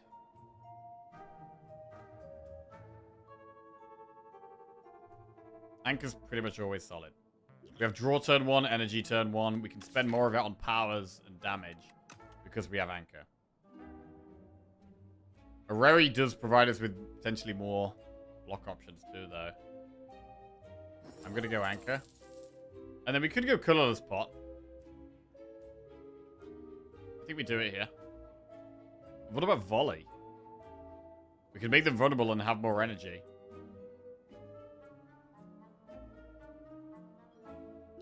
Do Colorless Pot. Could swap something for a power pot. I mean, we could drink the fruit juice and buy a power pot.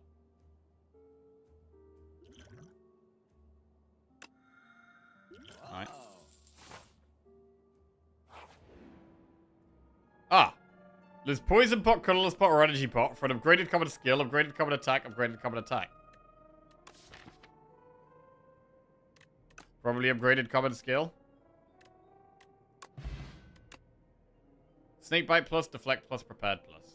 Prepared is solid.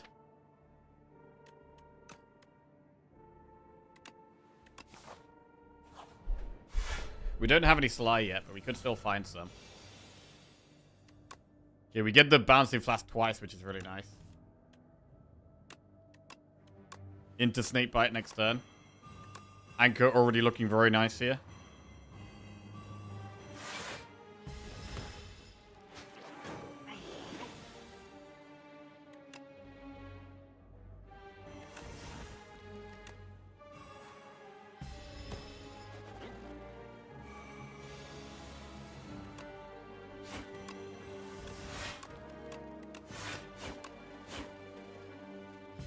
Okay, do we even want that blur back? It hasn't been amazing so far. I guess it's okay. I mean, Untouchable is a bit better now. We'll take Untouchable and we'll take the blur back. Right, this enemy could be a bit more difficult.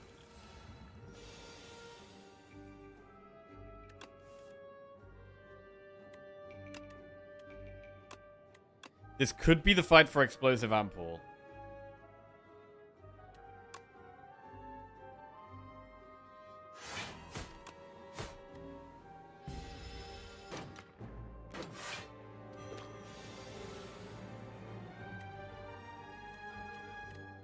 Oh, Bouncing Flask. I really want to play Bouncing Flask here. That's expertise. Good energy pot this turn. Good colorless pot this turn.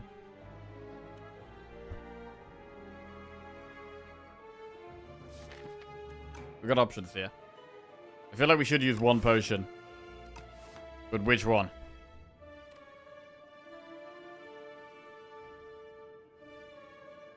Not explosive. So colorless, energy, swift, or power. Not power. Not explosive, not power. Probably not energy. So that means colorless or swift.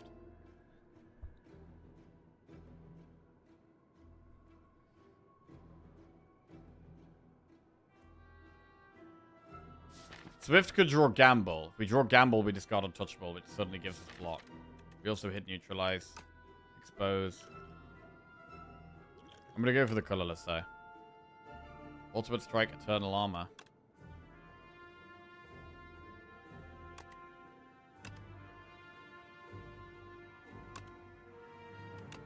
Well, I guess we go with the Eternal Armor.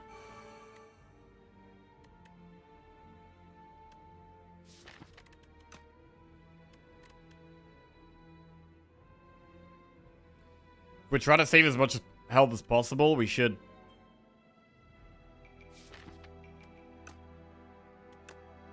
Chill.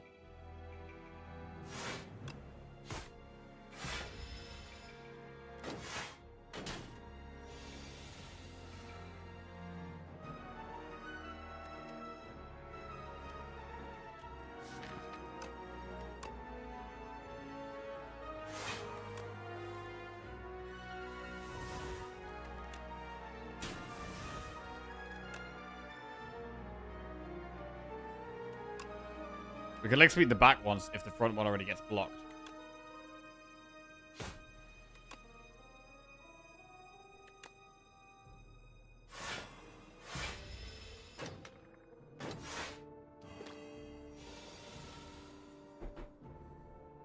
Now we should be able to Bouncing Flask.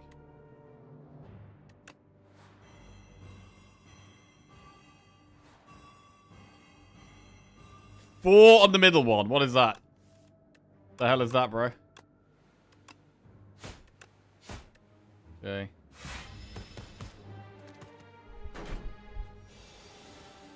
Well, the colorless pot is doing its job here.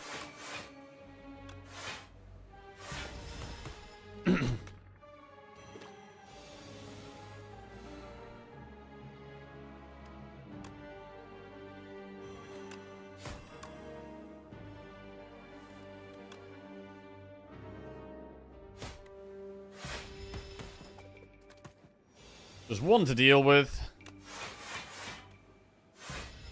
Bit of a slow, grindy fight.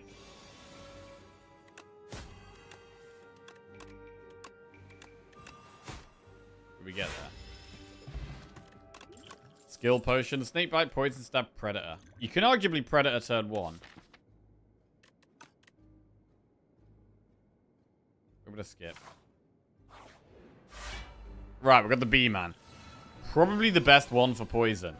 Poison, very good in this fight. We might not even need to use many potions here.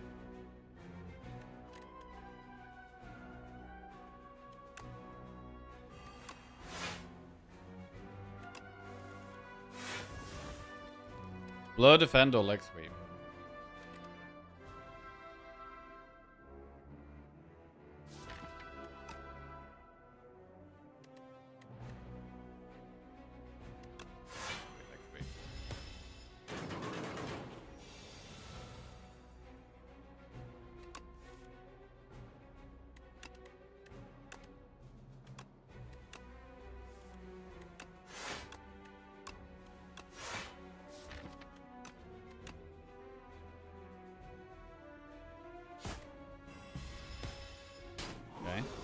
to Bouncing Flask. Expose doesn't do that much. Do we play a stride?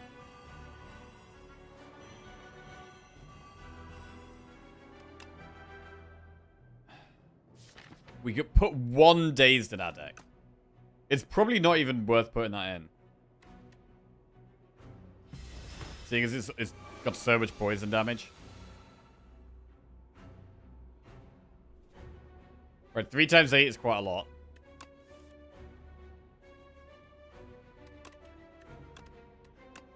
We can block 5, 10, 18. Take 6 damage.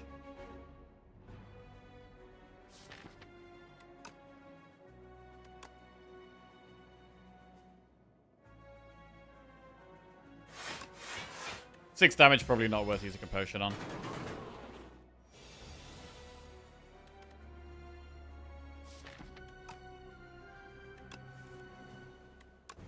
Again, 5 damage, not really worth using a potion on. Kind of awkward though. Is Poison Stab not good in this deck? It's good in the early game, but it's more of an early game card. Not something that really benefits us at this point. We've already got some big poison cards. Would probably be weaker than our other ones. Right, Twisted Funnel. At the start of each combat, apply 4 poison to all enemies. That's good. We could probably take a backflip here. Right, Campfire. We've got 2 campfires coming up. So we could rest in one if we want. But we should be able to upgrade in one of them. What are the best upgrades? There's not many insanely good upgrades right now, to be honest. Expertise draws an extra card. That's quite good. Let's upgrade Expertise.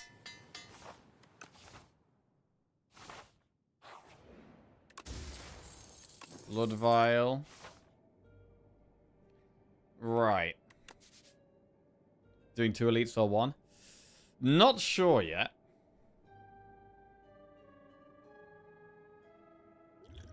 We would have to spend potions quite aggressively if we want to do the elites.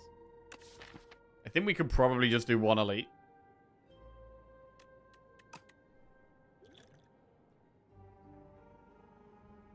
The Millipede's going to be quite tough for us, I think.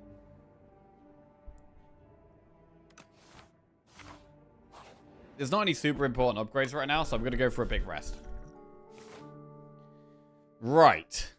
Now, do we go through the 2 elites and the shop? We haven't got that much gold, but we do have Courier, and we can restock potions. Or, do we just go up the top, go through an enemy, campfire, and 1 elite, and save our gold?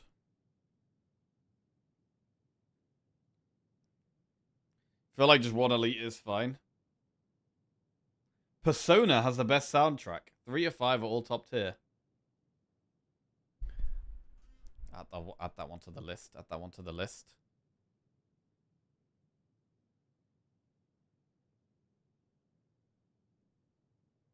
Persona.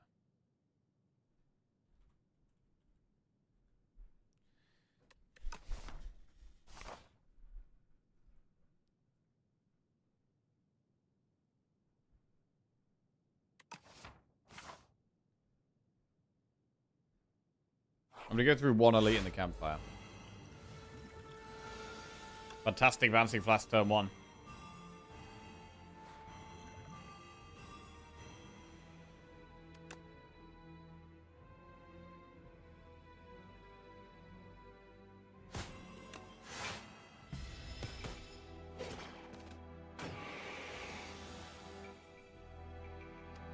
Prepared? Just remove. Oh, we can get rid of...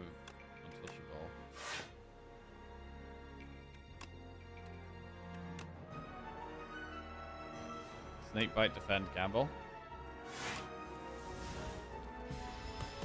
Left one dies next turn.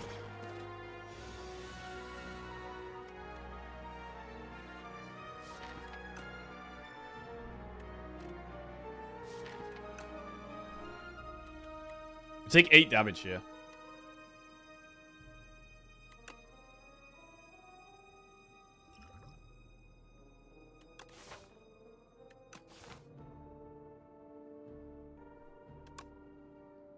I think that's fine. I don't think we need to use a potion.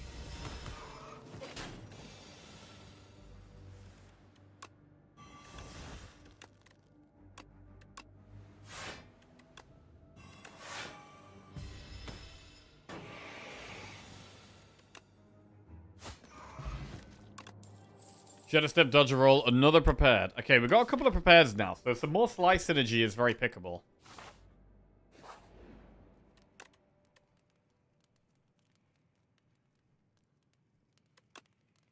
Backflip gets played a lot. Let's upgrade that. Right, we've got the Dorito. This is one of the harder ones for us. Do we use Power Pot in this fight?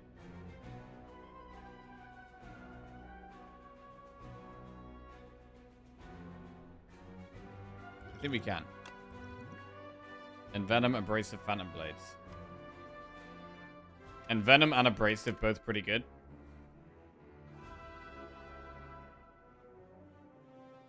Abrasive, probably slightly better.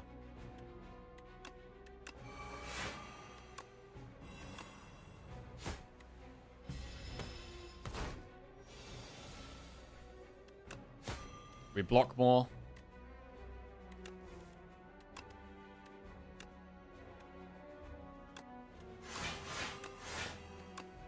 And it does have a multi-attack.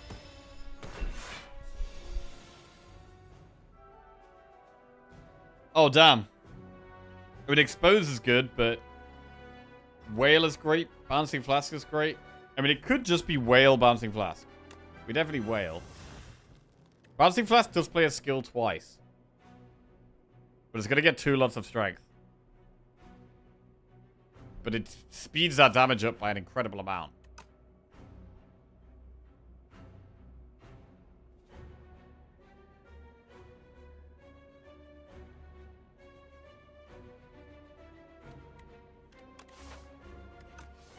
I'm going to do it because it speeds the fight up by so much for us. We take like 18 or something, I think. But now it's basically dead by turn.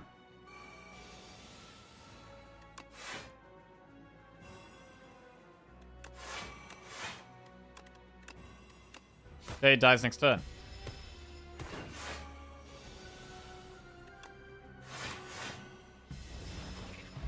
Okay, Strike Dummy and a Dex Pot. Predator plus Snakebite Slice. We'll skip those. Really nice Bouncing Flask.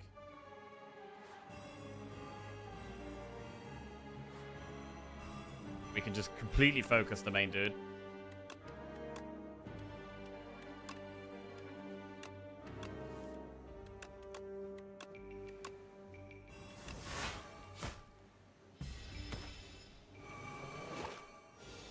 Don't need AoE.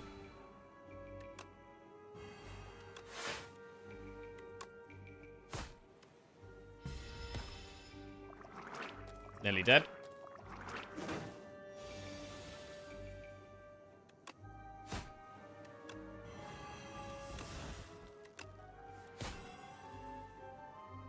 Cool. Flex Pot. Not the best potion. Our potion slots are full right now. Acrobatics plus. So our draw is getting better now. Prepared plus ×2. Acro. So another untouchable or like reflex or haze could all work quite well in this deck. We could go with a rest or an upgrade here. I don't hate upgrading untouchable or blur. Because they are just going to be giving us more block.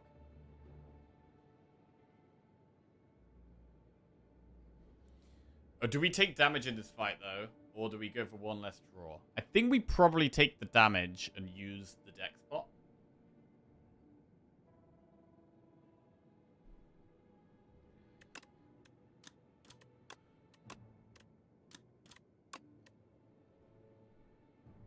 We're getting more and more discard. Untouchable is looking better and better.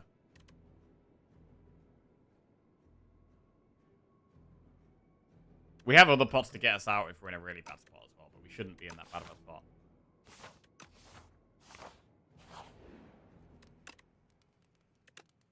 So yeah, we'll upgrade Untouchable. Upgrading more block cards than normal here.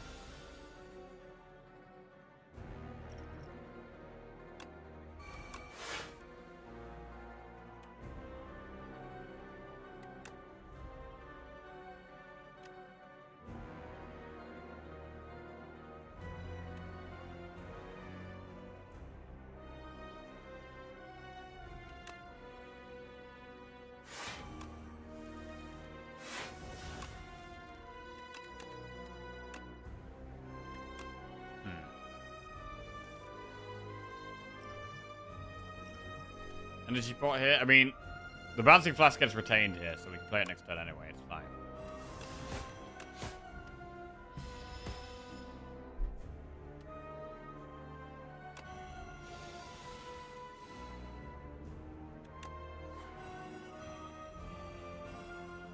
May the damage commence.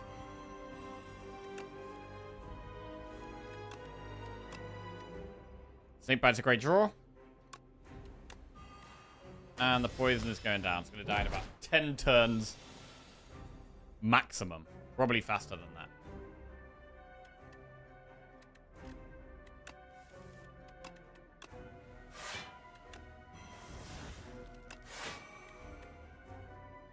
We could energy pot to play a bouncing flask. Is it ever worth?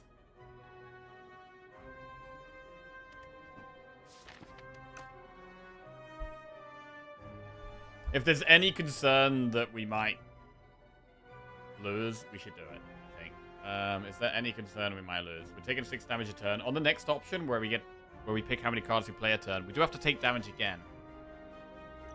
I think I'm going to energy pot. It is the boss fight. So we've used 2 potions against it.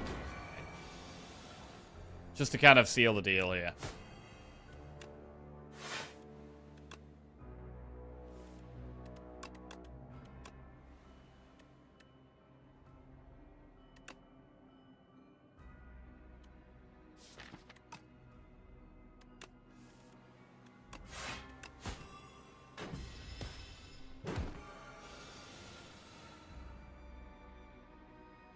Acro the Untouchable. We play Bouncing Flask whenever we can over Snakebite because it's more poison and it doesn't retain. The Clash is now a curse. I mean, Clash is really past its point of doing anything.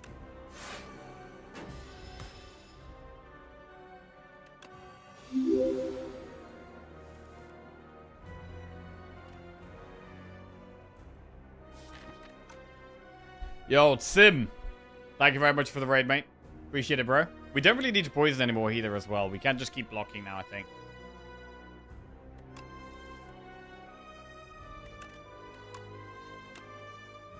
Leg sweep is fine.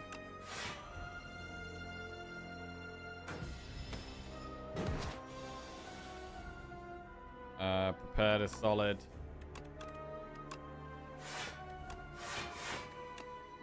We could do with scaling our blocker. Like, the deck spot has definitely helped. But when we don't have a potion like that, our block isn't amazing. Which is why upgrading these block cards isn't terrible either. Here to help you summon Frond. Would be nice. I don't think I've ever still had Frond with this many potion slots. Like, getting alchemical coffer into Frond is not something I've done. How many people have had that combo, by the way? How many people have been able to do it? Coffer into Frond.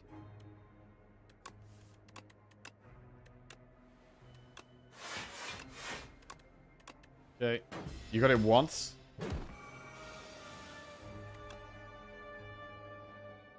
Like, not only do you have to be offered them both, but you also have to take the coffer, which I think is often not the best pick.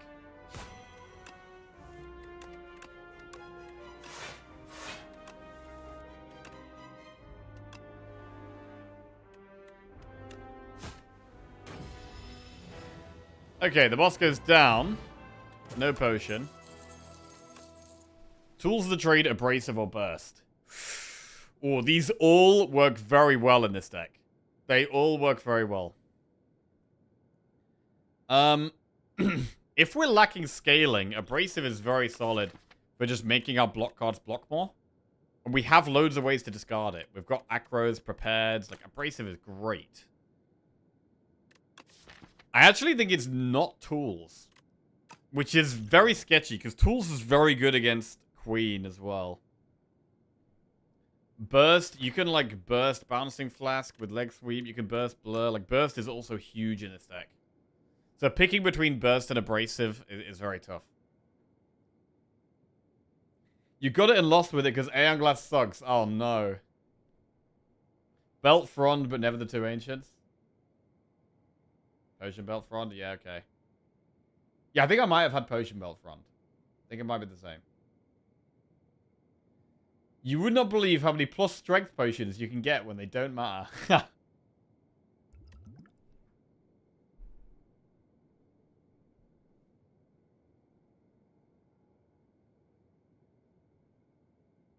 Abrasive is better now. Abrasive is better now. Definitely.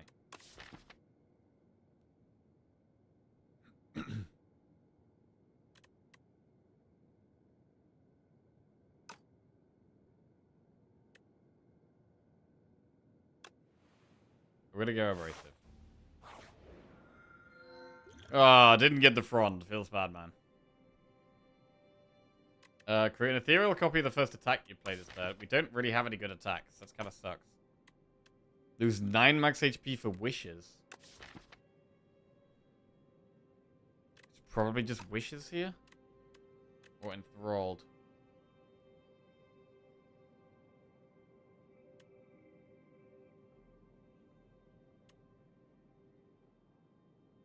It's got to be Seer Talon, really. They're not great.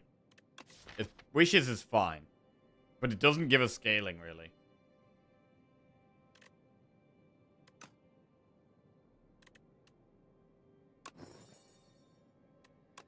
Right, we've got Queen and Test Subject. The poison will have to be applied from the start again with Test Subject. We haven't got the best deck for Test Subject at all.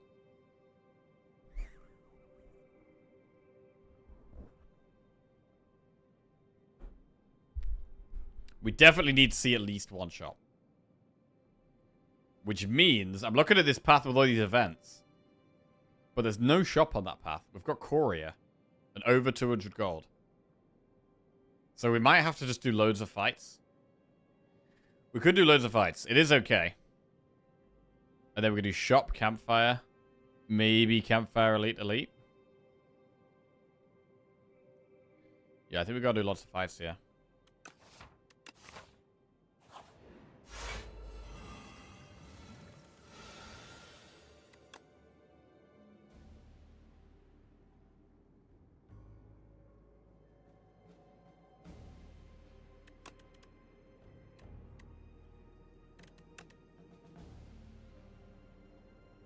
I mean, we could abrasive here, actually.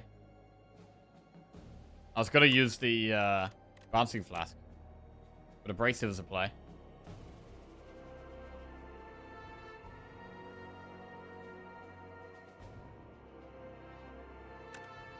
No, we should play the bouncing flask, really.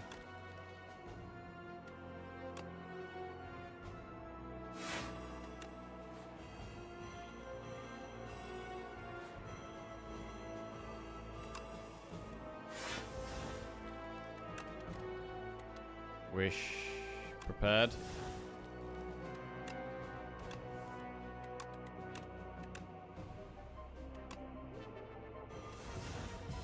Right, could use explosive ampoule if we have to.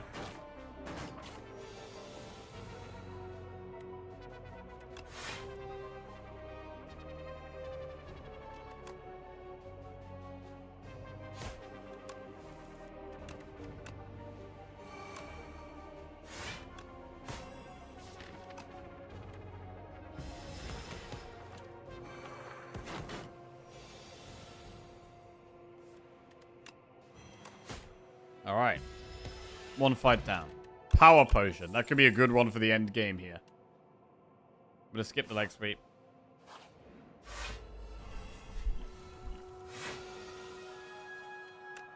Okay, well, we can wish the abrasive. Gamble it. Bouncing flask, then gamble the untouchable.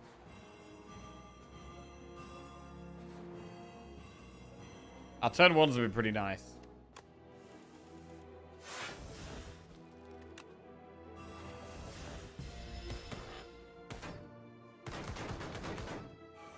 Gunner dead.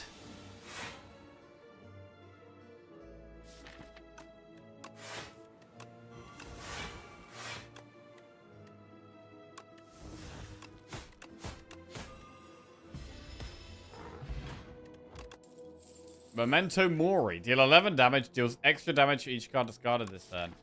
I mean, Memento Mori does work with the prepareds, the acros. It can be some faster damage. It is upgraded. Do we ever take that? There is an argument to take that, I think.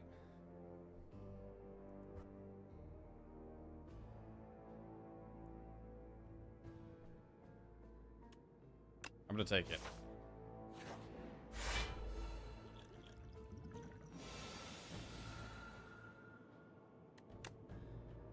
Right, we got to play the Advancing Flask here.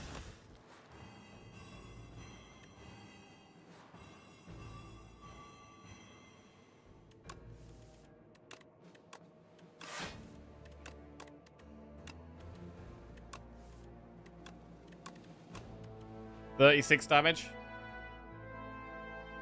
Or blur. 36 damage.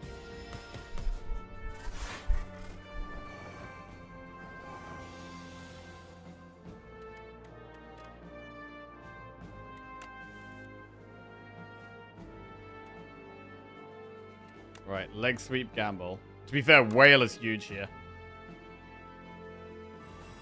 Huge whale.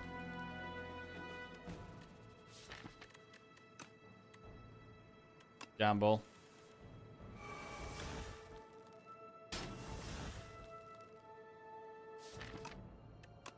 Wish neutralize.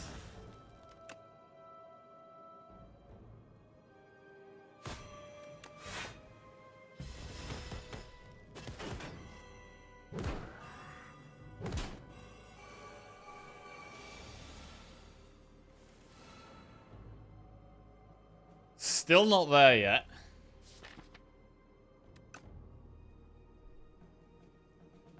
Any attack kills the middle one. The other two are doing 28 damage combined, which is a lot.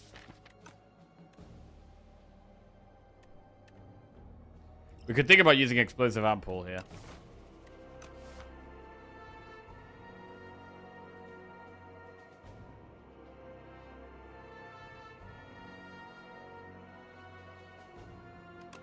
See what we draw with this. Okay, but Metamori could do a lot. 26 damage.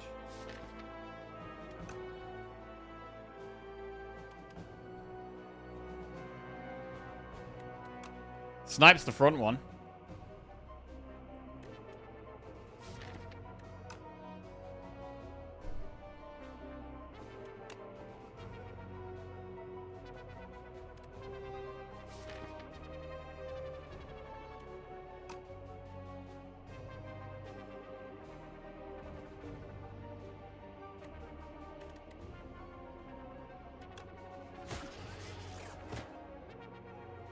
Any attack kills the middle one, so we can strike that.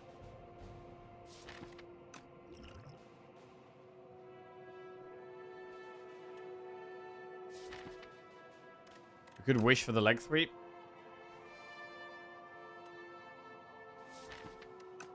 We could do strike defend. I don't think we need to use potions.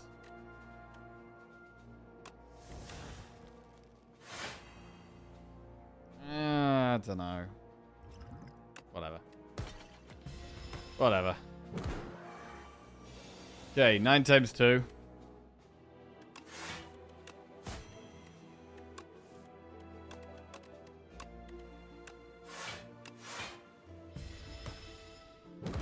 Probably was a fight to ampoule, but we probably should have just done it earlier.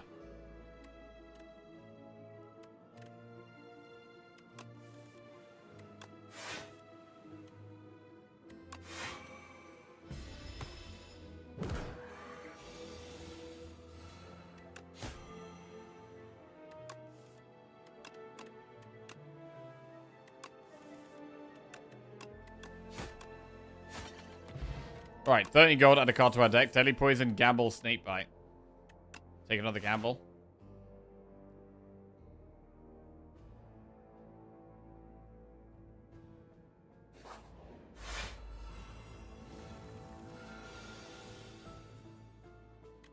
Right, gotta end this one quickly. Abrasive is there.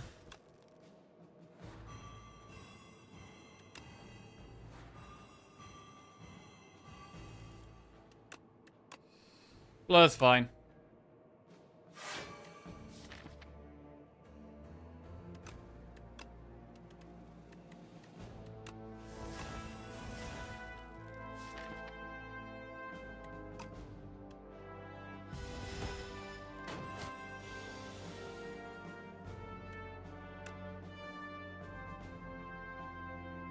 Piercing whale snake bite.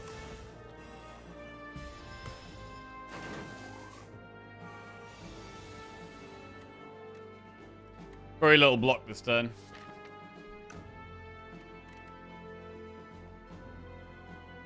We could use a skill pot. I mean, bearing in mind we can just buy more potions in shops. Quite easily. But we also have Blood Vial. It's like losing a tiny bit of health doesn't matter that much.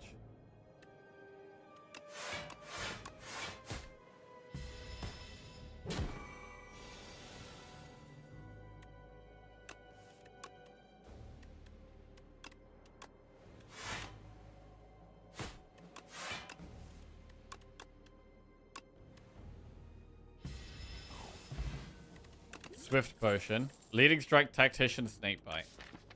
Tactician's pickable. Right, and we'll go through the shop now. Right, what potions do we want? Hello, Anons, how are we doing? Prolong can be amazing upgraded. War Paint looks good. I mean, bread. We do have Lantern for bread.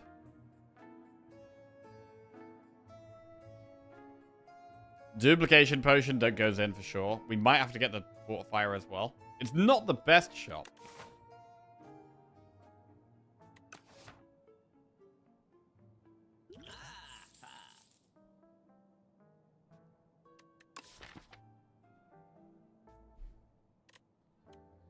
War Paint probably not worth.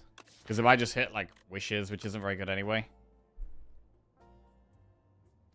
So we could remove and go Fortifier instead of Flex Pot. The Flex Pot can be replaced with the Fortifier for sure.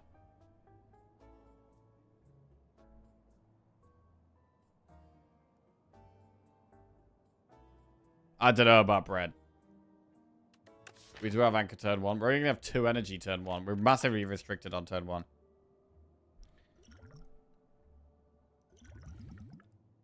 Swap the potions out.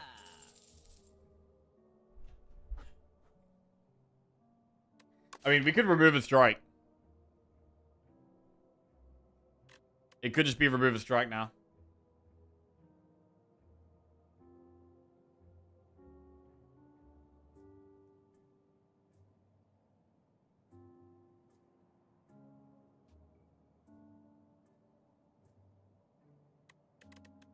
What about Clash?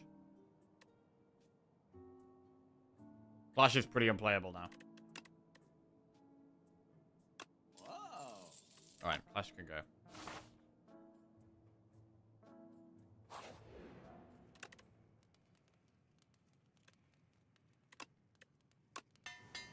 Upgrade Tactician.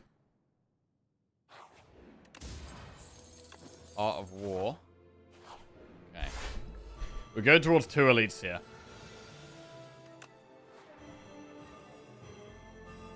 I really want to save Power Pot and Dupe Pot for the bosses. Because I think they could be tough here. We really would like some more powers.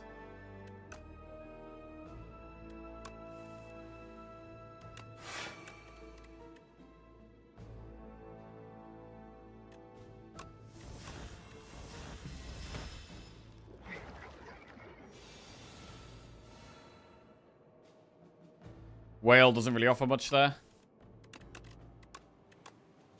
31 damage per Menomori. Wish for Acro here.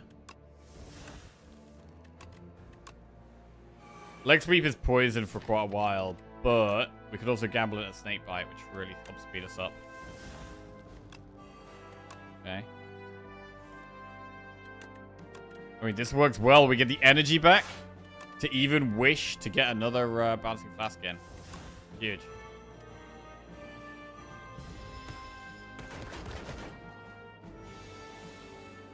Menomori not doing much there. Guess we leg sweep. Well. That is a bit of damage. I don't really want to take all that.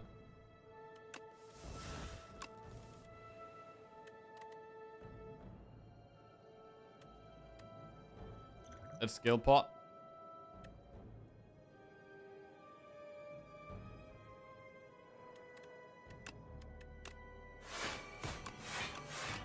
Not amazing.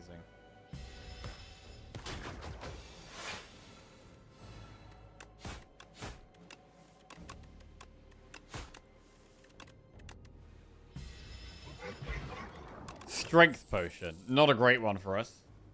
Deadly poison or pounce?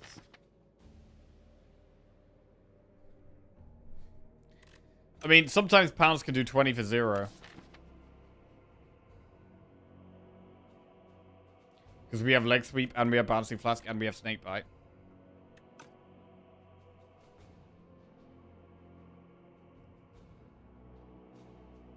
It does break Art of War, that's true.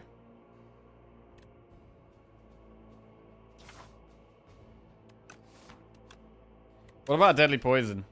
Honestly, we've only got 2 poison cards right now. We are trying to win with poison. I'm going to get 1 more poison card.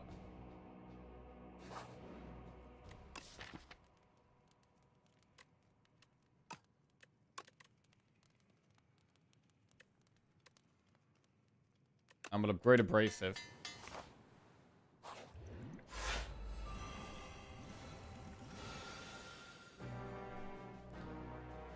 This fight could be tough. I still don't want to use power and duplicator if we can avoid it. I'd rather use fortifier, maybe strength.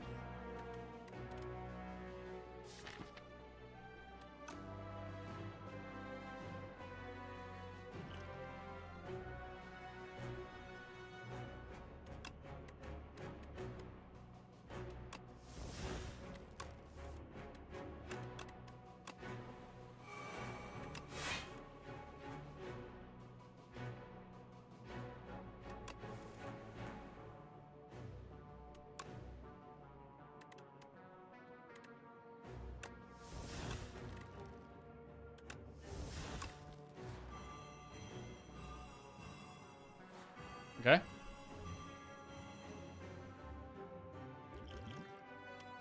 I mean, we maybe don't need to use any pots.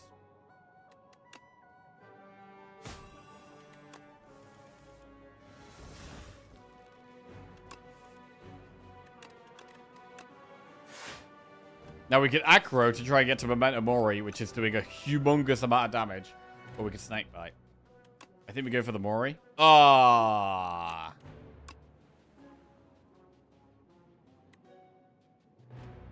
God, it was going to do so much damage.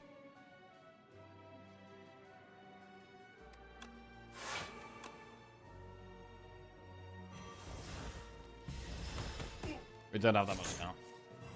Because the middle one has the second most poison on. That's probably the one we kill second here.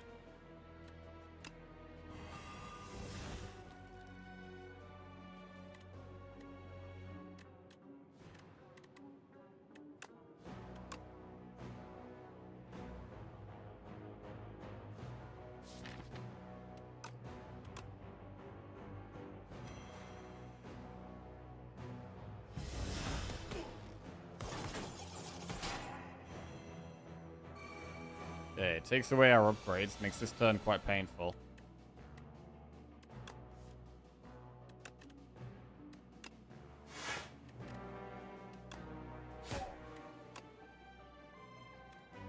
Now we could fortify her.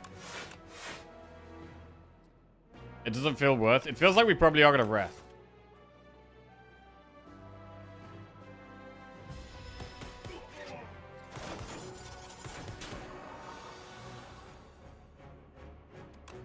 Acro Tactician is great.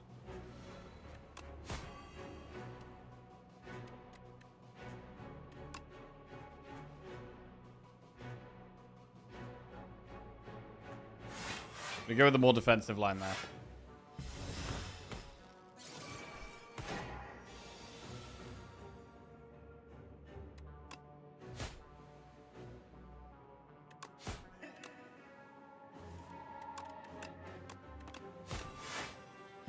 Okay, our cards are not ethereal anymore. And now we kill this guy.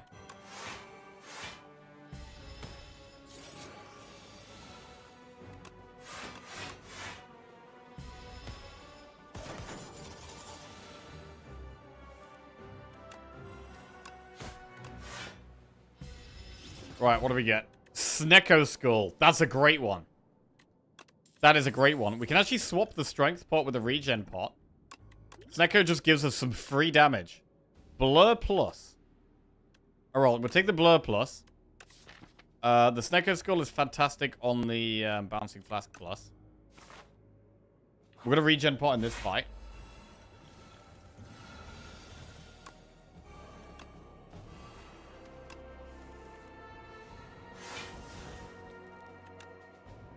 I almost don't want to kill this thing too quickly. But I do want to kill it. Right, I don't need to do any more damage to it now.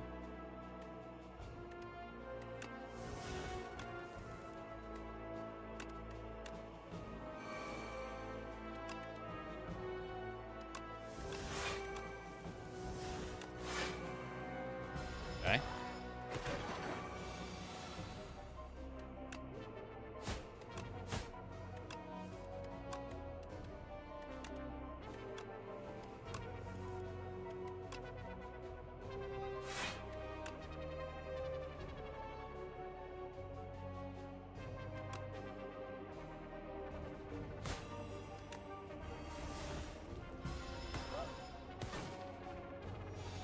Right, if we can survive this turn, we should. Because we get 3 extra healing if we survive this turn. We can wish for leg sweep.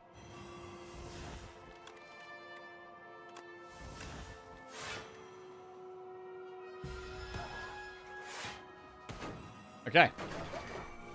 Pretty good fight. We got value out of the regen pot. Really nice to have this Snecko Skull.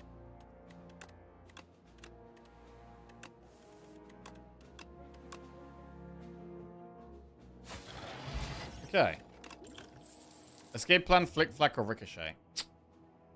Does escape plan really help us that much?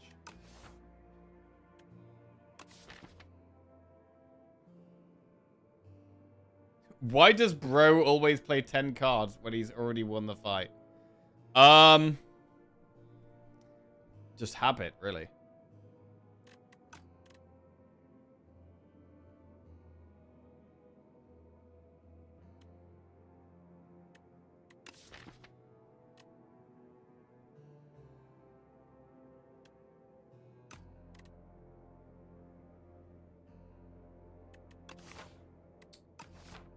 Escape plan, flick, flack, ricochet. Yeah, it's just in case we miss something. We just got to make sure we get as much value as possible in case I accidentally miss something. That's more it, really.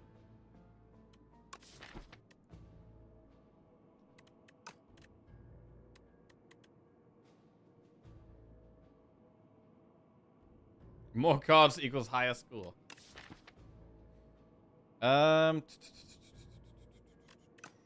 Escape plan. Oh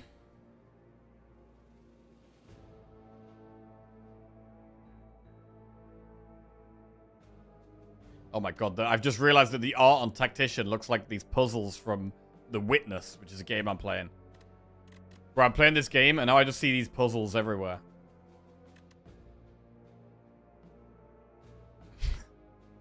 It's like a circle, like, followed by lines. That's like the whole puzzle. Right, anyway. The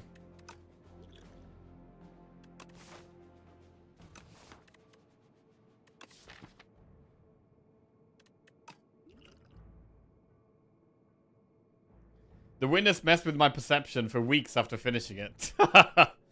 Yeah, I don't know how far we are away from finishing it. I think quite a long way. Like, it feels like we've got quite far through. But I still feel like we're probably quite far away from finishing it. You're playing The Witness. I'm sorry for you. Oh, God. God.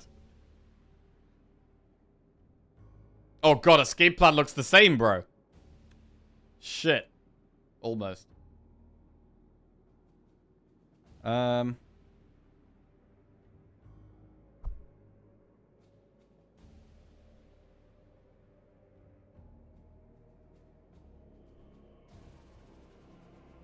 Yeah, I've just worked out something we can do with the boat in The Witness. And yeah, that's opened a whole new bunch of stuff.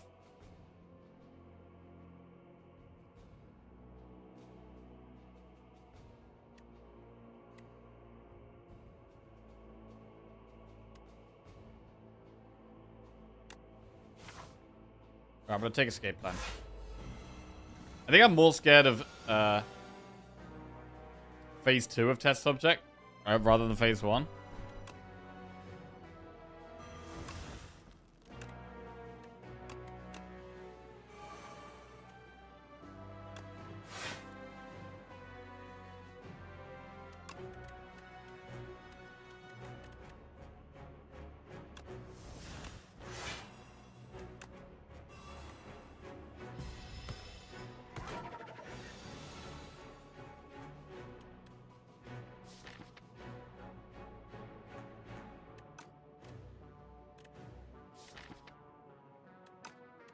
Wish Acro. Okay,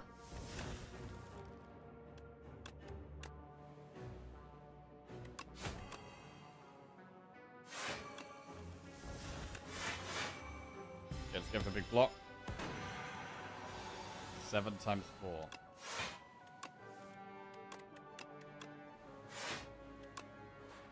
Very good bouncing flask.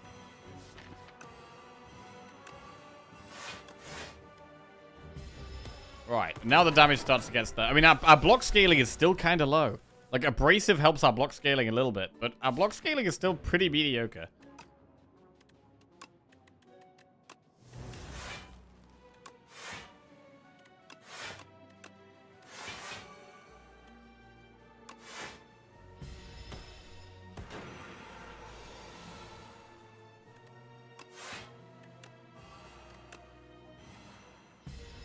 Yeah, it's gonna die. We haven't had to use any potions. We get 2 healing at the start of the next fight.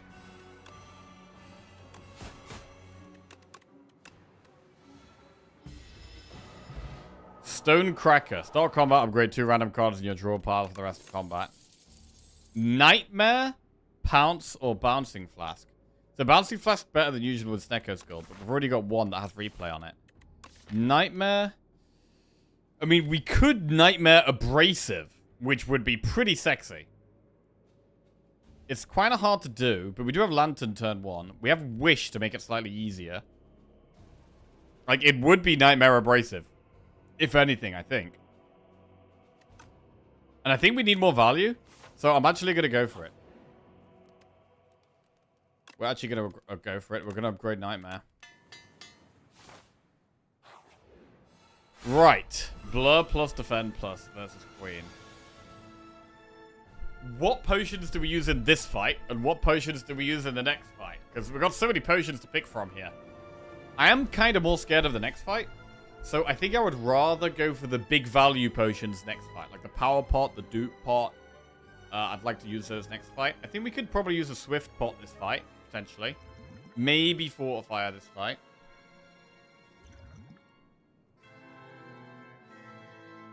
Nightmare the Bouncing Flask. You could Nightmare the Replay Bouncing Flask. That is the thing.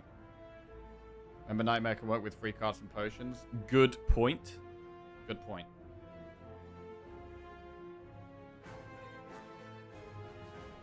Yeah, the Swift Pots are more likely to be good in this fight than the next fight.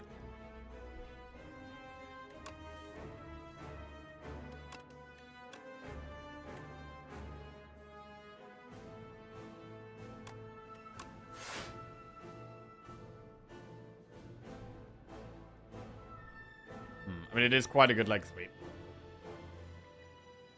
It's a very good leg sweep, but it means we don't play Bouncing Flask.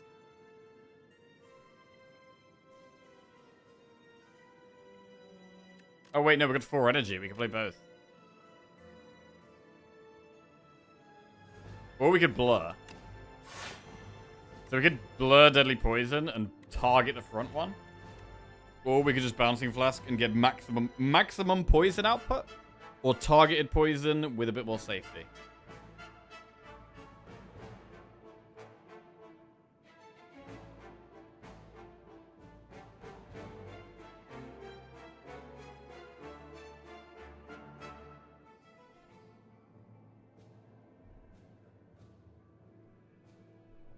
I'm gonna go maximum poison output. With the Snecko Skull as well, it does what? 32 poison. Like, that is so much poison. It really does speed us up a lot.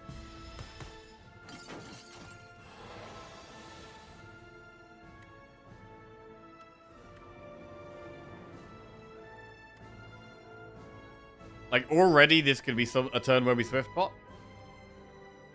Again, we could just take 8, though. We can just take some damage here, and it's kind of okay. For now, we keep putting the poison on the Torch Head. But probably only for this snake bite. I think targeted poison after the snake bite probably goes on the Queen.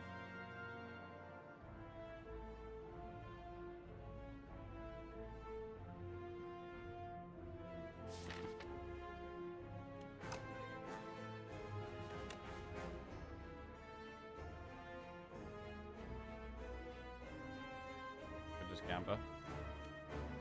Good Gamba.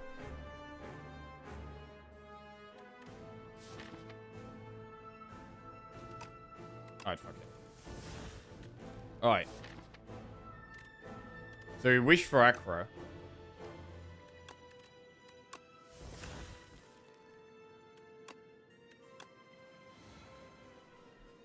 Right. Nightmare Blur is a play. We could still Swift Pot. We could still Swift Pot.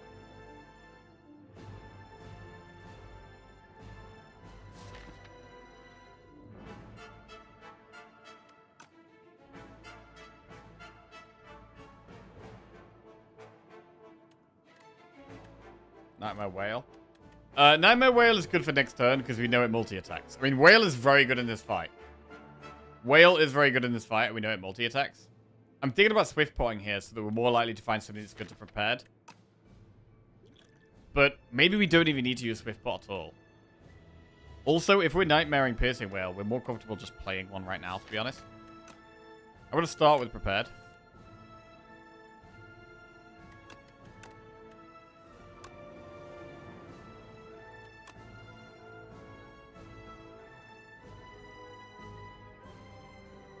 I'm actually going to Nightmare the Whale. I feel quite safe doing this.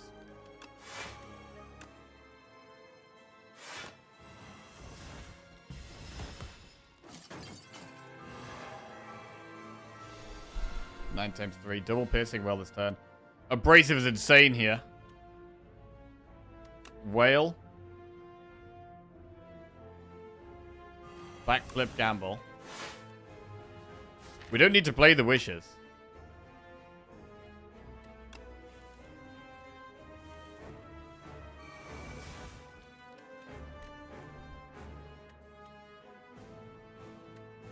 $34 damage Momentum Mori. Could be better. I want to get more damage out this turn, so it does make sense to get a Bouncing Flask again.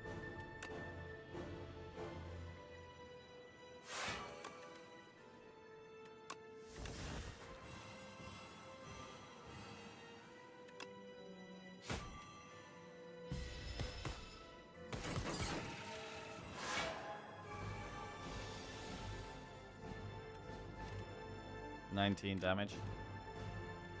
Acro. Escape plan.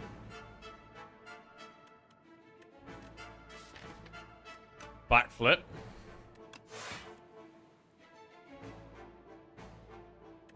I mean, I'd like to Deadly Poison, but again, we could just keep blocking.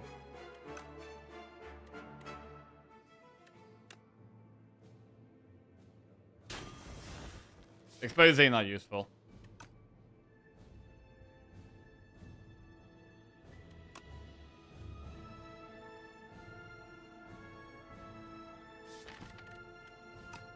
Drawn all our Piercing Whales here. Is that a bit scary?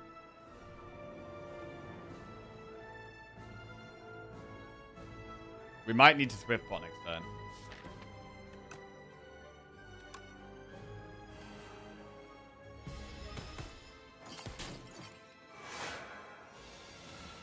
$20 damage.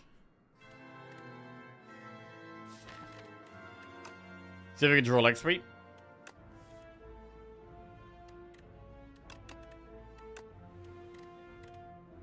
Blur Survivor blocks 12. I mean, Snakebite means we'll definitely kill the Torch Head next turn. I'm really trying to save our potions. We're like aggressively trying to save potions here.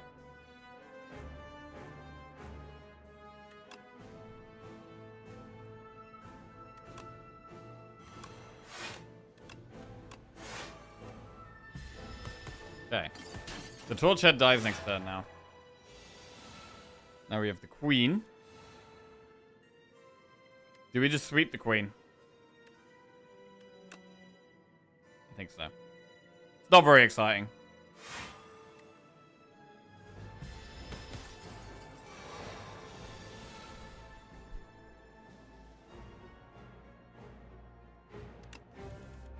Macro untouchable.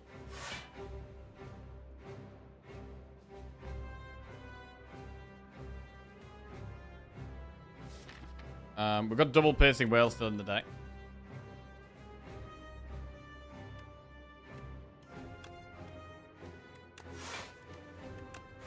There's one. We maybe don't need to use it. We could wish the deadly poison though if we do this, which is quite nice. Whale. Or we could wish blur actually. Wish the blur.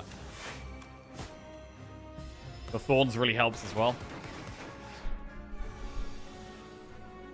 Right, blur again, easy blur again, and just bouncing flask. Actually, blur isn't even that good. We don't retain the stuff. So actually, it's the full poison turn.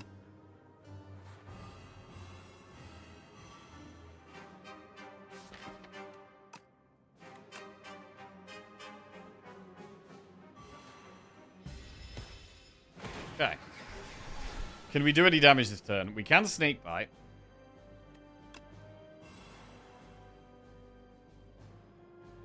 Input for my question of the day. Final Fantasy 14 or the OG Tony Hawk's Pro Skater? Nice.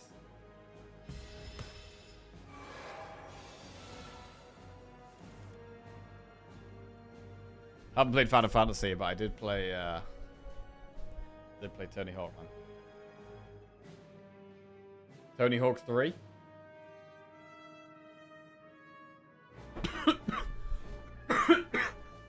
Right. We need some damage here. Cunning Pot.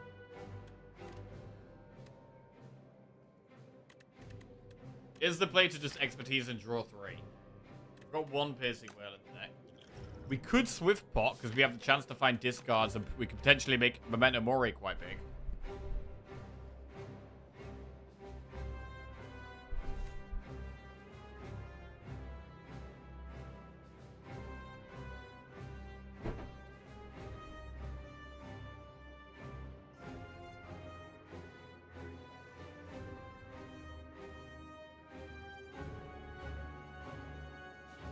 We're just being as greedy as we can here, just because I think the next fight is a problem.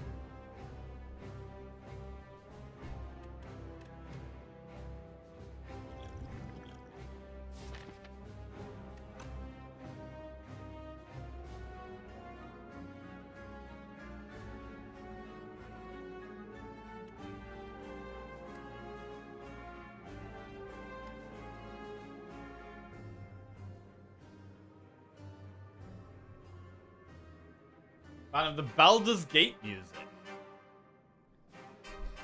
Another game that I don't know. I feel like it's probably a big ordeal getting into Baldur's Gate. Right, Swift Pot.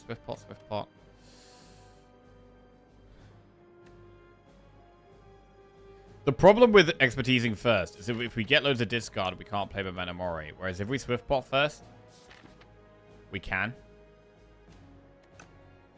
Potentially kill it this turn. Because blocking this is not really very likely. Doing damage to kill it is probably our best hope.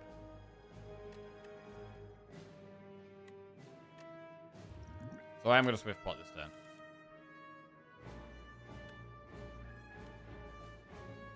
I mean, we could Fortify and block. Like, it's dead next turn no matter what. Fortify does make sure we block it all.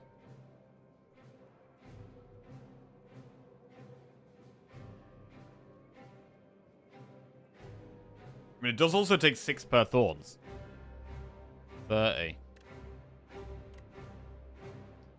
So could we do Deadly Poison, Strike, Leg Sweep? Hang on. If we do Deadly Poison, Strike, Leg Sweep, put 9 poison, put it to 68. Another 6, put it to 74. No. Not the way.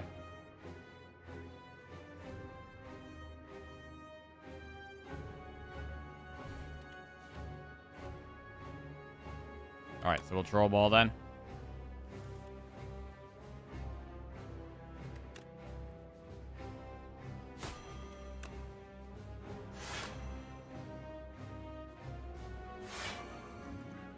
Alright, so we have ended up using 2 potions.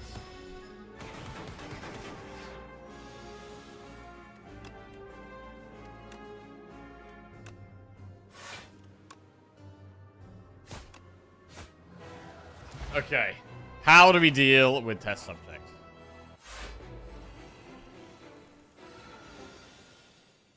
Snakebite turn 1.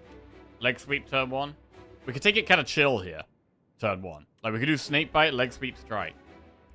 But we should really power pot. But I guess the thing with power pot is that you can power pot the turn we get nightmare. That is an option. That is an option.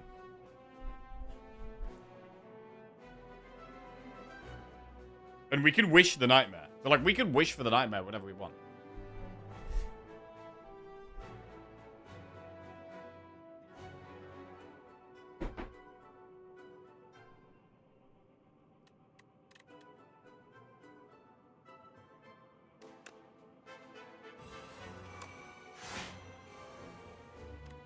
Right, do we use the attacks or not? We could do neutralize strike, or we could chill out. Doing gamble and trying to do loads of things at once is probably not the way.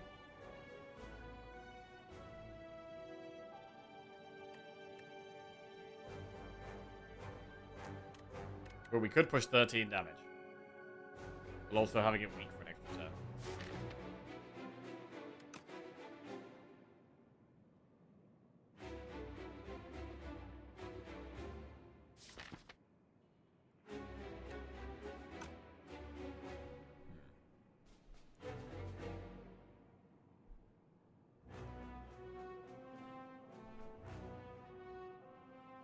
Are we really killing on turn 3?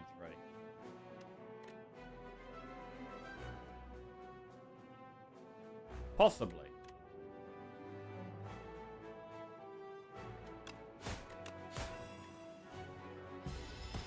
Right. Well, there's Nightmare. So we could Power Pot right now. A Nightmare, whatever we get from Power Pot, right? And then you could dupe pot the power, or you could dupe pot the nightmare. This power pot feels huge. This could be a massive difference maker. What are we gonna get? This could decide the fight, to be honest. Right, power pot. Abrasive, accelerant, or tools of the trade. It's not tools. It's either abrasive or accelerant. I mean, accelerant is really good for speeding our damage up. But is it just abrasive? Is it just abrasive? Thing is, we might struggle to discard the abrasives.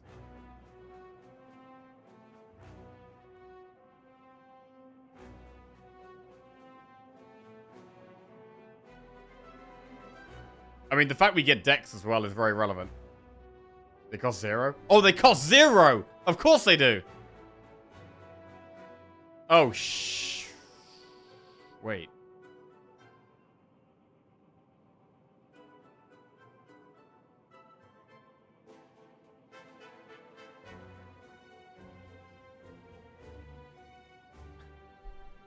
I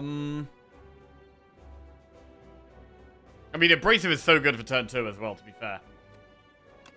Alright. Do we dupe pot Nightmare? It is playing 2 skills. I'm concerned about how much damage we're going to take next turn.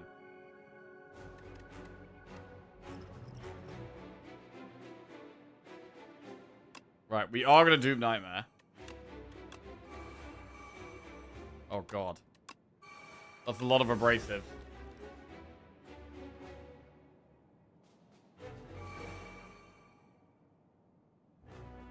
Next turn is quite scary.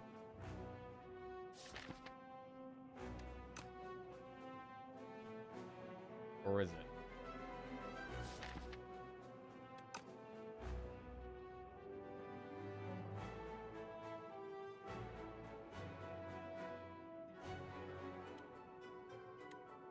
I think we need to stop taking damage now. I'm gonna just end turn. take 21. It kind of sucks, but... I don't think we could really be taking any more.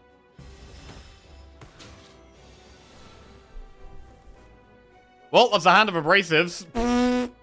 1, 2, 3, 4, 5, 6 abrasives. 1 dex per each, 1 thorns per each. We have Survivor and Untouchable, which is pretty strong. 1, 2, 3, 4, 5, 6. 28 thorns! And we even have another one. That's big thorns. And we have really good dexterity now as well.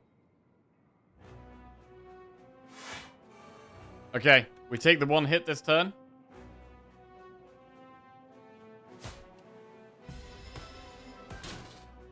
And it's gonna die now. Okay, we wish the abrasive, right? Wish abrasive. Use acro to discard it. There it is. 34 thorns. We now look for the blurs. Okay, it's coming together, bro. Blur. Prepared.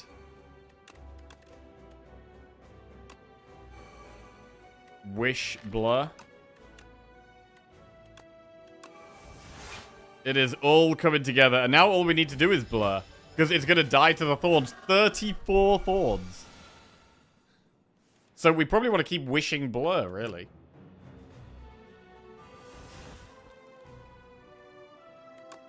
Any blurs? That's a blur. I mean, is Snakebite even worth it? It's probably better to expertise. Expertise. Wish blur. It's a lot of turns of blur. 34 damage a pop. Piercing Whale.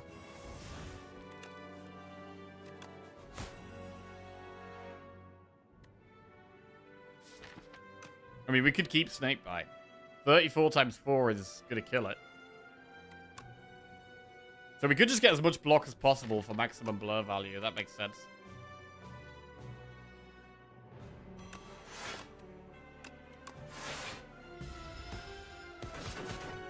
Oh, yeah. Final phase.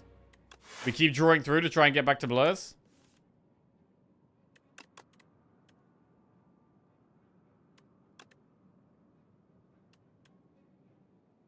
I mean, do we have a Swift Pot now to try and get the blur?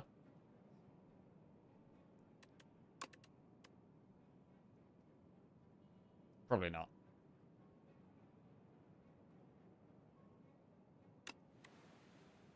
Probably just chill.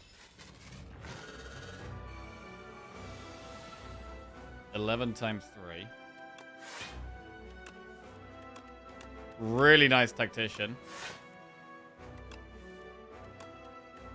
So much block.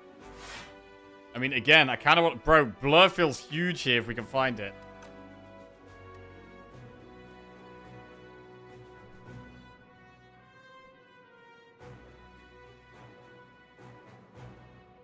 We don't have that much block next turn. But what if we Swift Pot a miss? If we Swift Pot a miss, it's very bad.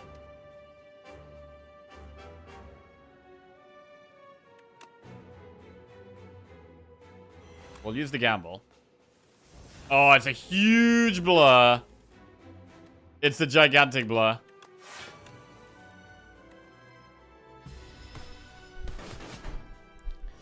So, with it being intangible, it does make it a lot harder to actually kill it. So, Bouncing Flask makes sense.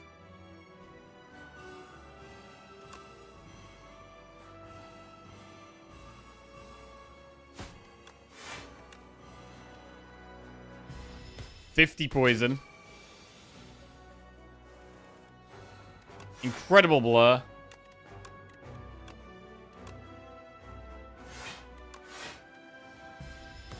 Now it actually takes damage because it multi-attacks. So now it's going to take 34 times 3.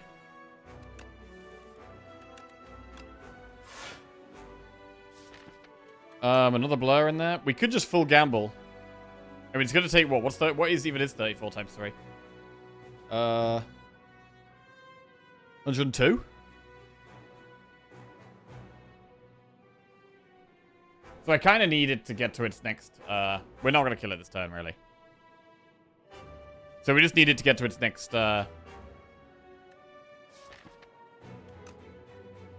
non-intangible turn. So Swiftbot makes sense now.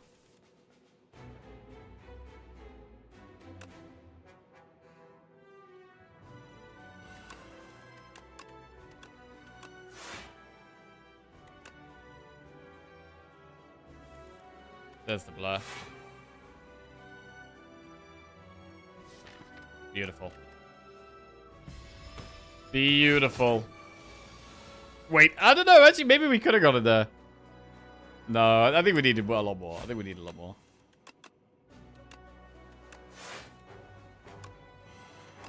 Very nice.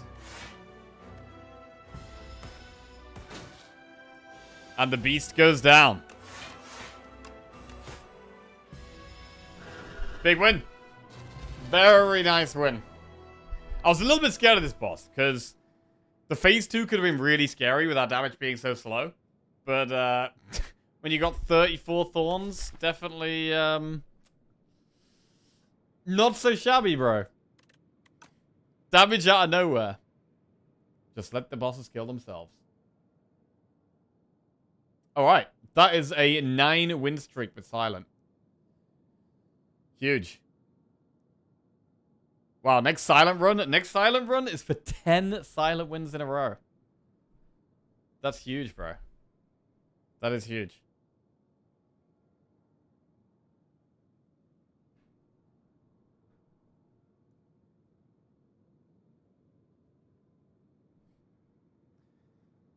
Imagine considering Accelerant. Imagine.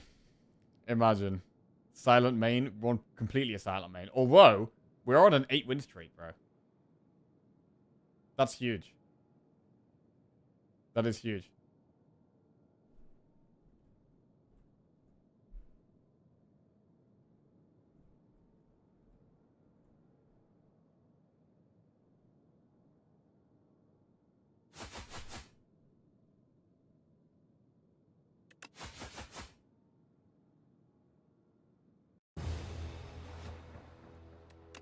Nice.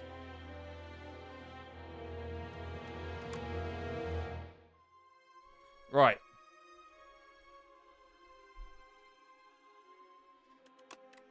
One, 2, 3, 4, 5, 6, 7, 8 wins in a row. Absolutely huge. What's your silent win rate? Silent win rate is 87 and 28. What's that? Calculator out. Calculator. So that's like 87 divided by 115 times 100.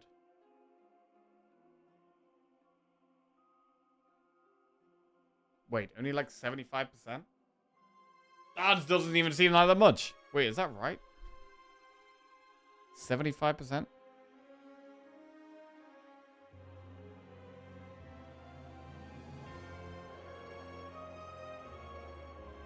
I mean, if we had 20 and 60. 20 and 60, that's 75%, right?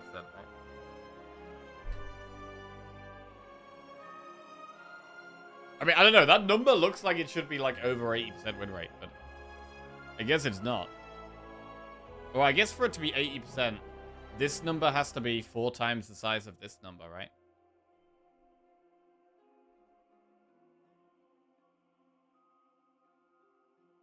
Yeah, no, so 20 and 60 is 75%. Yeah, okay. Alright. Well, it's pretty good. Pretty good. The WoW soundtrack is underrated. Whenever I hear the Stormwind theme, it takes me back years. Nice. You say that boss was looking thorny? Bro, we were looking pretty thorny, to be honest. Thorny gaming.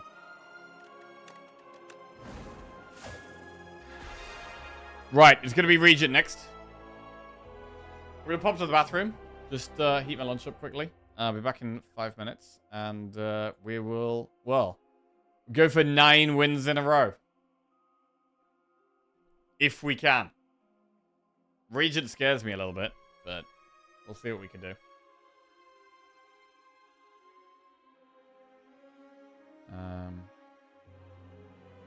Yeah, Regent does scare me a little bit, actually.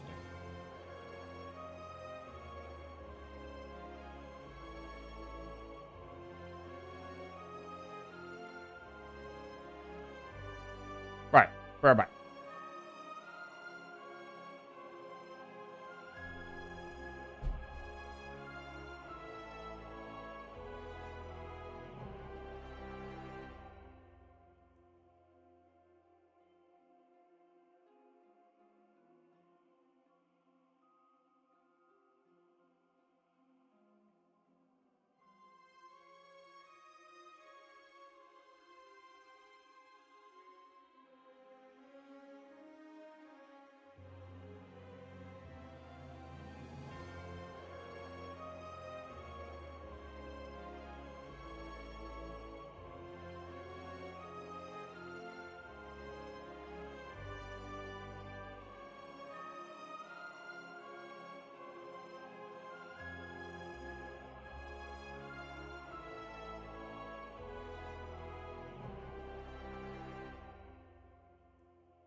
Okay, streamer back with curry. The best way to be back. Right.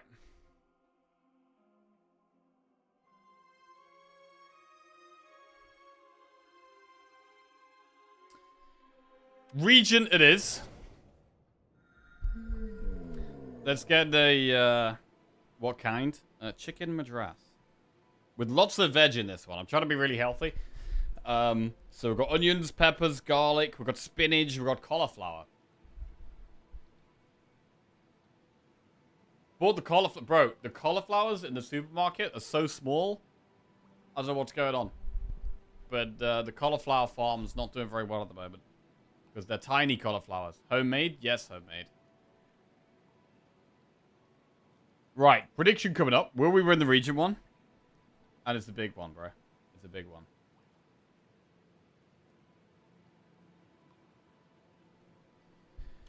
Right. Lava Rock, Booming Conch, or Hefty Tablet. We are in the underdogs. We could take a safe-ish path and do like a bunch of campfires in a one elite. Could actually consider doing Hefty Tablet if we're doing that. Or could even consider Lava Rock.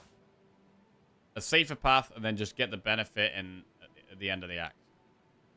If we went with Conch...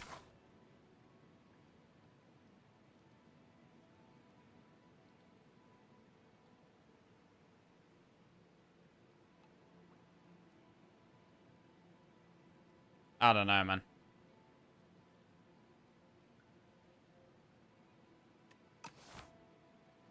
I don't love the conch. I don't love the conch at all. Well, hang on. We'd probably go this way, actually. We'd go through an early shop. And then do elite. Campfire elite. We'd still only do 2 elites that way.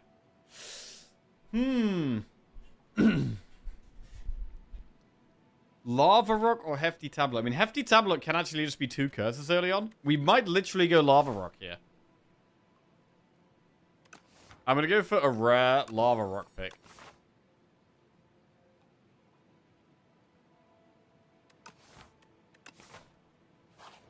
Because we should be having quite a bit of a safer act here. Terrible starting hand.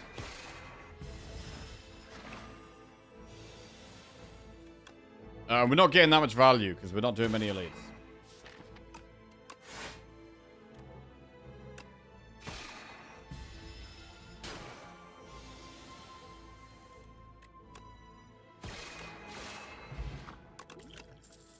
Glitter Stream, Solar Strike, Patter. The Glitter Stream. Oh. Greed. There's no shop unless we go this way. I don't think we can greed here. So let's go 52 gold. Okay, an extra enemy is definitely not good for us.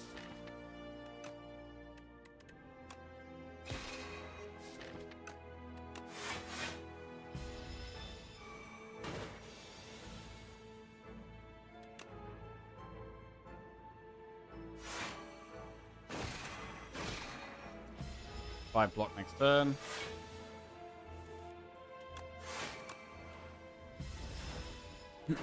Just won 3 Ascension 10 runs in a row. Shout out to Jackie for the tips. Hey, GG, mate. Well played, Earning Lobster.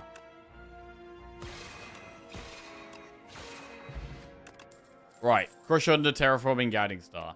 I mean, Crush Under is fine in the early game. Not exciting, but it's fine. And I mean, this next enemy is still an easy pool enemy. But after this, it gets a bit more tricky.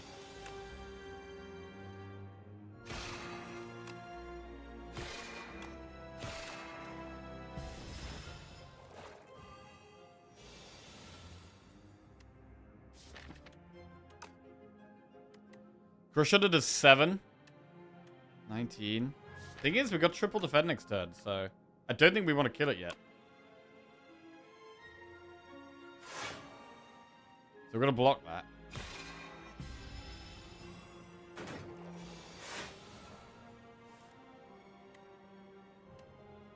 Nine.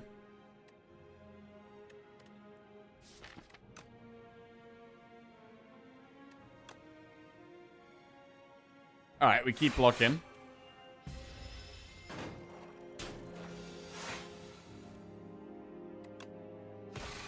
Now we go. Right, no they place Wrought in War Crescent Spear. No they place is fine. Take that. Next enemy should be a bit more difficult. We might want to use a potion here.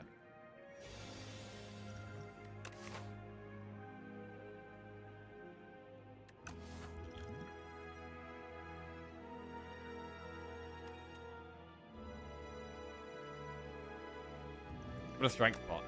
I'm a bit scared of this fight.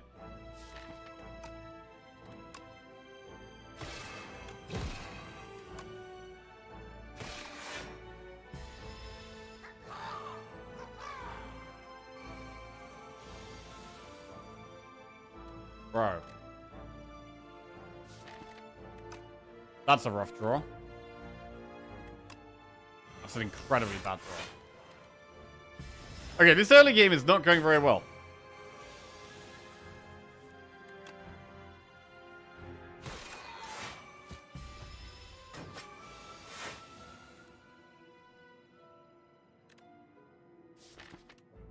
We have Falling Star next turn.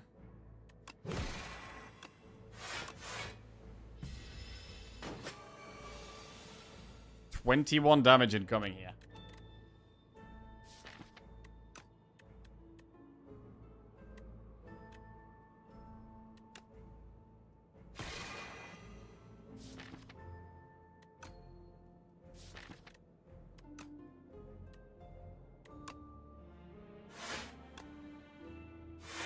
I mean, is it worth playing Crush Under? At the moment, it feels like we're going to have to rest in one of these campfires.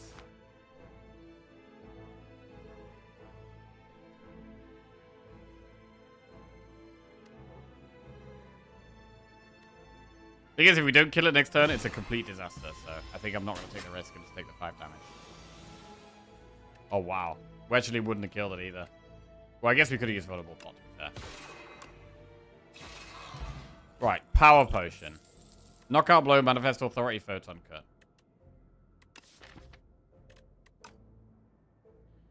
We'll take Manifest.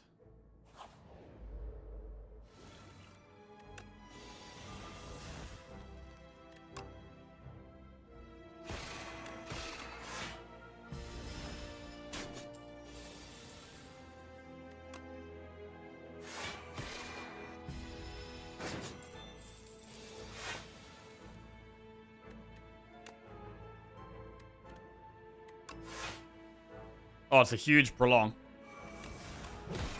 Really good Prolong.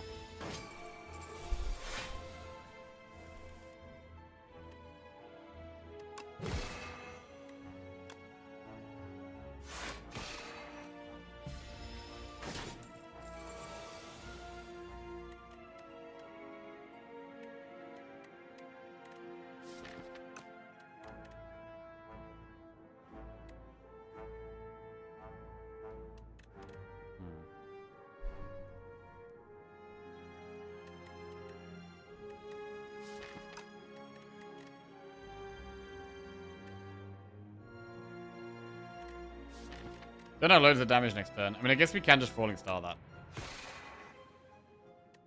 But this turn's a little awkward.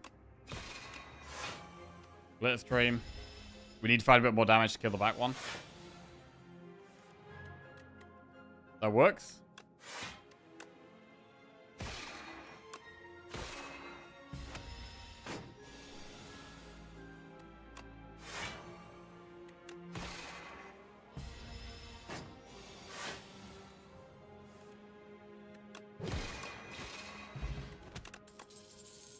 Black Hole, Quasar, or Patter.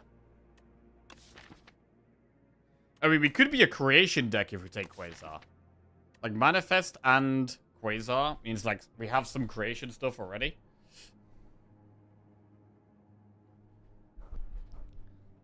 We're struggling for stars a little bit, though.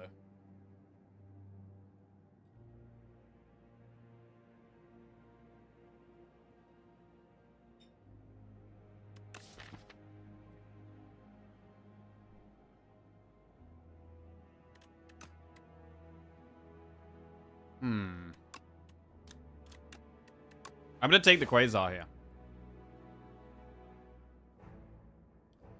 Right, and we'll get some upgrades. I think we want to upgrade Glitterstream, Manifest, Crush Under, and Quasar.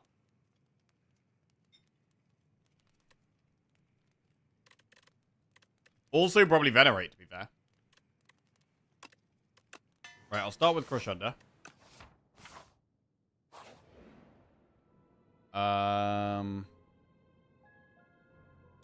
Put an injury in our deck is kind of bad. But I don't really want to fight these guys. Right, we got Centennial Puzzle. Bag of Marbles.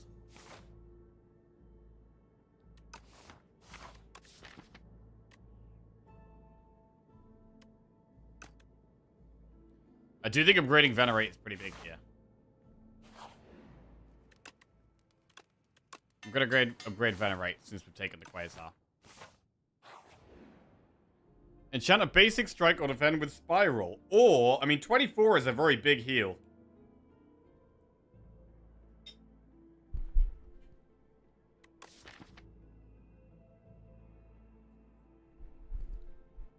$24 is a huge heal here, and definitely allows us to upgrade on the next floor as well. So I'm actually going to go with the heal.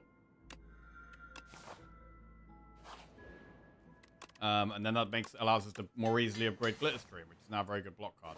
And we're going to go towards 1 elite. We can't Falling Star and Quasar here. This does 12. This does 9. So we can kill 1.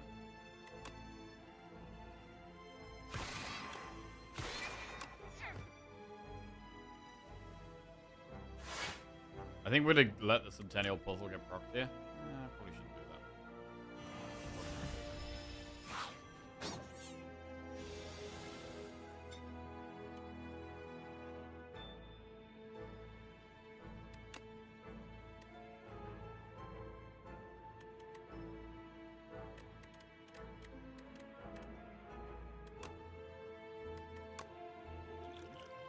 Ah, this is annoying.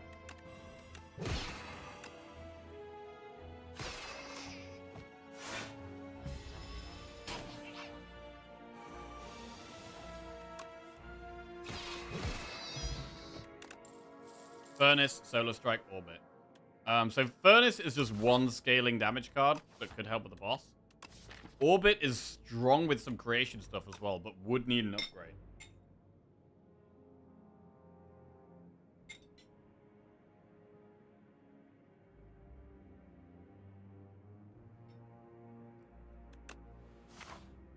I'm going to take Furnace.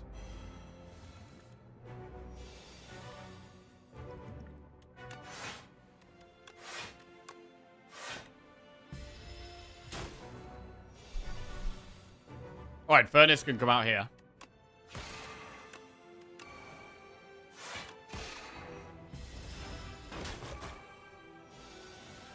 $24 damage. No, they place. First stream. And we should Venerate there.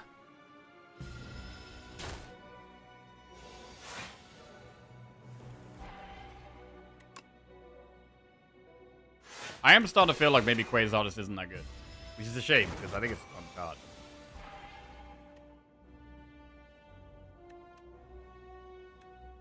But it does work with both of the powers.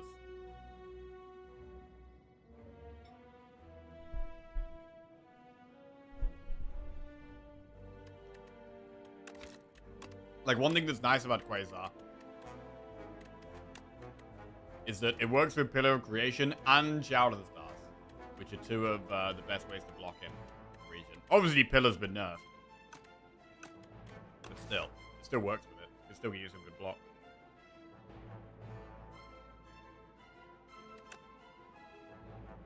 Fasten.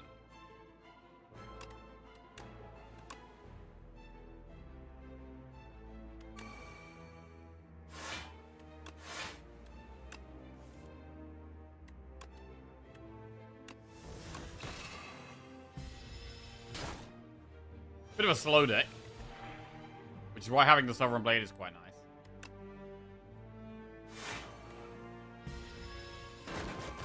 So we get it below 75, we stun it.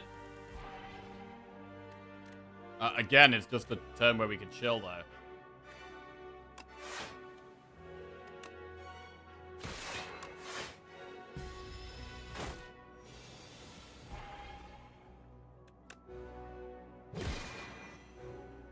Right, Sovereign Blade does 40. Do we just play it?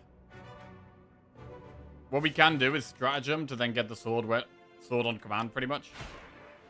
I think we do it.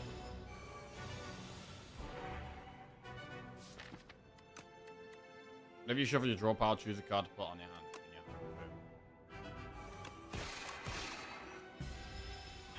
And we choose the sword. And we have lethal. Okay, not too bad of an elite. We get Blood Vial, Particle Wall, Glimmer, or Glow.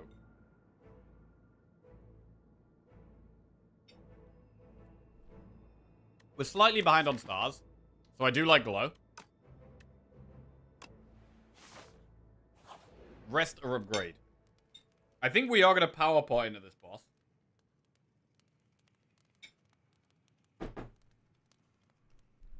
So I would hope we can get an upgrade. I like upgrading Glow. I like upgrading Manifest. Furnace is also quite good for the boss. Furnace ends the fight faster. So we'll upgrade Furnace. Right, Power Pot. Neutron Aegis, Genesis, or another Furnace. So twice the sword scaling, or just endless stars? It's just Furnace, really. It is just Furnace, I think.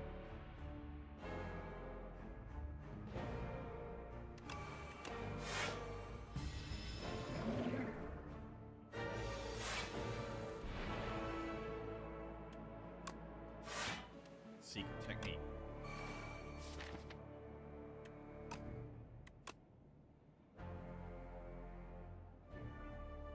Will it defend? I find myself not playing Quasar a lot of the time, which just seems kind of weird. Like, I feel like really we should be playing this.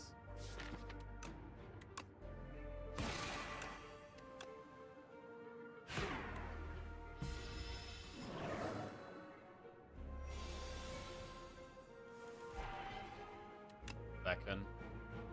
Go play the sword again for 58. Or do we keep holding? I think we probably play it, and the next time we draw it, we probably win. What's the thought process? The thought process is to save stars, to play it for when we actually need it.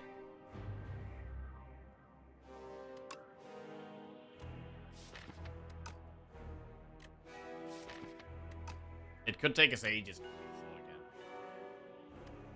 It gets 12 damage a turn. That's quite a lot. Probably worth holding. Just actually going to kill with it.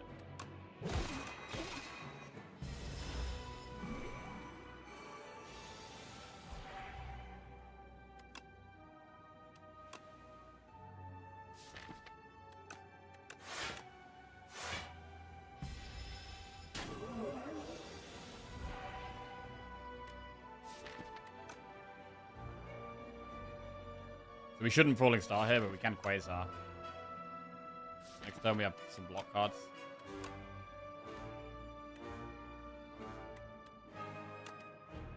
This doesn't really help.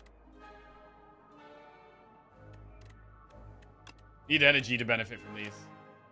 Like, if we had energy, amazing. White Orbit would be nice, but couldn't really take it here, I don't think.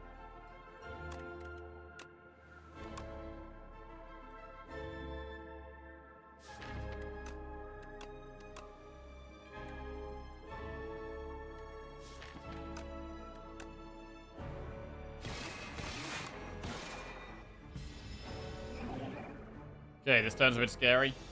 25 damage. Glitterstream Manifest blocks more than playing Beacon. The sword does 75.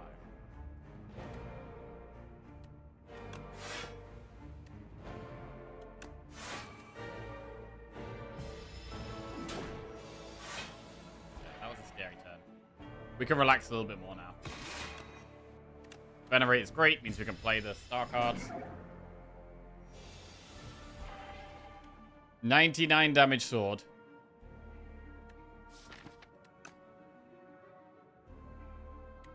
Try and get some damage here, try and kill it. Okay, hatchet helps. Hatchet. Beckon, strike. Wait, it's going to be intangible next turn. Hang on.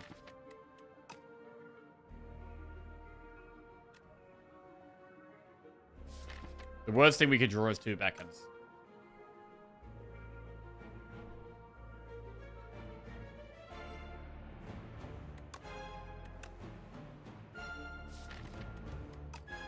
I mean, I can't play Falling Star right now.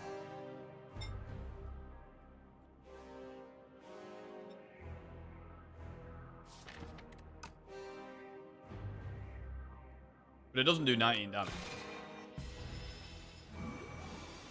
15 damage.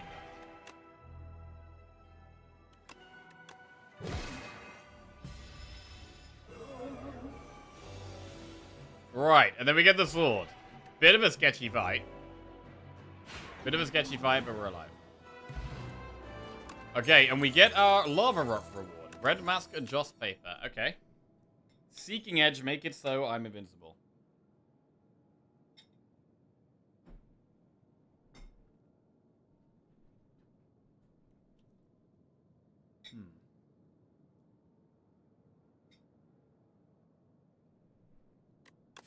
Seeking Edge is fine, but I mean, we've only got, like, it's only Furnace. Furnace is our only Forge card.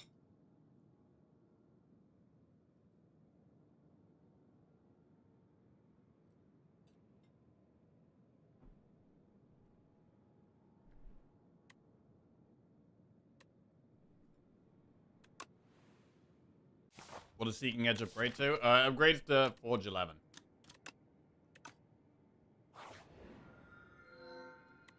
Pale's Flesh, Pale's Tooth, Pale's Eye.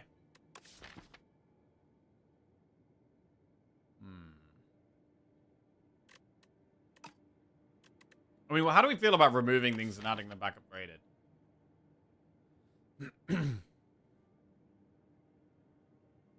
Because we can do it on Glow, on Quasar, on Manifest, but... Pale's Eye is okay, but it's a bit awkward with the sword. Because, like, you never want to use Pale's Eye when you got the sword.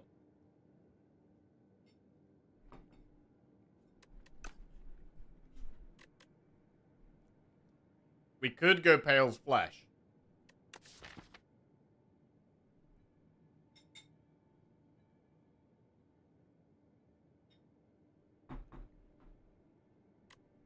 We do feel quite weak right now. And, like, the first 2 turns are the most important. So I don't hate Pale's Tooth. And just getting some stronger cards in the deck. Quasar is much better upgraded. Flesh helps play the sword. That is true. We'd toss Quasar. We'd toss Glow. We'd toss Manifest. We'd probably toss... No, no place. I mean, we'd toss quite a lot, to be fair. What's the app looking like? The map. We've got... We'd love a shop. There is this shop. But if we do that shop, we have to do Campfire Elite. We also have to do 3 enemies to get there. There's also these 2 shops. Which are a bit later on. Here we could even do, like, Campfire, Shop, Campfire.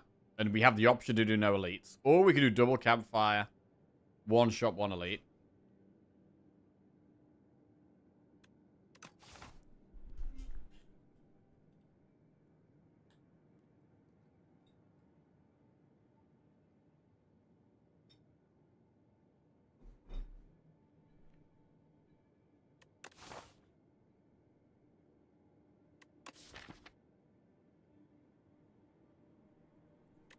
I do feel like we might be needing campfires to rest.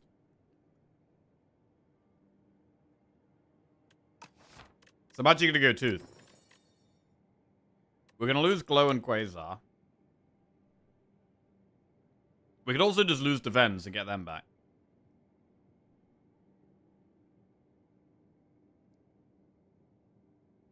I don't mind upgrading No They Place. It's good for longer fights. Although, with Joss Paper, that's a reason to have it keep exhausting, because it's like a fifth of a draw.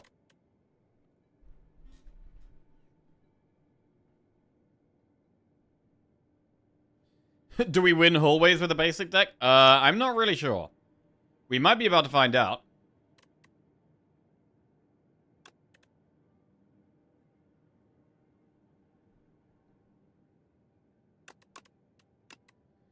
Right.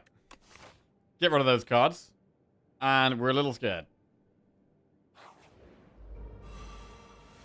This guy could steal even more stuff. Right. We still have Furnace. So we... Oh, whoa, wait! Hang on a second. We need that.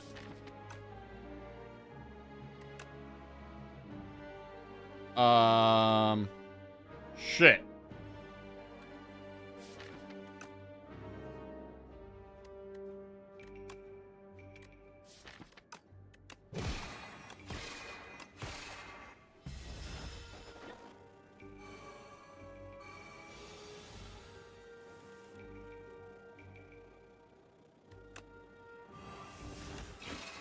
What a horrible hand.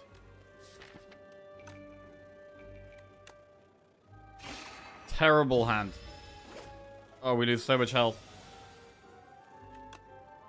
Okay. We're gonna get it.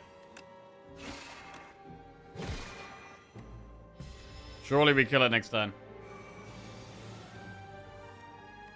Okay. We get Defend Plus back, and we get Furnace Plus back in the deck. Refined Blade Plus, Alignment Crush Under.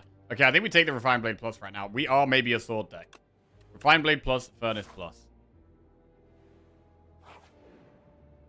Trade Blood Vial for Happy Flower, Centennial Puzzle for Lantern, Red Mask for Akbeko. Maybe it's Blood Vial for Happy Flower.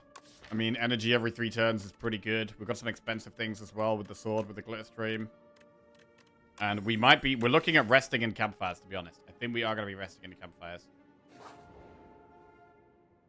We could remove 2 cards from the deck for 250 gold. It's quite expensive. I was looking for a shop, but... Getting rid of 2 strikes is not terrible.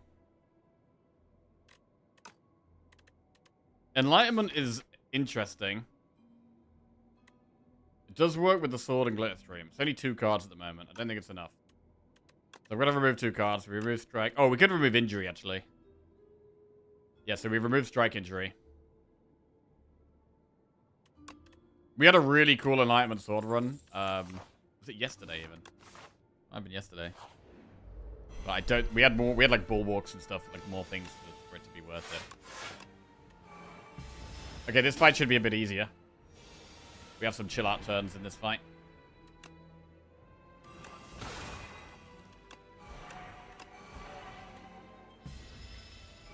Sword pops it pretty easily as well.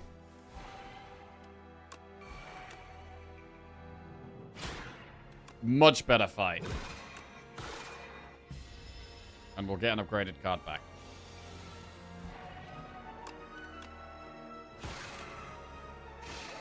Right, another defend back. We're getting the defenders back first, which is not really what we want. Collision Course, Parry, Celestial Might. I mean, maybe we take Parry. We don't have a way of getting the sword back in our hand yet. But I think we take the Parry. This fight could be tough. We have to play Furnace. Whoa, maybe we... I mean, I was going to play Glitter Stream, but maybe we skip the Glitter Stream. And do Furnace, Seeking Edge, Parry. I'm going to use Powder Demise. Furnace has to be played, I think. Venerate... Venerate's not worth yet, because we only have Falling Star.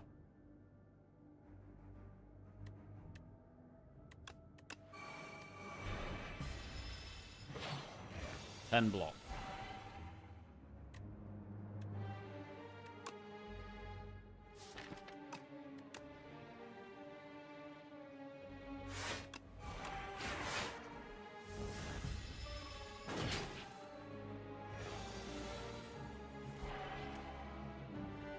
Glitter Stream.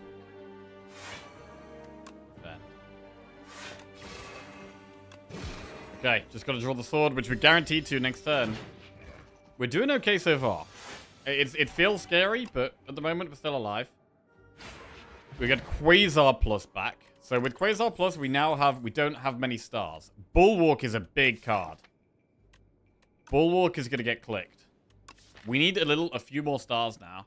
I mean, we are going to get Glow Plus back from Pale's Tooth at some point.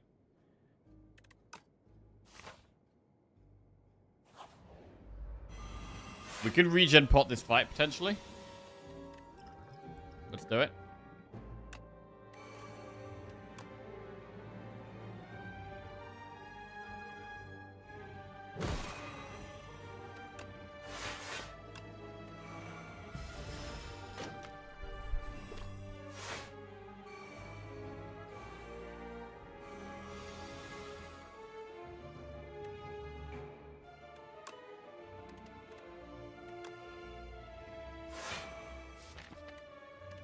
We could wait for the Quasar Plus, potentially. I'm not going to Falling Star here.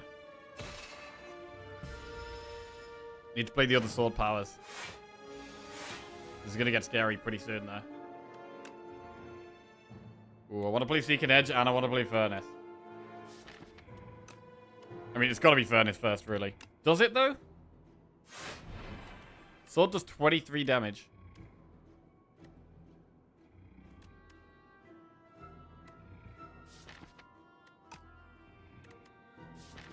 Refined Blade Sword next turn as a play.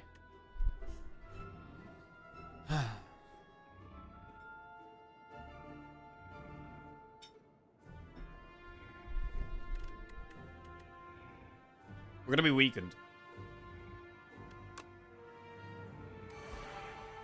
I am just seeking it.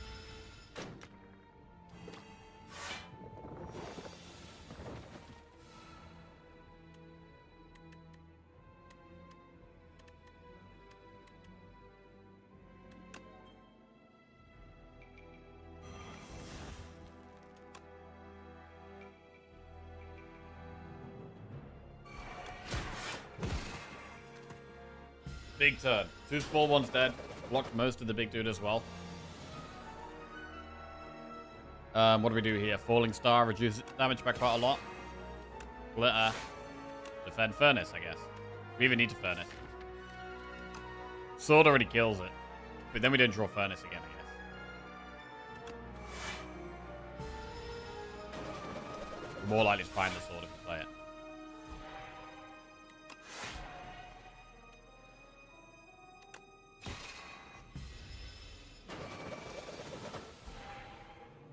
That is a terrible draw. God, that's a bad draw. AJCW, how are we doing?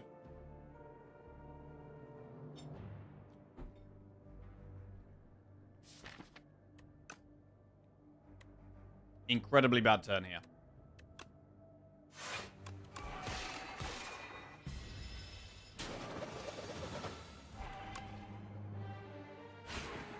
Manifest Authority back in the deck. Another Bulwark, Photon Cut, or Crescent Sphere.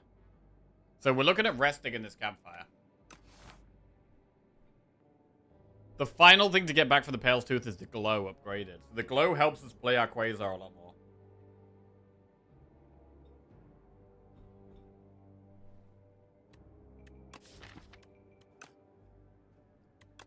We'll take a second Bulwark. It's a very strong card.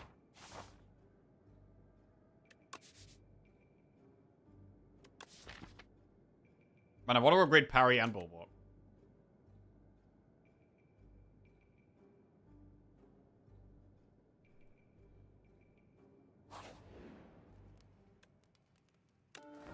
Right, I'm going to rest. Chest. Oddly smooth stone. Just a bit more block. Okay, now what?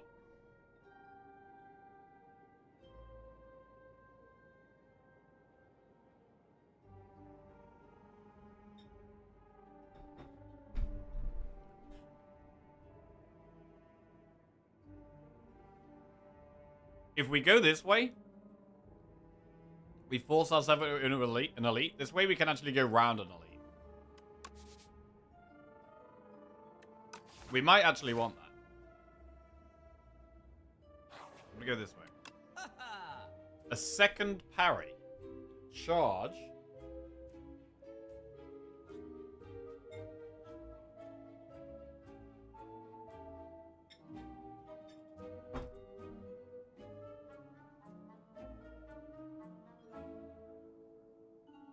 Am I going to parry charge here? Alright, parry charge.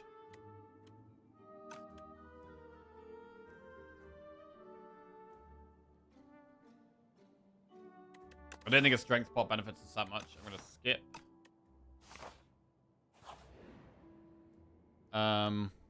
Lose HP, gain gold. We could do clumsy for a random relic. Let's do that. Falling star plus and strike plus. Not very good. Let's go for an upgrade in this campfire.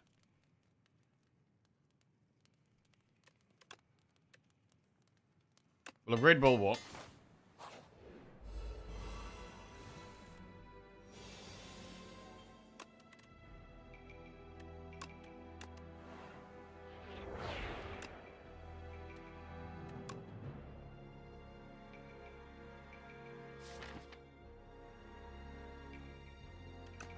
After this fight, we get Glow Plus.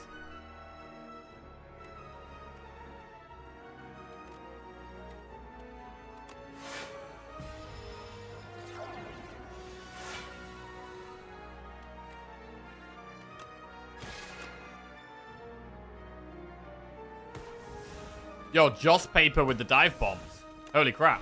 That works. Nice.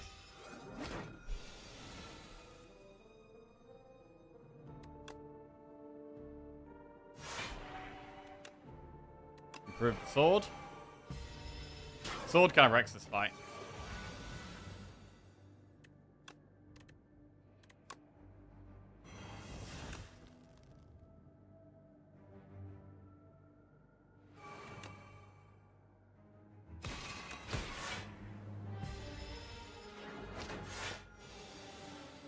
Damage incoming. This turn could be scary. Or we could just draw the sword and end the fight. Lemon1 just resubscribed for 116 months. Wowee. Yo, Lemon, welcome back to the Jackals, bro. Thank you very much. I mean, I don't like Begone as much now we've got charge.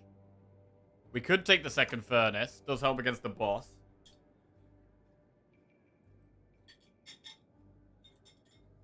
I don't think we need Hidden Cache as much now we've got Glow Plus in the deck.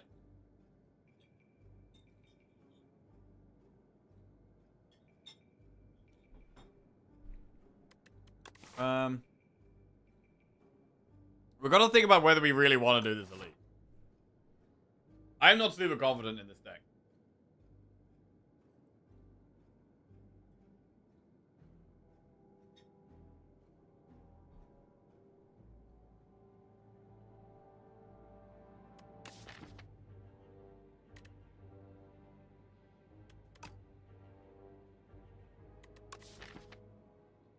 I don't think we need these right now.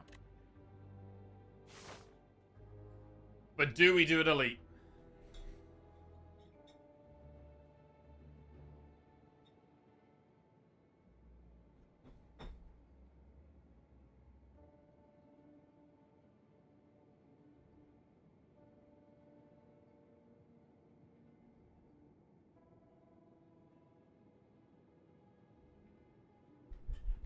Why not second furnace? Because we've got so much sword scaling already. We've got 7 a turn from furnace. We've got 13 from each of the 2 bulwarks. We have refined blade for another 13. We've got seeking edge for 7. Like, it just feels like overkill here. Just more powers we have to draw and play.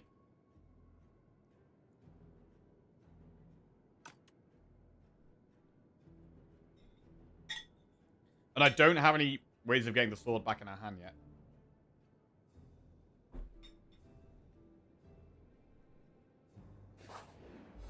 Well, we'll do the elite.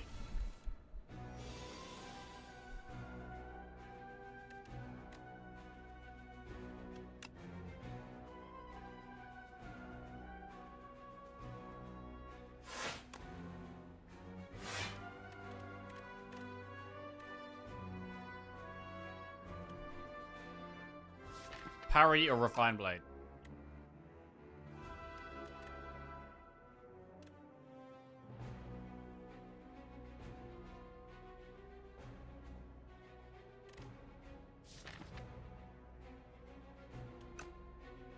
I kind of want to go fast.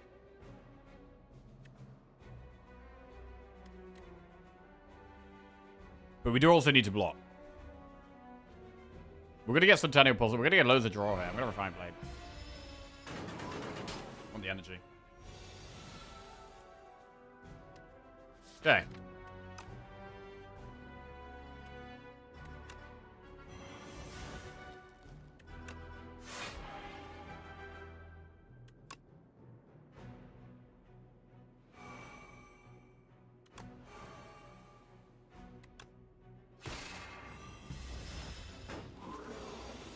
Could just be going for one big sword hit.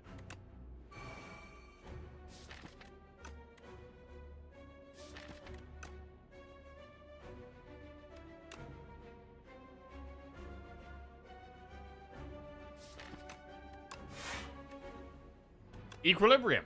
Actually works quite well.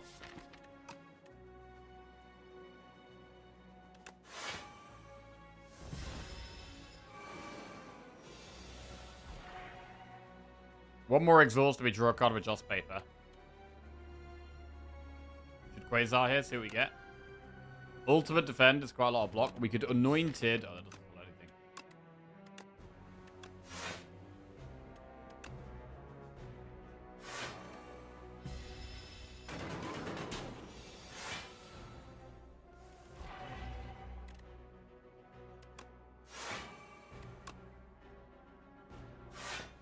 Taking it slow.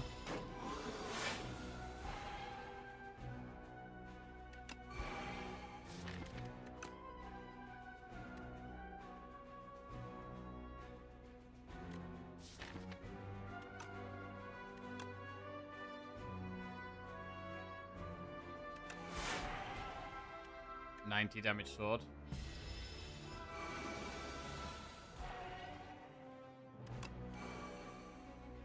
Falling Star gets us there. Good. Alright, what do we get? Weak Pot T-Set. Spectrum Shift. That's quite a good card. One I'd want to upgrade as well. Let's take the Spectrum Shift. And we've got a boss coming up. And we'll also upgrade Spectrum Shift. Much easier to play at 1 energy. Okay. Pretty happy with this act in the end. It's not been an incredible act, but I was kind of scared we were going to die this act, so I'm kind of just happy to be through it.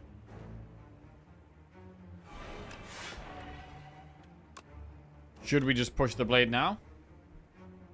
It means we can't get parry value. But yeah, 54 damage, no joke.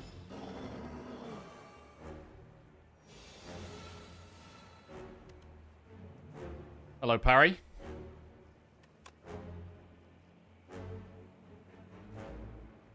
Could weak pot next turn.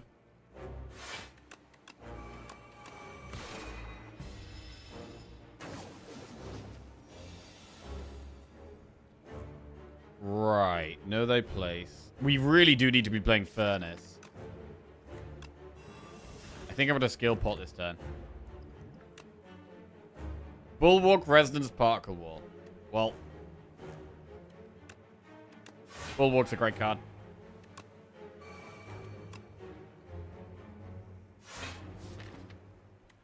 If we play Seeking Edge now, we never draw it again.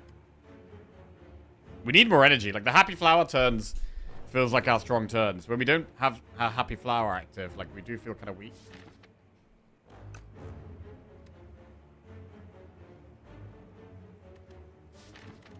Glow and Venerate near the bottom of our deck, stopping us playing the Quasar.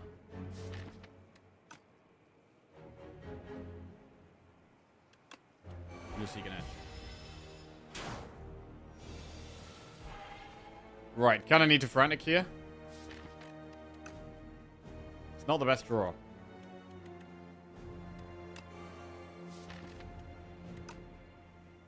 Venerate or Glitter Stream? Weak Pot is good. We do have more energy next turn. We don't have loads of block. Manifest is something. Charge, it's the absolute wrong time to draw charge.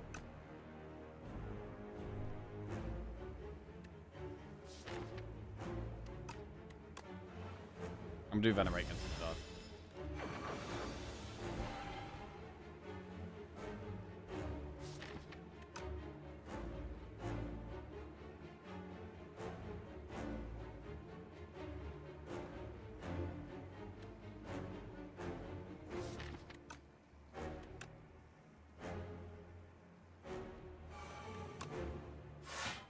Nostalgia. First attack or skill you play each turn is placed on top of your draw pile. When we draw the sword, we play it first, and that's very strong.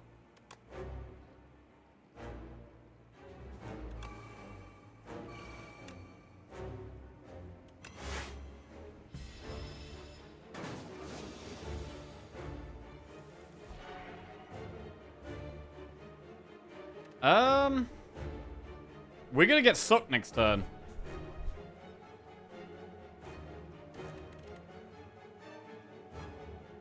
This is quite scary.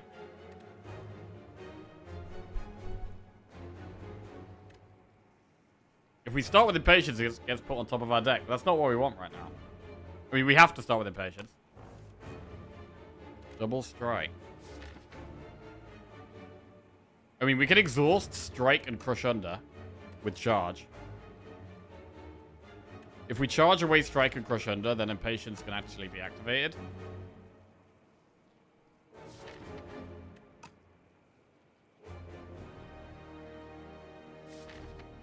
We've got so many Frantics in our deck here.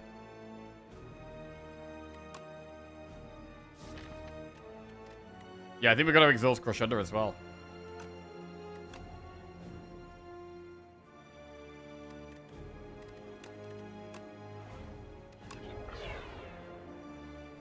And we could get energy next turn. Instead of doing Bulwark, we could do Refine Blade Defend for the energy. I think it might be worth.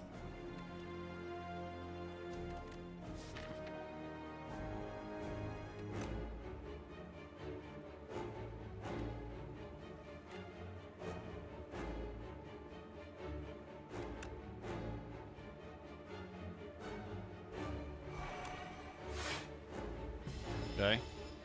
Right, need to not get sucked. Okay, we got Frantic.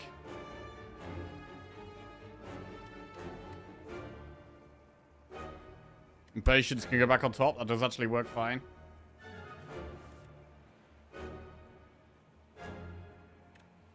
Production is really good.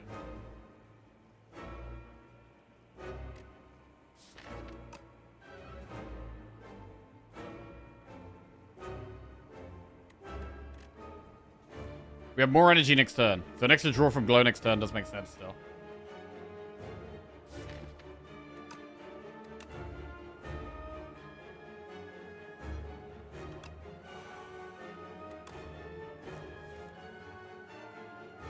We have the stars to do Falling Star and Quasar here, which is nice.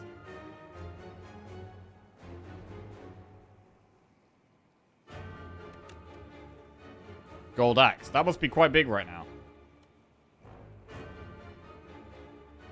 Or we could scroll to try and get the sword.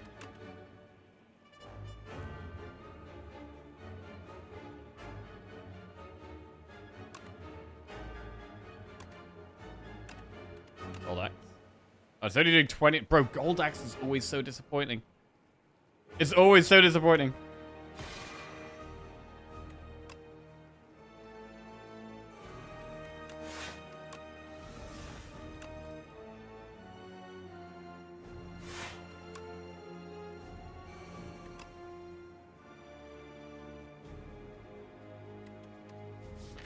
We have stars.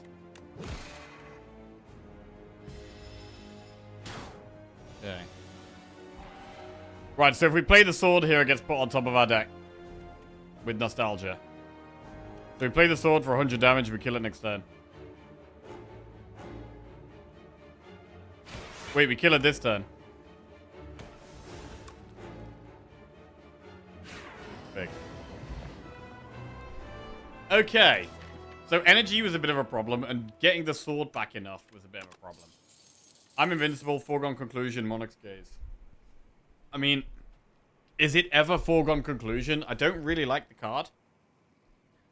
But you can hand-pick the sword sometimes. Only later in a fight, though. Not early on.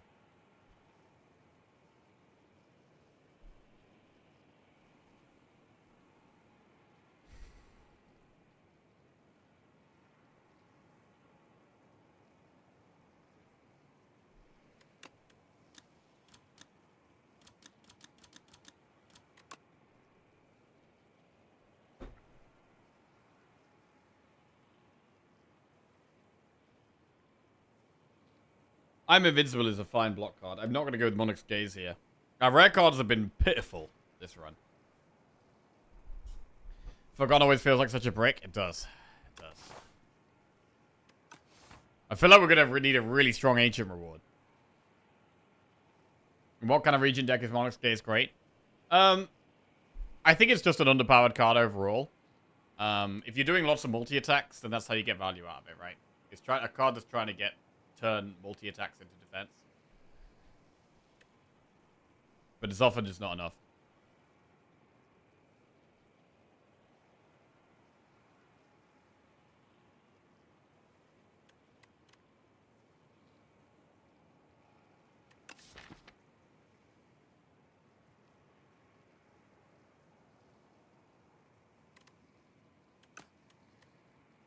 I'm going to take foregone conclusion. I'm not happy with it, but we need ways of pulling the sword back. Try Boomerang, Claws, or Sigh. We've got Test Subject and Iron Glass. Maul. Maul. It's not Try Boomerang, because we can't target the sword.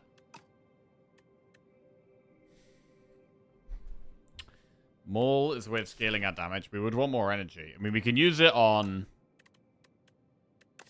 Triple Strike. We can use it on Clumsy.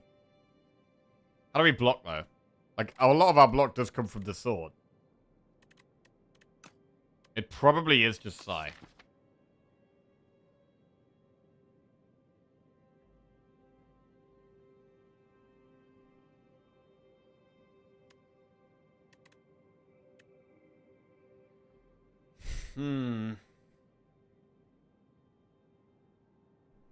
Sigh is great. Sigh is definitely great.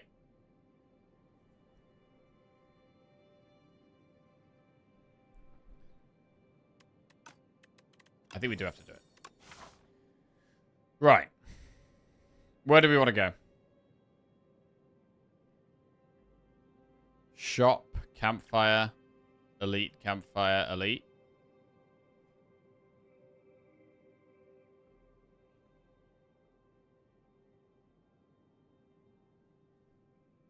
I think earlier shop is probably good. Do you think it'd be too strong if there was ways of interacting with the sword while out of combat? Oh, damn. You could, like, buff the sword on, like, in a hallway or something? It would probably be too strong, yeah. I'd imagine so. Right. Go to the bathroom quick.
Right, do we definitely go through this early shop? Let's have a look.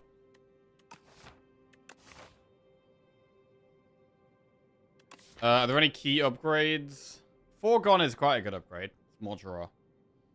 Parries are quite good upgrades if we do find ways of getting the swords back.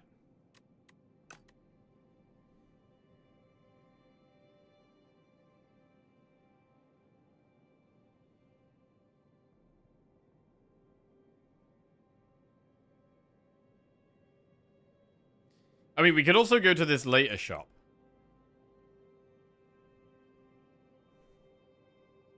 We'll have more gold by that point.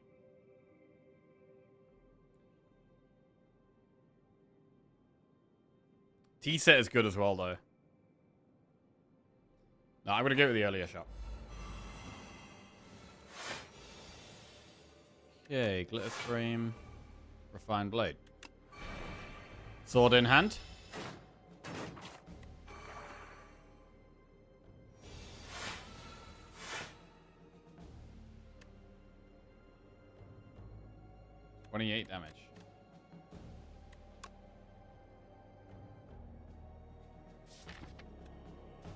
I mean, if we play the sword here, the problem with playing the sword is that it is our main source of damage, and once we play it, it could take us a long time to draw it again.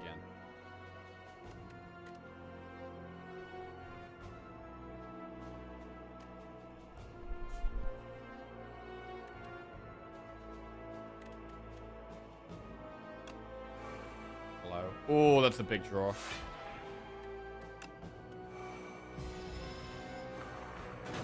Okay, if we could just find the AoE card. Not Crush Under, the other one. Seeking Edge.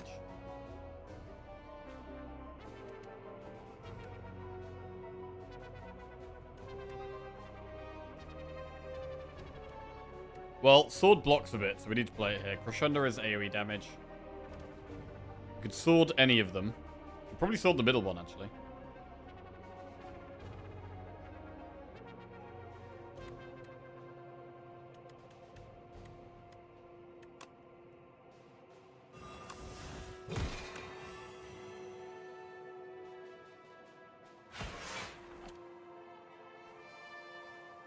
Ah, no more block here. It's probably just charged the bad things.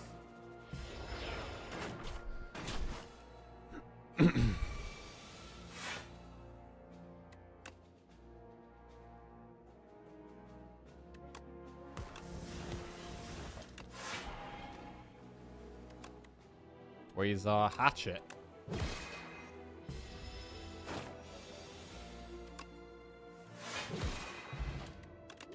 Block pot. Knockout blow, Cloak of Stars, hidden cache. Not great. Skip those. Shot. Oh, bro. Summon Forth is absolutely amazing. It's an amazing card, and there's another parry. Did we take another parry? Summon Forth is incredible. Literally the best, probably the best card for us.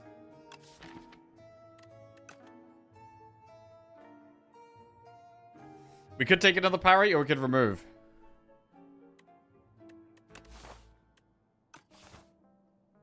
I'm gonna take the parry.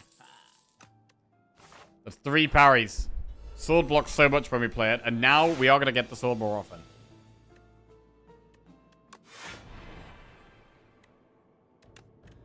I still like more energy, though.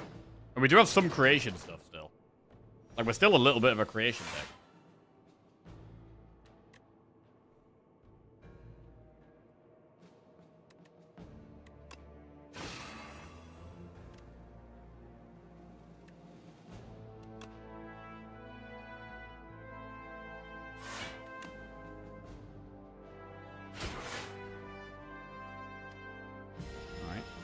It does feel like we need to wait long before playing the sword. It just feels so strange.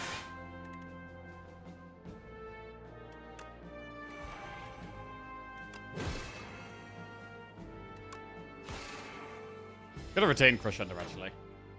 It's good against this guy. Yeah, possibly should have done.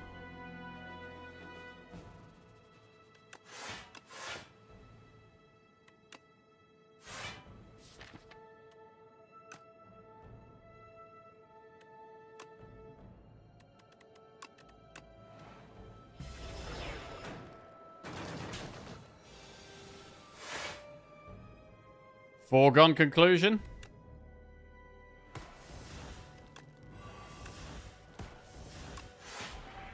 So we can play it here. Next turn, put 2 cards in your draw pile in your hand. And we pick the sword. And then they get summoned forth.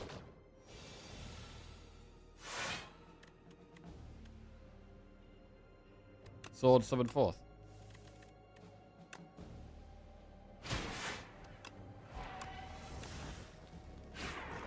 Alright.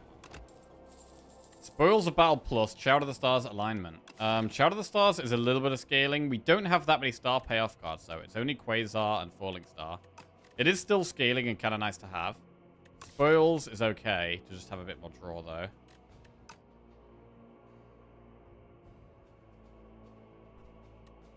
If we take Shout of the Stars, are we going to be looking for another star card?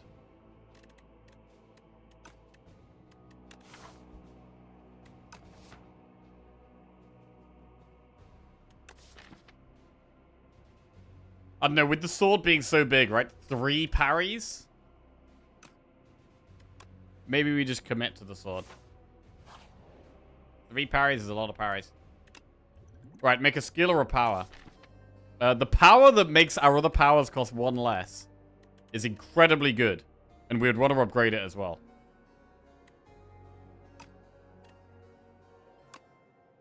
Ooh, powers cost 1 less. Right, we need to upgrade this. This needs to be upgraded, and this is very strong for tempo.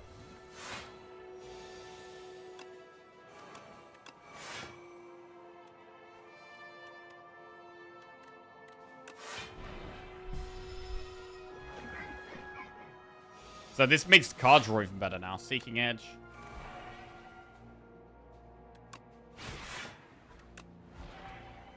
Play sword, pull sword. All the power's going to come out. Parry comes out. Right, we'll charge some trash.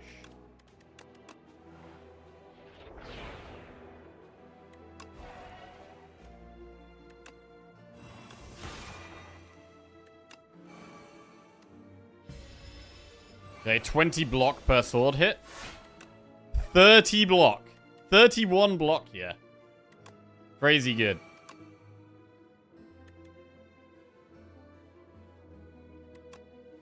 More energy.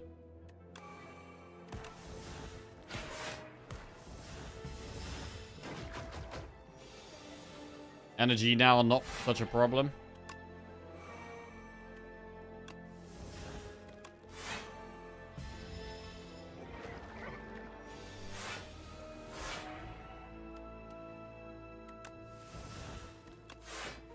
Mayhem. Okay.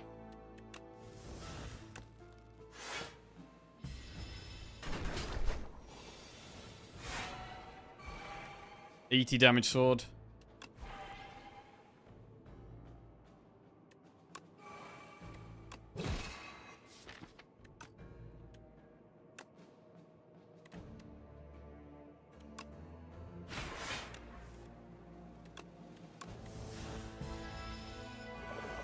Need someone forth here.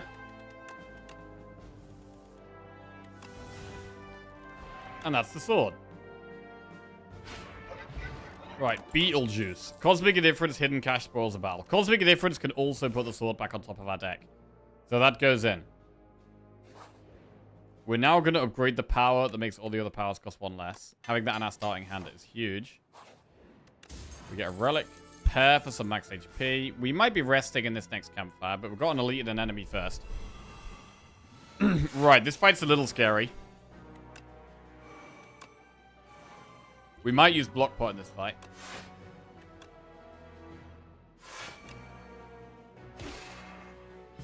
I mean, we kind of need to kill do we need to kill Spectral Knight?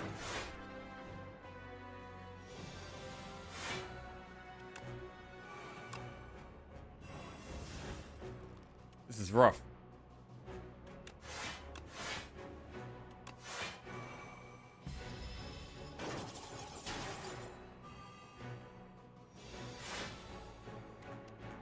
Right, we should put some zero-cost cards in our hand. We'll put Furnace to the Seeking Edge. That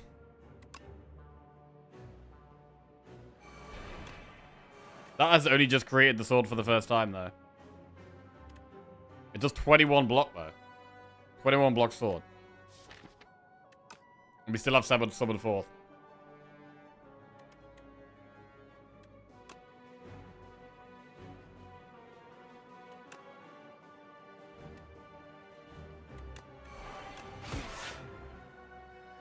Right, is block pot worth? Yeah, I think it is.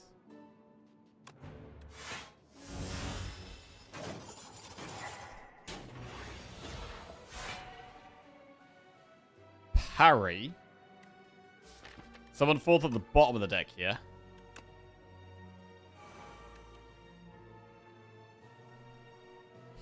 So we could Quasar or we could Falling Star.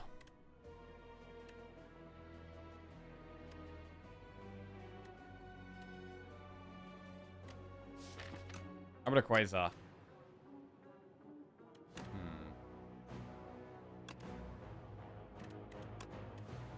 Not great.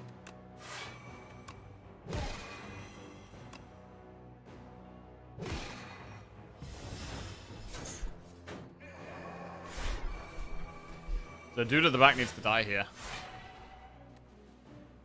Summon 4th.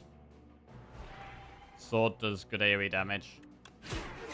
And then we cosmic the sword back on top. And then we kill them next turn.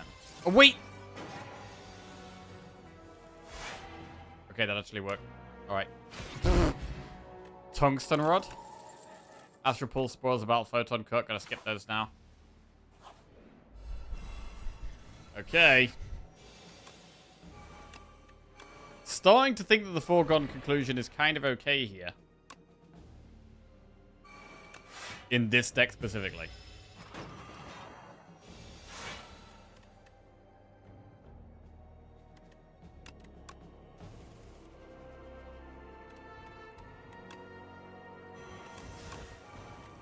I almost want to upgrade it. And I think we should upgrade it.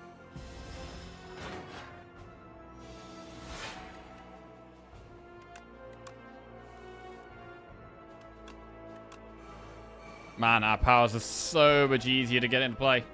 We can block here.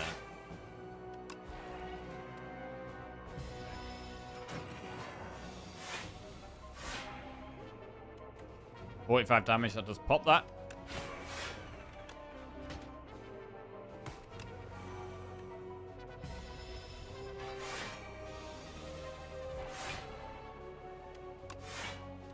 Splash! Gun cup. Oh, headbutt. Of course we headbutt the sword.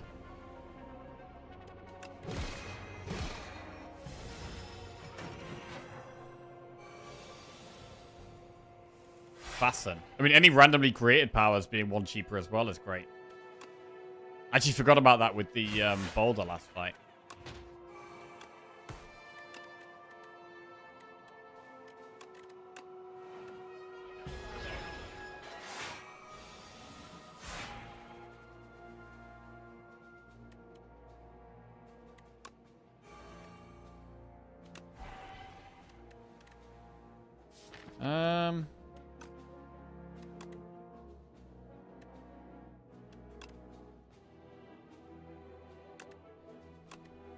Struggling a little bit here.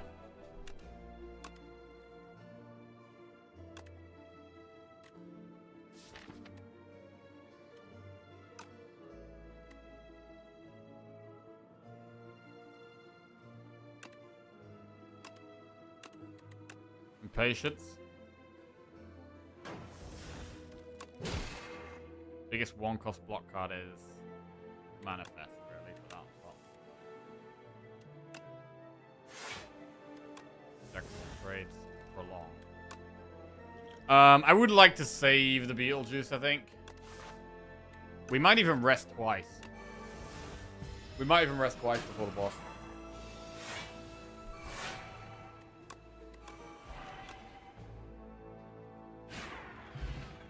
Colorless pot. That probably is better than Strength pot. Celestial Might plus Kingly Kick plus Alignment. We're going to skip those. And we are going to rest here. Try to get our health up while saving potions for the boss if possible. This is a hard fight. Right. Do we have a colorless pot early on this fight? Like, you could colorless pot turn 1 here, try and get some AoE, get some card draw. We know we have an elite on the next floor, though. And, like, we've had extra energy this fight from T-Set. We didn't have that next fight.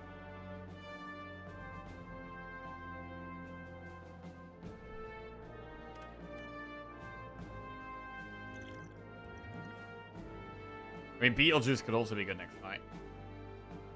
I'm going to cut out this bomb. I think this is quite tough. Secret technique. Put a skill from your draw pile in your hand. I guess that would be foregone. Very strange that we're using how much we're using foregone here. I'm used to this.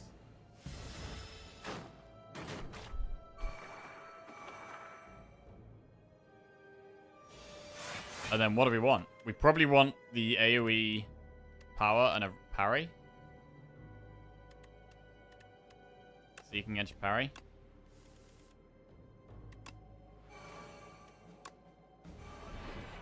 $17 damage to all of them and 11 block.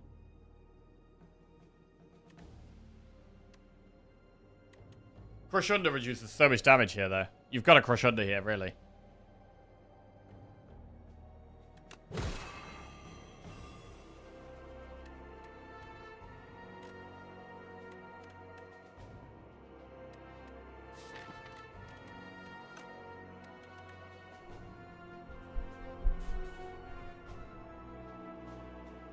Foregone Plus is quite potent if you can afford the 1 energy. Yeah. 30 damage.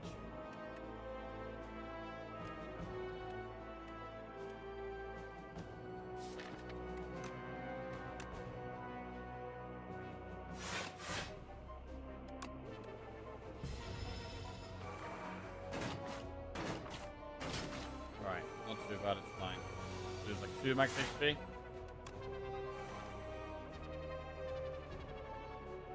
God, this is brutal.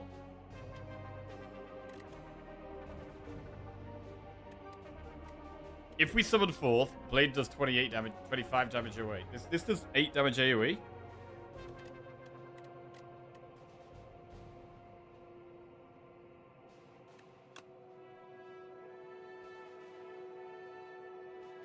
And then you can literally summon 4th Sovereign Blade, and that's going to do, what 33?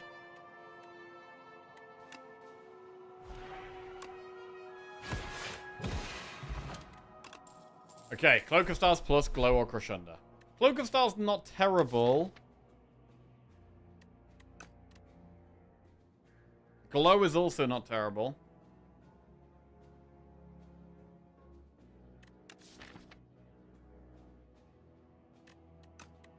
Let's take a Cloak of Stars because it's upgraded. And we don't have loads of star things right now. Okay, this sucks. Oh god, do we Beetlejuice here? Beetlejuice is only going to affect 1 turn from this guy. It's a bad starting hand, but the rest of the fight should go fine.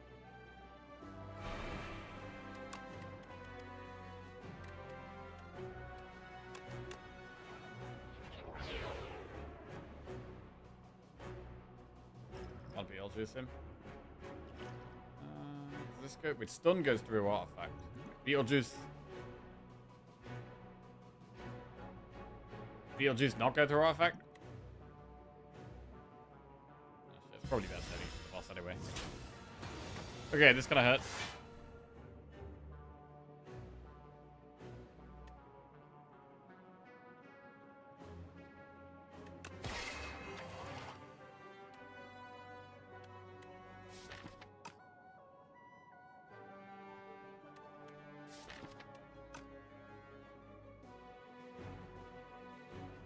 This is pretty trash.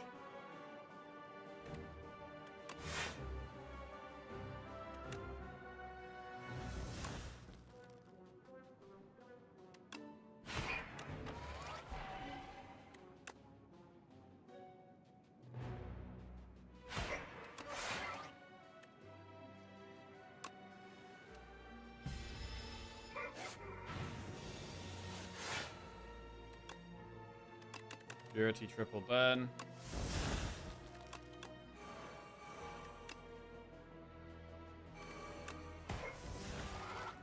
And turn.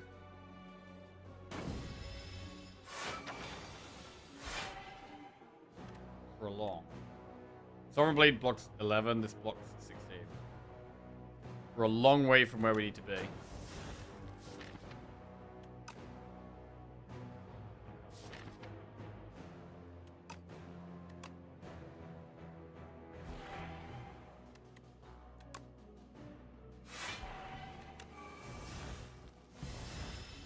Taking hits here, bro. We're getting destroyed, bro. We're getting destroyed.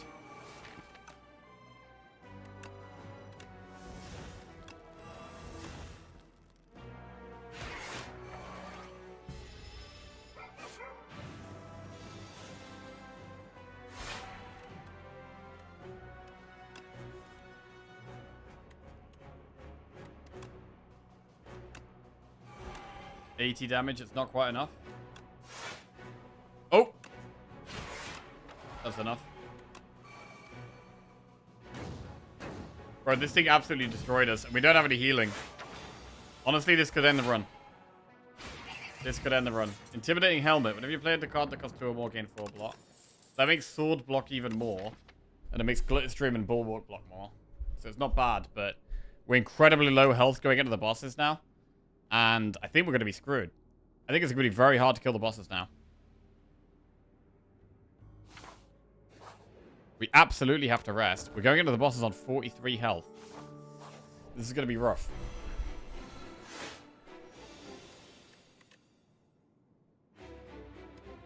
I mean, the block on turn 1 has been pitiful every time. Do we ever Beetlejuice? I mean, the next guy has Artifact. So do we Beetlejuice this dude?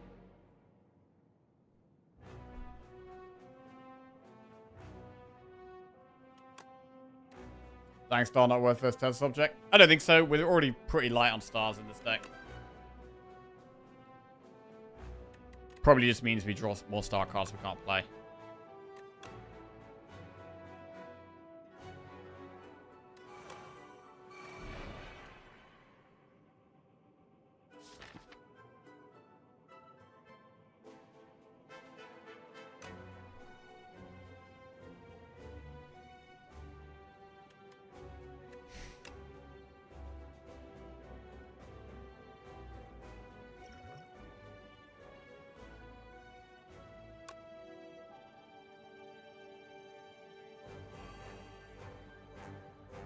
Right, we'll Beetlejuice it.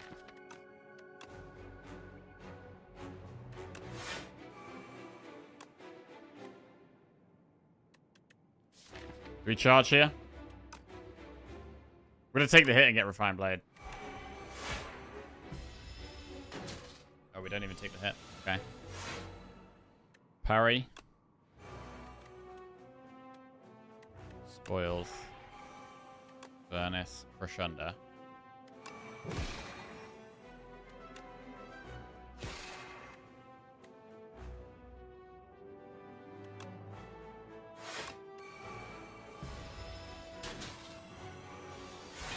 Oh. We need summon forth because we need the sword, really.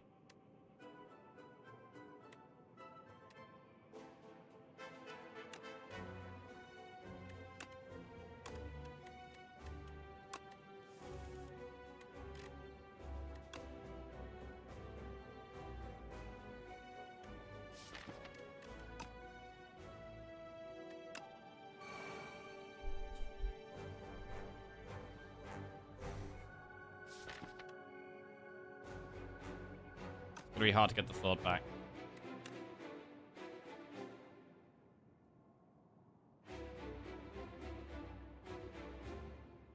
We could not Falling Star. I mean, we already pop it here, so we don't have to play Falling Star. But blocking the next few turns looks rough. This is gonna be tough. We have to do this.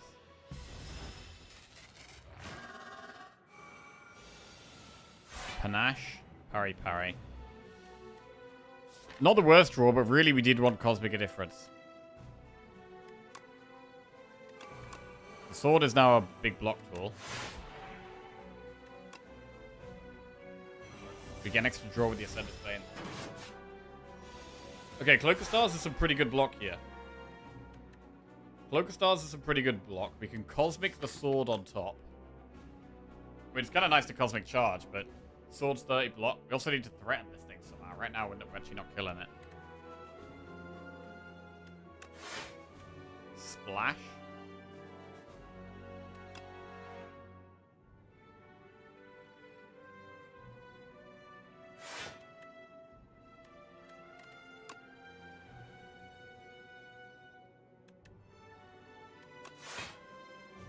Right, do we Bulwark or do we Splash Defend? We should just Bulwark, really.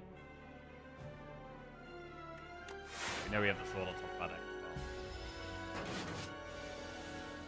well. 11 times 5. So we could Sovereign Blade and then summon it back again.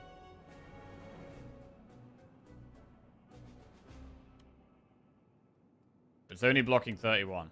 Plus the 7, 38. Plus the 4, 42.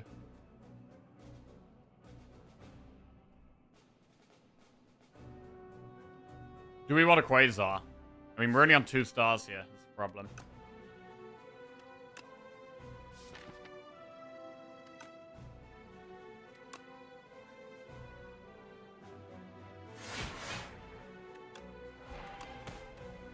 Okay, well, we know we can pop it next turn, which is good.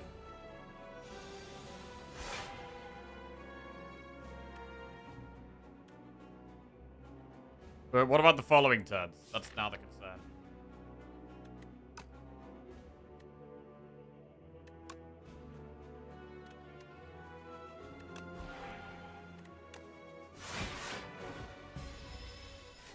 How do we block this turn?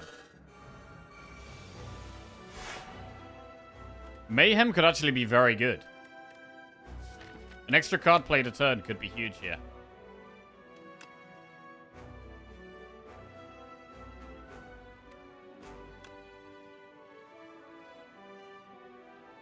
We can't play all 5 of these.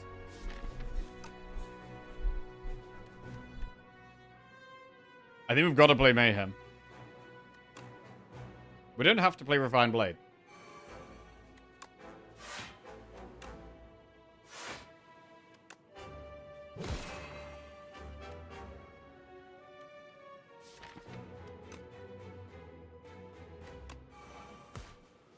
Okay. Yeah, card gets played for free now. We'll do Venerate Falling Star. We played Calamity. Oh, Christ. Oh, Christ.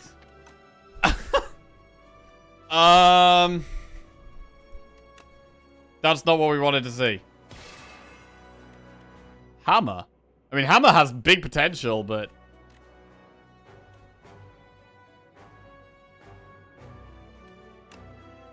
we can't even really put the sword on top. We gotta play this. God, we're clinging on for dear life. A second Mayhem. Yo, double Mayhem kind of crazy.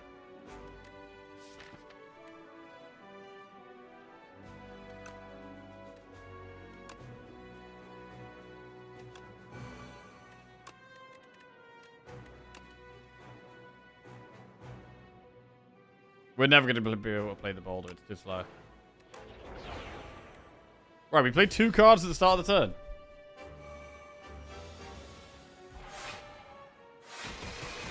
Volley Minion Dive Bomb.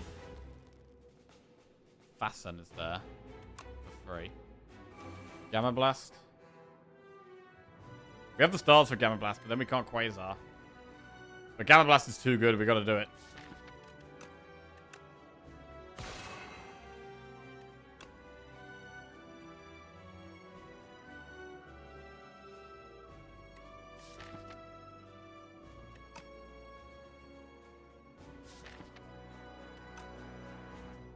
How the hell are we blocking this? Defender's 13 block. It's kind of a lot.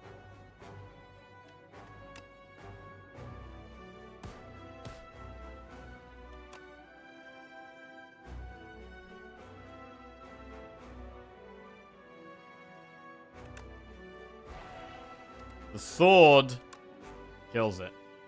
All right.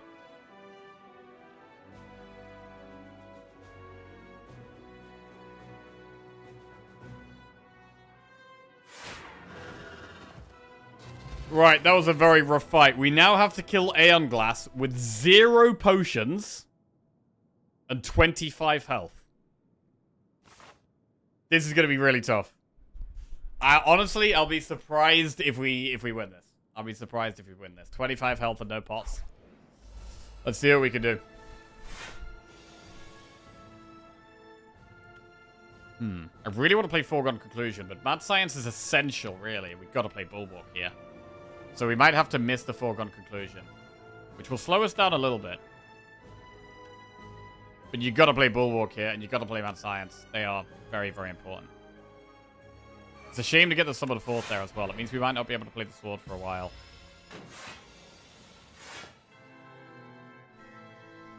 If we play 4 cards here, we take damage from a Wither. If we take 3 cards, we don't. We do get Draw and Energy next turn, though. We've got Saturnia Puzzle, we've got Happy Flower.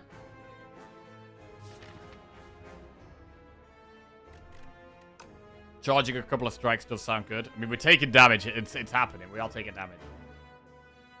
I think we probably have to just accept the Wither. I think we have to embrace the Wither here and accept we're going quite low. Because I don't think we can play Sovereign Blade. We've got to defend. We need to play Seeking Edge. I don't want to draw it again. It could cost us even more health in the future if we draw it instead of a big block card or instead of the sword or something. So we have to just play it, and we're just accepting that we're going very low. We could not Refine Blade. We could not charge. But I don't think it's the way. I think we play the cards.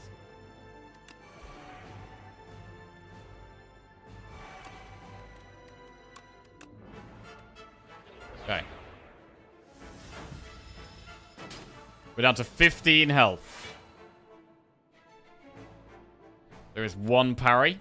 Bro, we've still got a lot of powers here. Spectrum Shift, double parry, Furnace. I'm not happy with how deep our powers are in the deck right now. What do we want to Cosmic Indifference back on top? I mean, we can play the sword and Cosmic it on top, but playing the sword is only doing 43 damage. It's not achieving that much. I need more scaling, really. We could Cosmic, like, a Bulwark back on top for more block. We'll start with Manifest and go from there.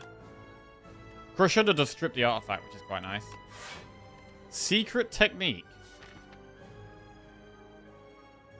So that can pull Know They Place. We could just pull Spoils of Battle and draw. Drawing is not bad.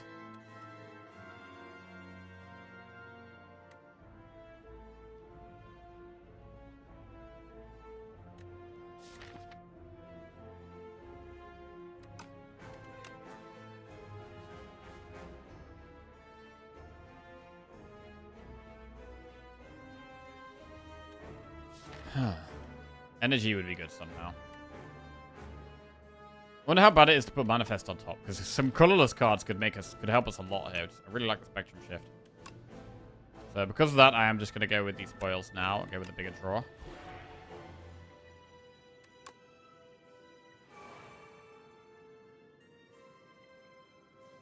Still a long way from where we want to be.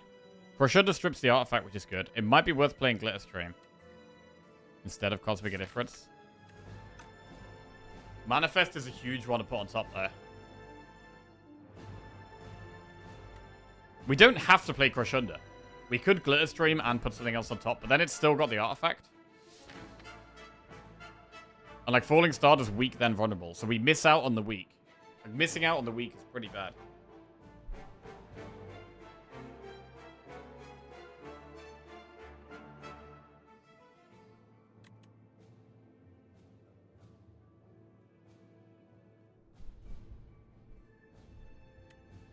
I mean, the safest, like, Glitter Stream and then Cosmic the Glitter back on top is kind of safe. Maybe too safe. I mean, we've got very little block in the deck. Look at this. Very, very little block in the deck. So maybe it is Glitter Stream, Cosmic Glitter Stream. And just play the Glitter Streams while we get the powers in play. But we got no block over the next few turns. Outside of the sword. Which is just 11 at the moment.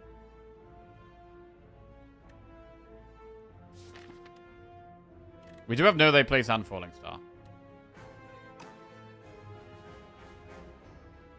God, this is tough, bro. This is tough.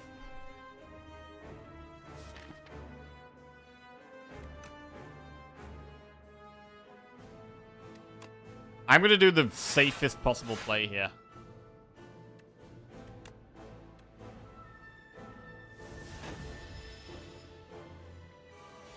Alright, 30 damage here. We get the Glitter Stream.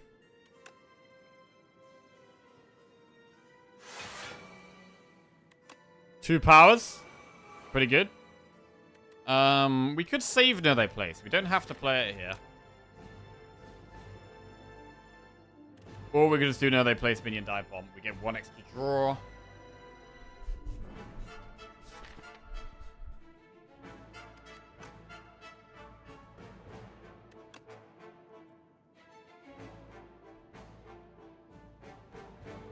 We're probably going to have to attack with the sword next turn no matter what.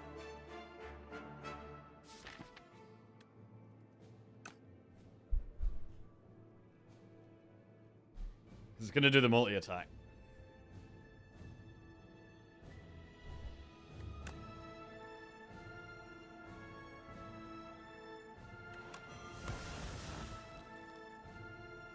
Do we play Venerate so that we can play Quasar and Falling Star casually? We will get a Wither.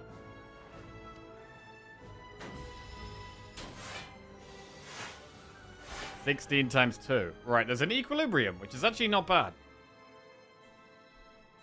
It's actually not bad. 14 block, plus the 4 from Intimidating Helmet. That's 18, plus 15, 33.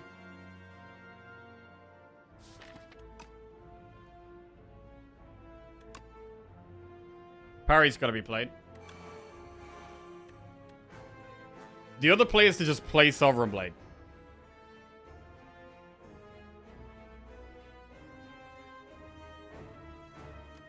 It's got 33 block though. We don't even push through it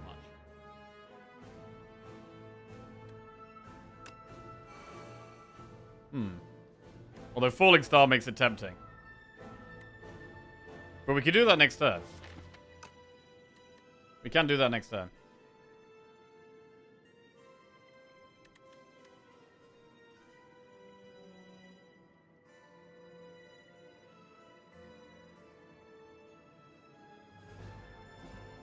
We're gonna kill this thing eventually.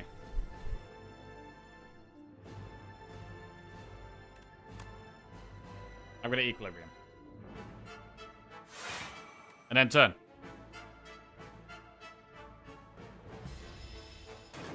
Okay. Prolong. Prolong is pretty good. Prolong is very good. Makes us a lot safer for next turn.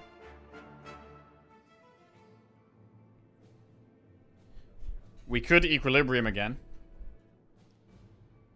I mean, Prolong does make me consider using the sword. We've got two ways of getting the sword back. Like, we've got the Summon Fourth, we've got the Cosmic Difference. Really, I don't want to play the sword until we get one of those two. So really, we should hold the sword, to be honest. I feel like if we play the sword, we're going to regret it.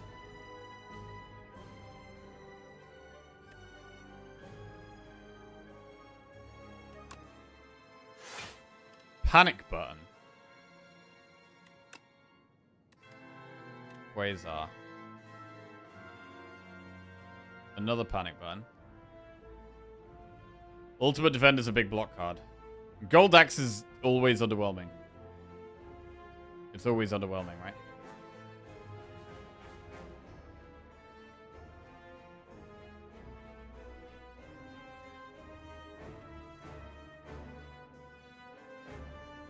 But we do need some damage at some point.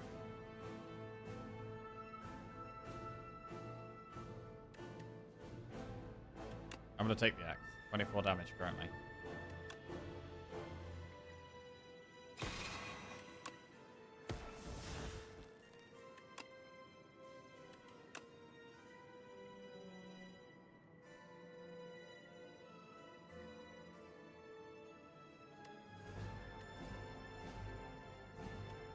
Is Panic Prolong ever the play? What if we get another Prolong next turn? Like, you don't really need to Panic Button Prolong when you can just Equilibrium Prolong, right? Equilibrium Prolong pretty much blocks it all anyway. We could even Cloak of Stars.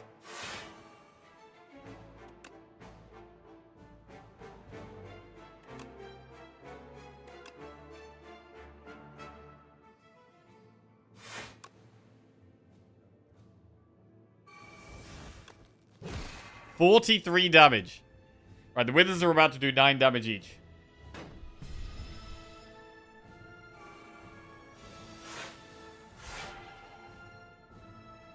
Not very good at drawing the cards that pull the sword back. I also would like Charge or Foregone, but they're not coming either. Next turn's quite scary. If next turn's scary, we can play Glitter Stream.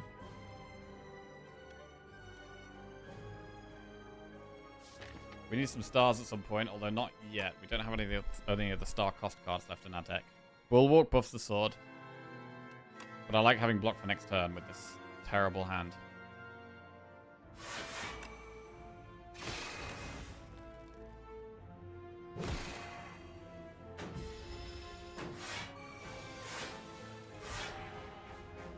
Bro.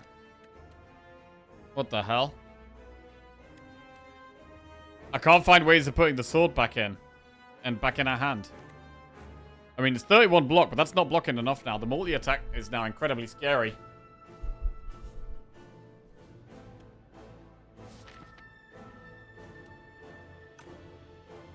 It doesn't attack next turn, so we got to play the sword here, really.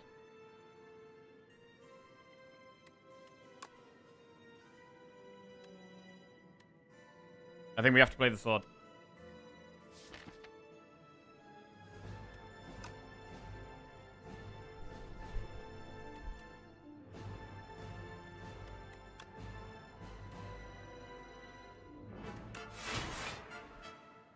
So 42 plus 9 is 51.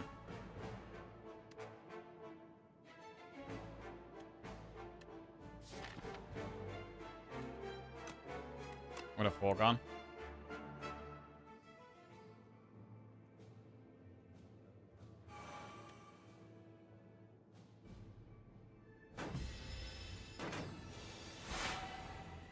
Right, what do we put in our hand? Is it definitely summon forth? I mean, I like the charge in our hand, though.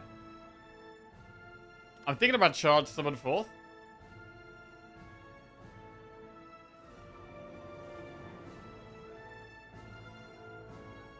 But what we could also do is summon forth and then cosmic difference. I'm going to do charge summon forth.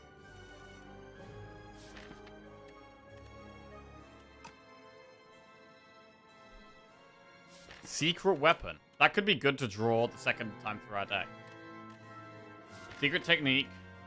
Refined blade is good energy next turn.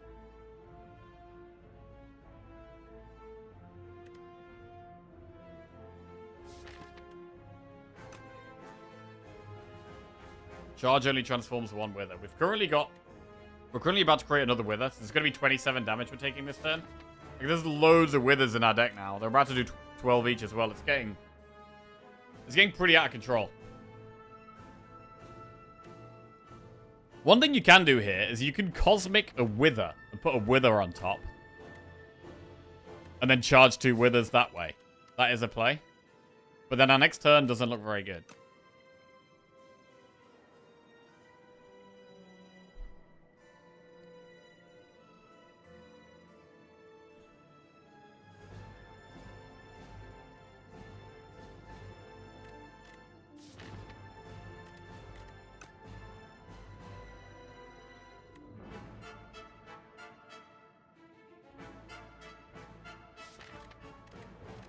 Next 2 turns are going to be really hard to block.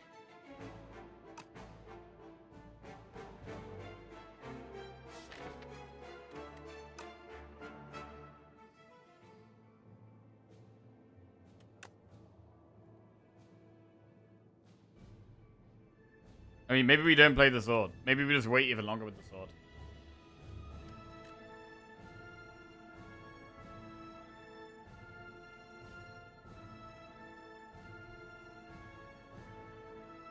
Need to kill it. We're still a long way from killing it. We've got 86 damage. So that would put it below 300.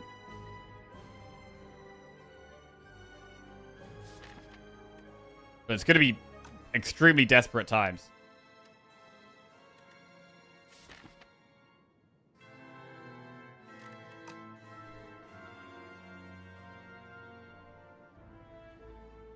Like, it might have to be summon, sword, cosmic, and put the sword on top. It might have to be the play.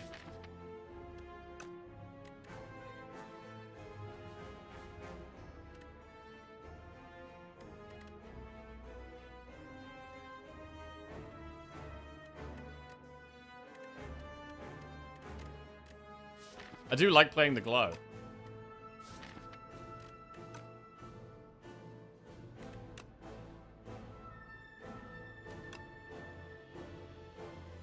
Alright, I'm going to summon forth. Hit with the sword. Cosmic the sword on top.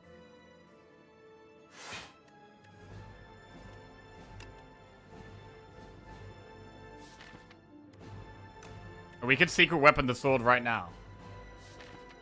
That sounds good.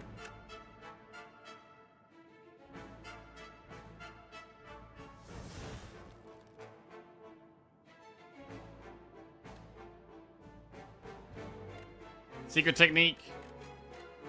No, we can't play any of them. Don't know.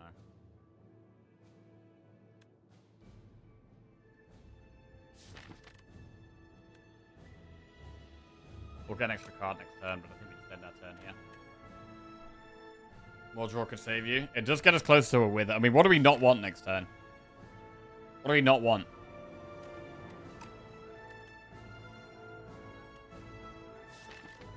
One extra draw could also get us another wither.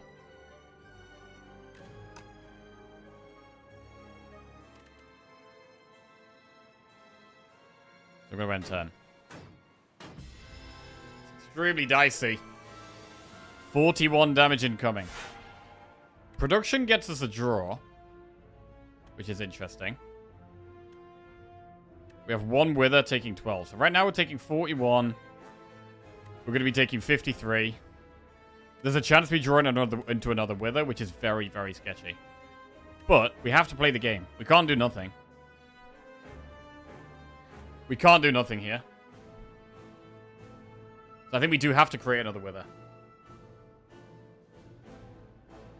What's the slow play? I mean, we have to play the sword.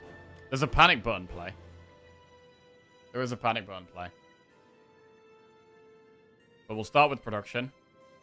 It might actually be panic button, bro. It might be panic button and like full panic stations, desperation mode. It might actually be the case. Panic button play will almost certainly kill you next turn. It probably will, but I think we're dead next turn anyway. Like, our deck is almost half withers now.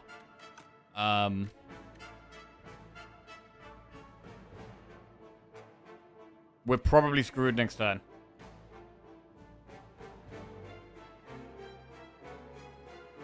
So we gotta just go. It's another wither. Okay. This kind of seals the deal, I think. It basically means we have to Sovereign Blade. And then probably play the panic button as well. We have to Sovereign Blade. Can we survive without panic button? I don't know if we can even survive without panic button. With defend, we get to 51. No, we have to panic button. It's the only way. We can't get any block next turn. So we've got to somehow miraculously kill it next turn. We haven't got enough draw.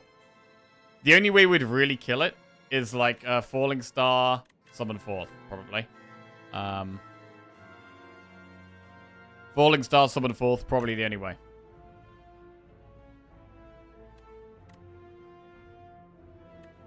There's no point playing defend, right? Just gets us closer to another wither. So we just panic button here. And we're probably dead. We are probably dead. There's no way we survive without panic button. We'd have 91. No, 51 plus 13. That's 64 health. And the withers kill us. So it's panic button. It's end turn.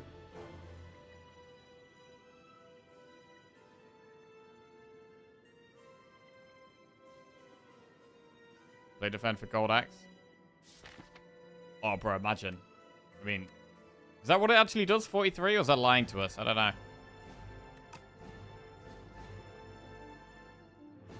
Okay, let's do it. Alright. We can't block from cards next turn. What's it going to be? We have very little draw. There's Summon Forth.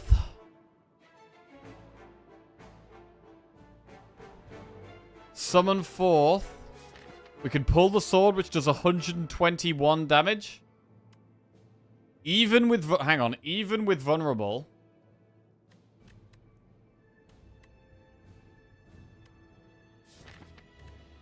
Even with vulnerable, it's only like 180. Foregone doesn't do anything.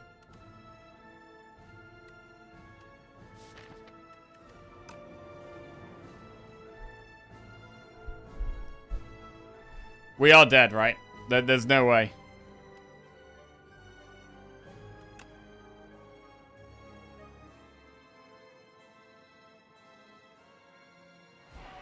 Sword does 129. Gain 0 block.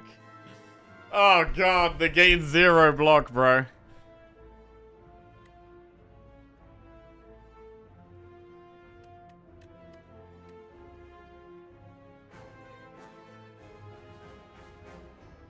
Close one. Bulwark gains 0 block. Rip.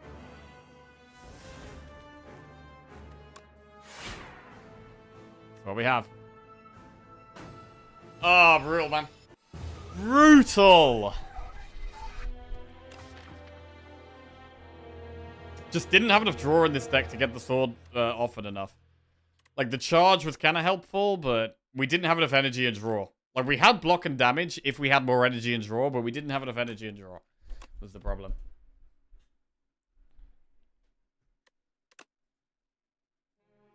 Brutal. That was a really hard run, to be honest. It was hard kind of all the way through. It was clunky all the way through. Like, we didn't have, like, a theme of the deck. We had, like, a bit of creation stuff, a bit of sword stuff, a bit of star stuff. But we moved more into the sword build as we went through and had some pretty good sword cards, but the sword can be kind of slow and clunky sometimes. Right. I mean, we only did manage 4 relics because we were kind of felt like we were behind the whole time.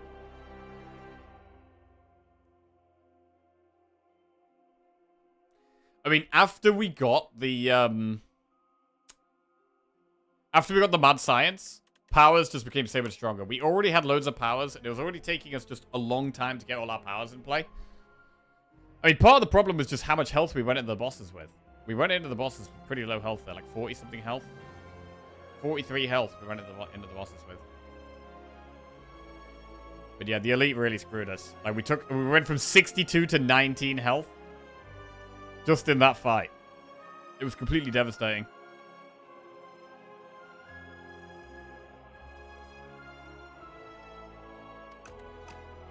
Right. We'll do one more run. And we'll play Necro. We'll dive straight in. Right, Nia's Torment, Kaleidoscope, or Precarious Shears. Shears are okay on Necro. I don't love this map. Where do we want to go?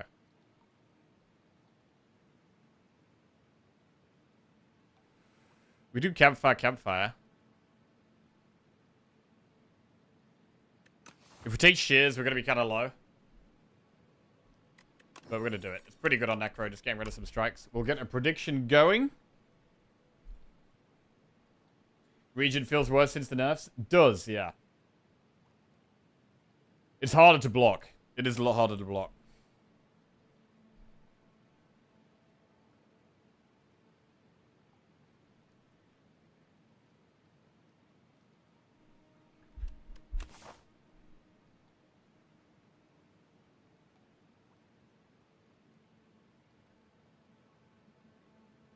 Alright, just roll.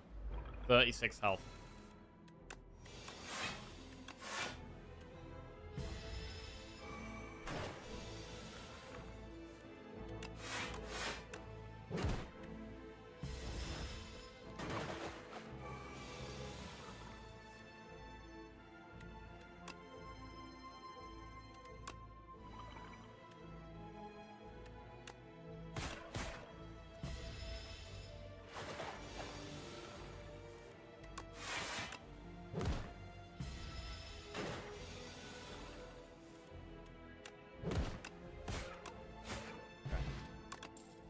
Death March, Bone Shards, Dredge. Bro, I'm a big Death March enjoyer.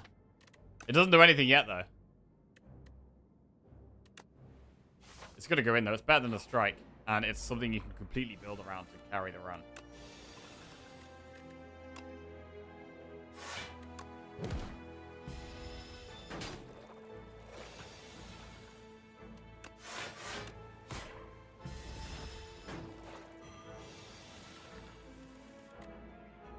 Bone Shards carries Act 1. I mean, it's completely garbage against the boss. And we're not doing an aggressive path.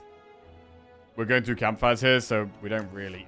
Bone Shards would be okay if we were going for like a very aggressive path, I think. But I'm not going to do that here.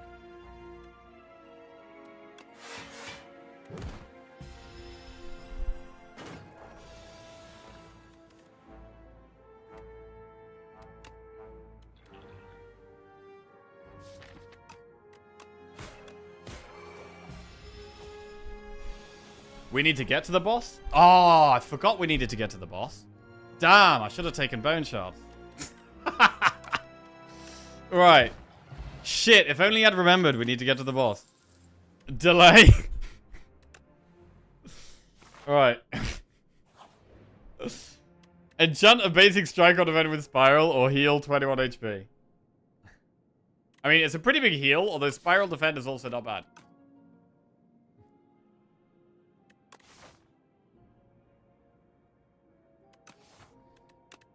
Because we've got quite a small deck here, we're going to Spiral the Defend. Shop. Dance Macabre, Borrowed Time, Severance. Equilibrium is good.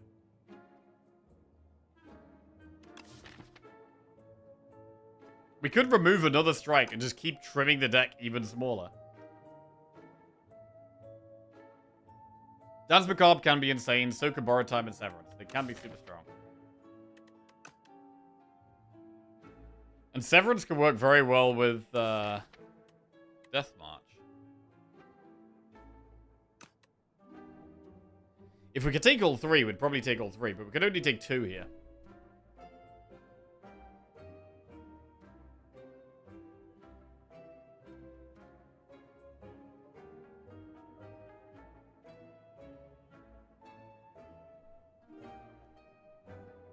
Let's do Dance Borrowed Time. It's a pretty strong combo.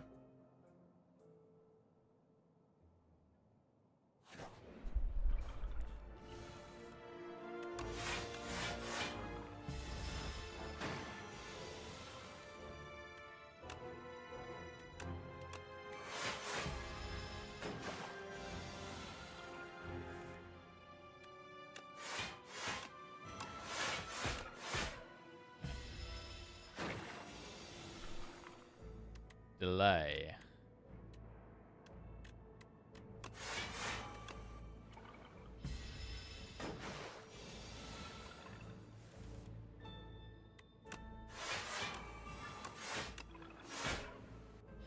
I mean, Osti's big. Block is pretty good. Damage is kind of low. Death Door, Snap, or Poke.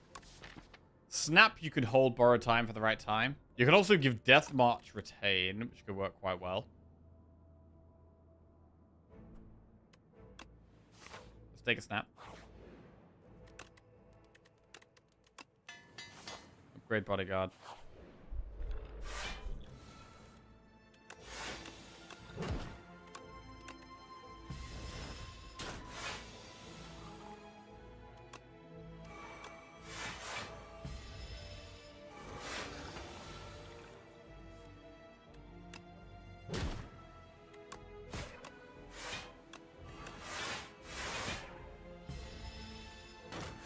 So I want to go for like a soul build, ideally.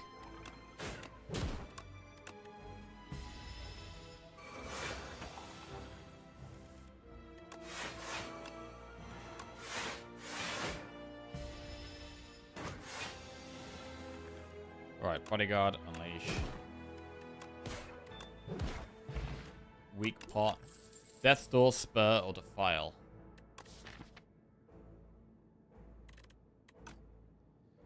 Gonna skip. Keep the deck small. How do we feel about elites? It's a very risky path when we're already low. We're already taken quite a risky approach. Seems kind of bad, probably. We'll upgrade Dance. We'll get a Relic. We'll get Bellows. Turn 1 hand is upgraded.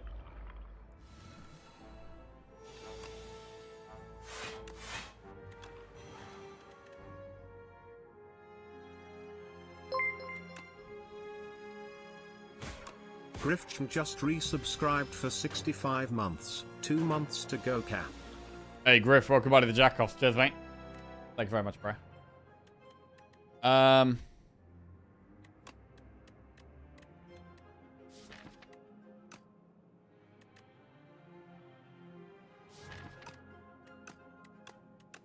That's kind of rough. Do have energy next turn. Pretty big Unleash. The multi-attacking dude's going to be scary, though.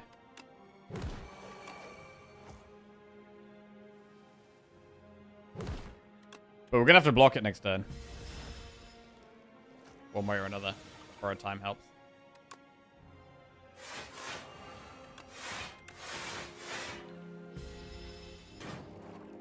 That's a ton of block.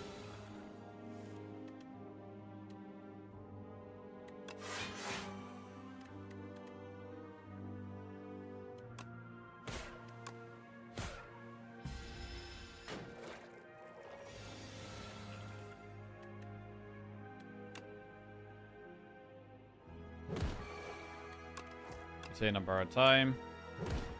Helps with block. Borrowed time is kind of our block card.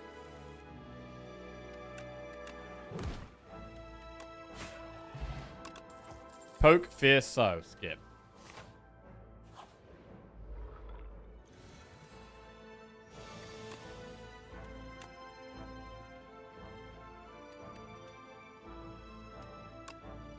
This fight's a little bit of a problem.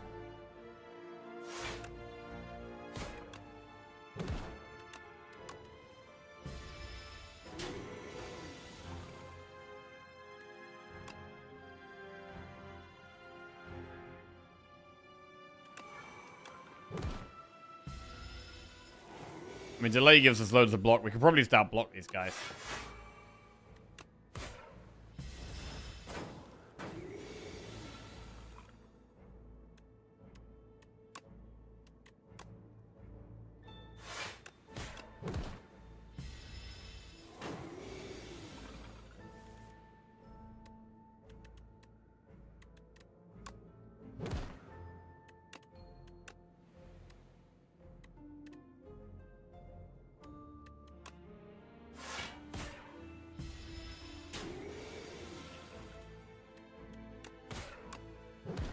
Fine. Flex pot doesn't do much. Eidolon, Deathmarch, Wisp. Eidolon. Play all ethereal cards in your exhaust pile. Exhaust. We currently have no ethereal cards. It's something you can build around though, right? It is something you can build around.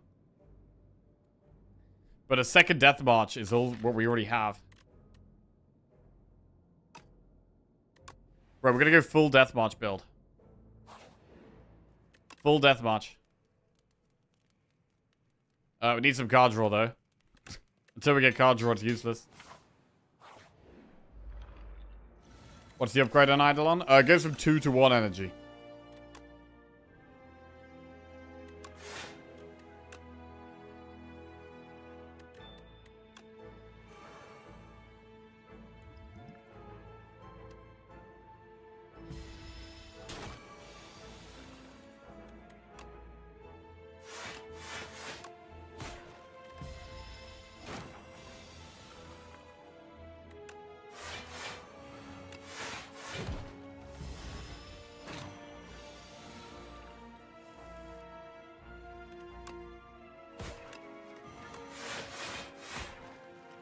Pretty slow damage. Can't attack the one's card draw, but has no card draw. That's what we are.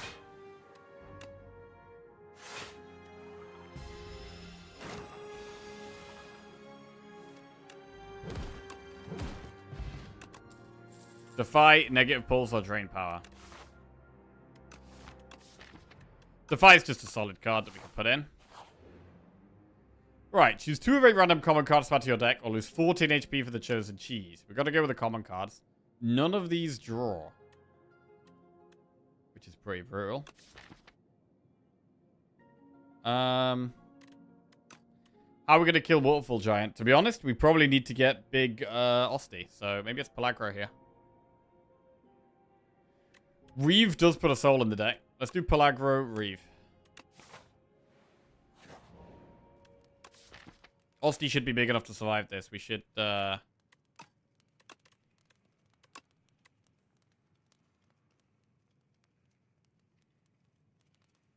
upgrade Pelagro. Right. It's going to take us a very long time to have the damage to kill this. We probably need to double potion this fight. Like, Liquid Bronze is not even good in this fight, but we need any help with damage we can get.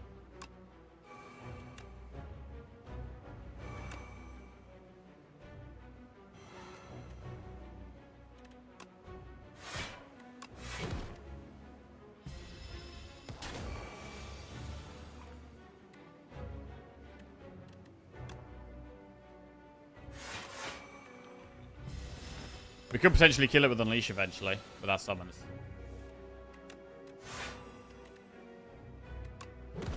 And we can keep giving Retain to more and more cards.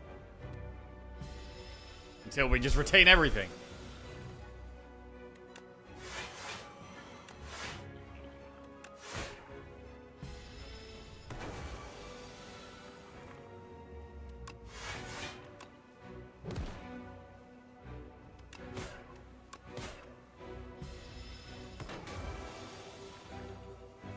Ooh.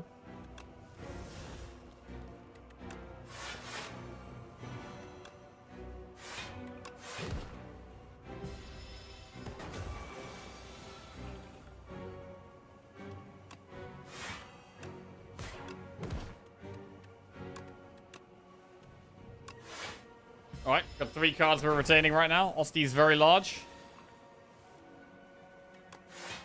Just waiting for Unleash. We're literally just playing for Unleash.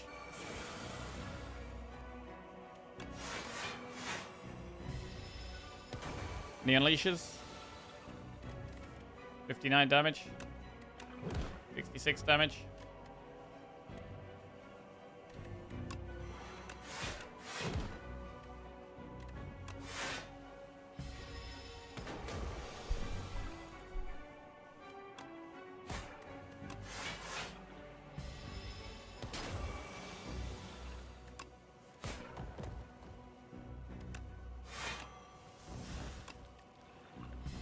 Alright, seems good. Protected by Osti. Thanks, Osti. Right. Shared Fate, End of Days, Eidolon. A second chance to take Eidolon. We have 1 ethereal card now, which is Defy. But we want to play Defy. Shared Fate is good. I mean, End of Days is an AoE, AoE solution. We don't have any AoE, so I think we take End of Days here. Nutritious Soup, Big Hug, or Golden Compass. Disappointing rewards. We've only got 2 strikes, so Soup is terrible. Big Hug trims the deck down, but that's, again, less good than usual, because we've already got rid of strikes. Ugh. Is it Golden Compass here?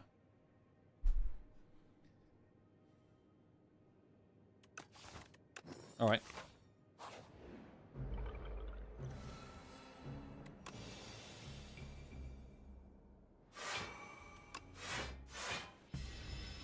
Okay, killing this guy's phase 2 is going to be tough.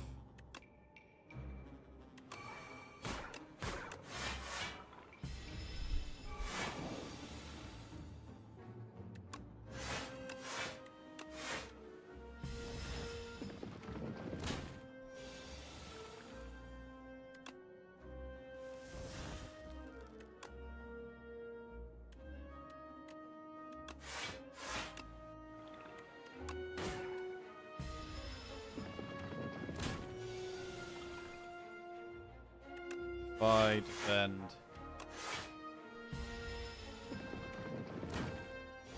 Taking our sweet time. Delay. There we go.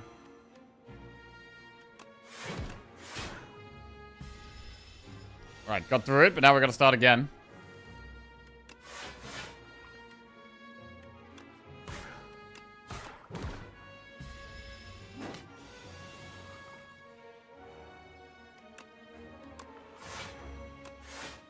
End of Days doesn't do that much there. Well, I guess it would have been the second time we drew it, it would kill it, actually. But maybe that was bad.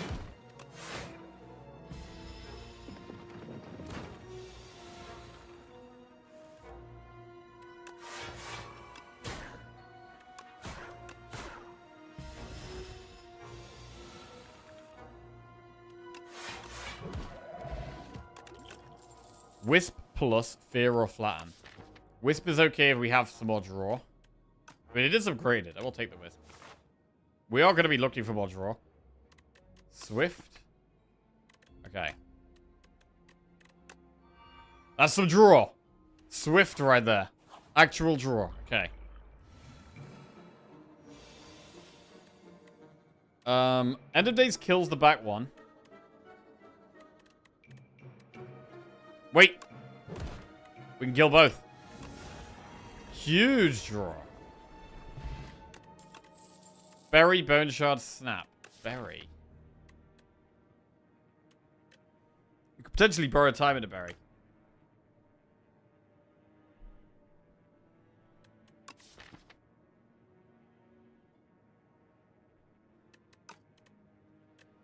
I don't think it works for what we're trying to do there. We'll move on. We'll upgrade End of Days, because it is a good one to have upgraded for Act 2. Oh my god, End of Days? Not yet.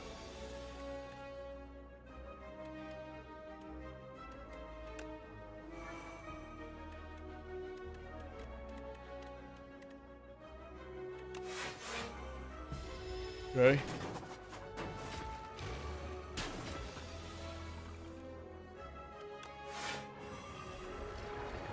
Good. Wrecked. Pull from below, poke fear. Pull from below. Again, it's just one ethereal card. Doesn't really work.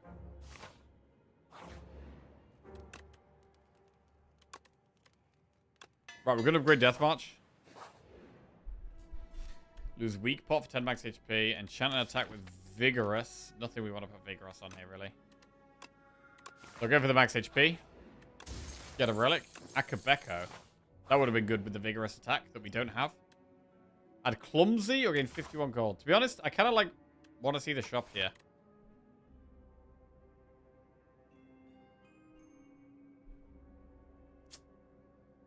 Clumsy.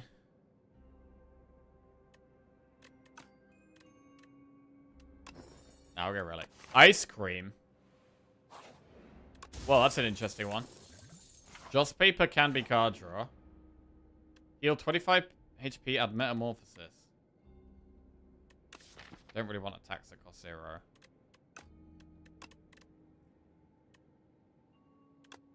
So upgrade Borrowed Time. And now have a look in the shop. Right, Lethality, Fetch, Toolbox, Mailbox.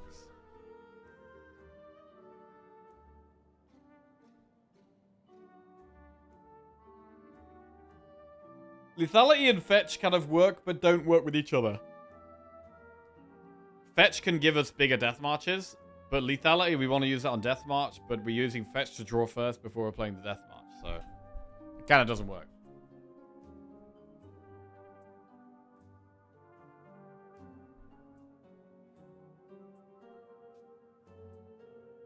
Invoke is a good card and could be good with an upgrade.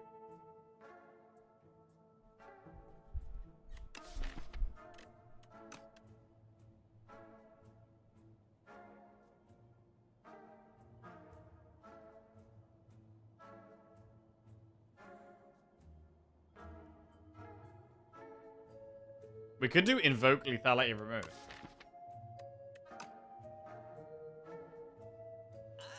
I think Lethality does make sense.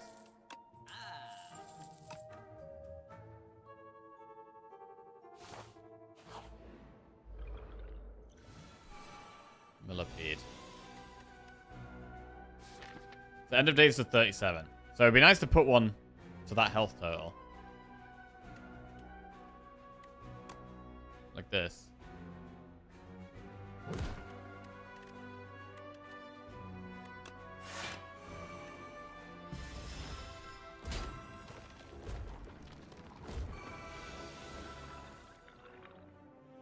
Ooh, this is sketchy.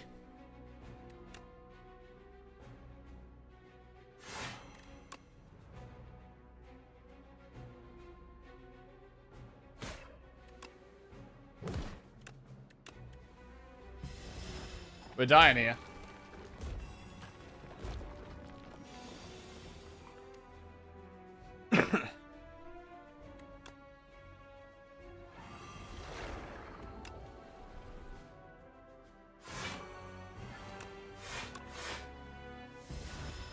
And I don't think we're going to be able to kill this one this turn, which is a problem.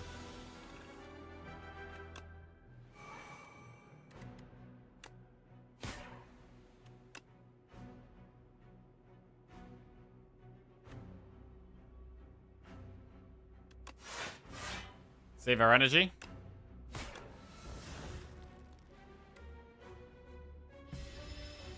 Just gotta draw the End of Days again. There she blows. Right, Whetstone. What's that going to hit? We've got a Strike, Unleash, 1 unupgraded Death March, Reaper Form. With enough energy, Reaper Form can be good. Afterlife is okay. Upgraded plus an exhaust for Joss Paper.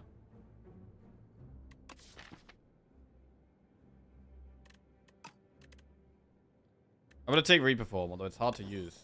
Reeve plus, Unleash plus. Okay, Reeve plus is not terrible.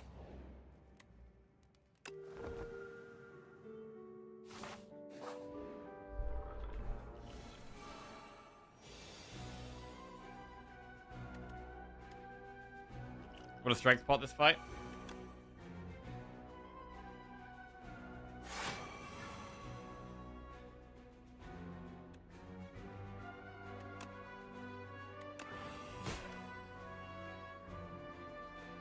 And block pot.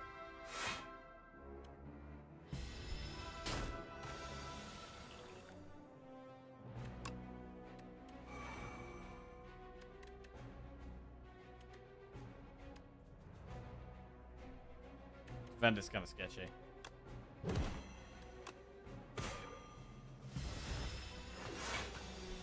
$18 damage.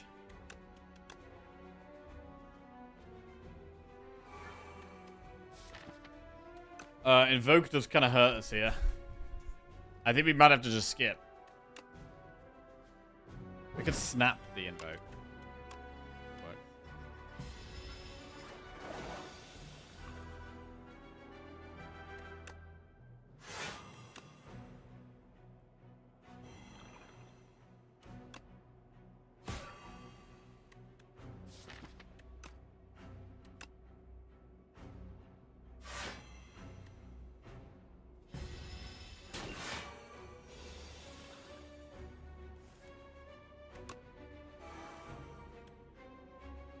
End of days gets there.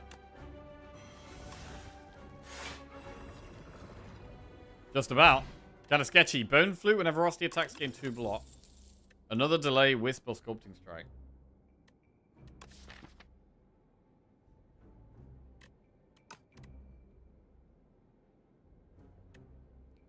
I would have taken another delay, but we can't upgrade it because we got to rest.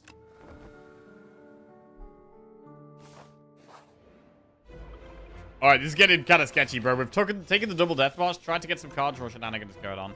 Not really found anything. And now we're in trouble. Very good to invoke here. We should definitely play lethality. Man, how do we play Reaper Form? I think we have to pot turn 1, yeah. Ooh!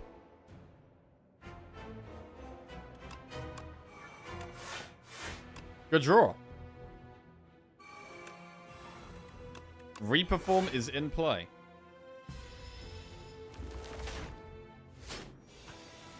We have big energy this turn. No draw, though. Funnily enough, Reeve does the most damage.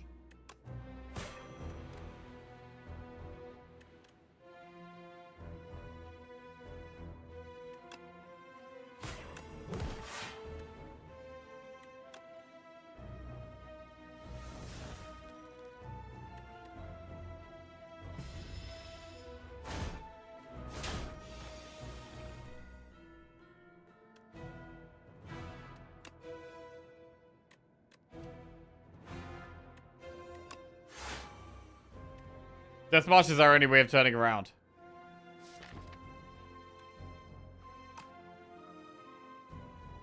I think we have to do it.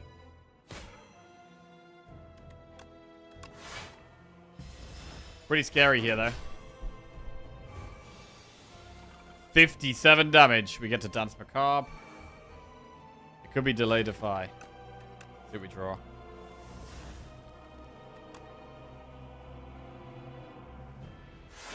Has to be Delay Defy.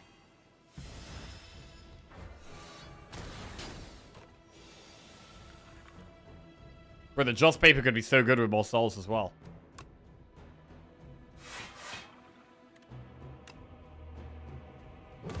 Snap the End of Days.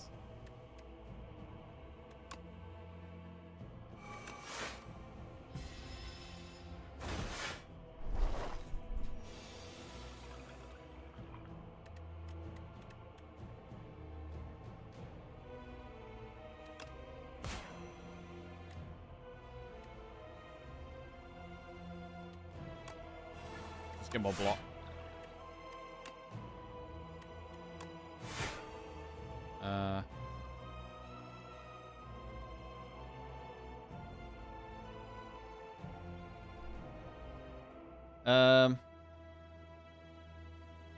End of days, death march.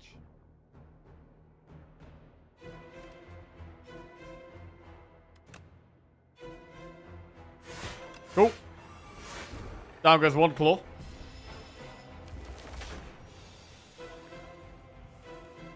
Soul. Big draw. Oh, God. Invoke goes down. May as well snap. Snap does give us 2 block. 52 damage unleash. And End of Days kills it. Wow. Okay. Surprised this deck did that well, to be honest. But we're still in the game. Shared Fate, End of Days, Necromastery. I don't think we take a second End of Days. Necromastery is okay. It's more just AoE, though. Like, how much summon do we really have? We have Invoke. Pull aggro. Bodyguard. We should go with Necromastery, but it's not enough at the moment. Velvet Choker, Philosopher's Stone, or Calling Bell. Gain 1 NG at the start of each turn, but all enemies start combat with 1 strength. We've got Test Subject and Iron Glass. The energy from Philosopher's Stone seems worth. Right, enemies have strength, but we have energy. Right, come on, bro. We're gonna find some card draw eventually here, surely. Surely.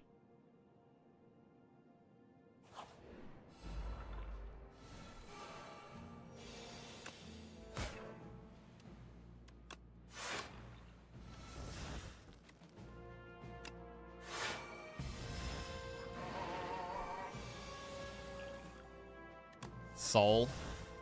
27 damage death march.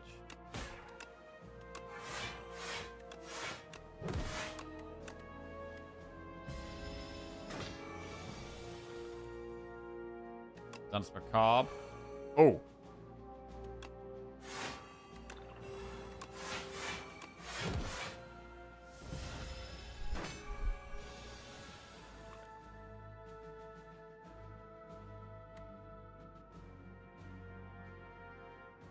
This kind of sucks.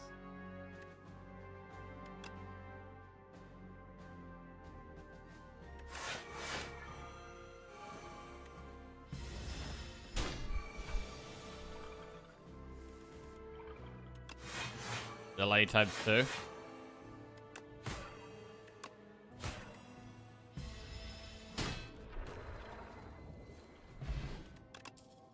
Deathbringer, Fear, or Snap? I mean, maybe we just go Deathbringer here. More AoE. Expensive card. Reperform is removed? I think I want to keep Reperform. And I want to keep Borrowed Time. I did like Invoke, but we can replace it with maybe an upgraded one, potentially. Sleight of Flesh, Wisp. I mean, it's got to be Sleight of Flesh now. It's got to be.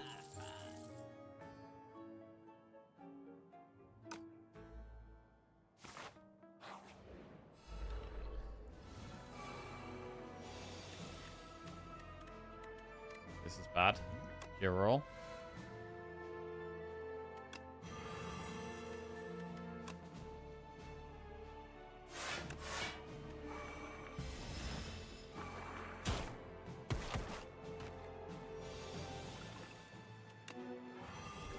Alright. Skip those. We do have an elite coming up. We've got no potions. Draw 2 fewer cards at the start of each combat, raise your max HP by 20, or lose HP and upgrade 2 random cards.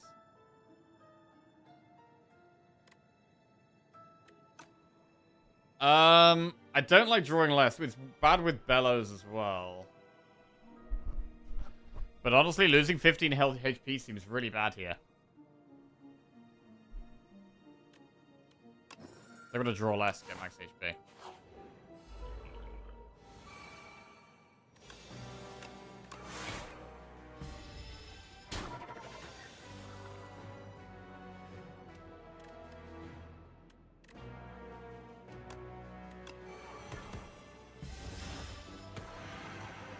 This is rough. God, we're nearly dead. It's incredibly rough.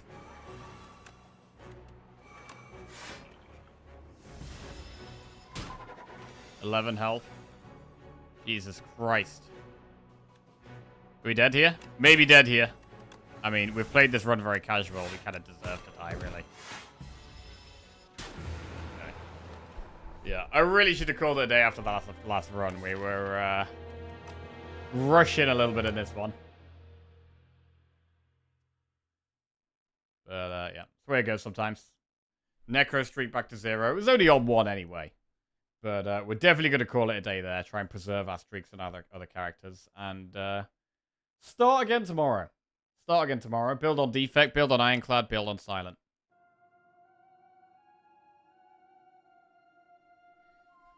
Oh, okay. So started the day really well. And went downhill. We got to, what, 8 in a row, was it? 8 in a row this time around. The region run was really hard. The region one was a really hard one. And then the Necro one, we probably just could have played way better. No, I probably should have just called it a day after the region one. But anyway. Hey ho. Gonna call it a day there. Thank you all for watching. We do have... I've been handed a note here, actually. We do have a new YouTube video up, which was the Stunlock History Course Whistle Run. Which was a super cool one. So, link to the YouTube there, if anyone wants to check out that run. And let's go and find some of the raid. I've got a list of all these gaming soundtracks as well. Gonna have to check some of these out. Who are we gonna raid?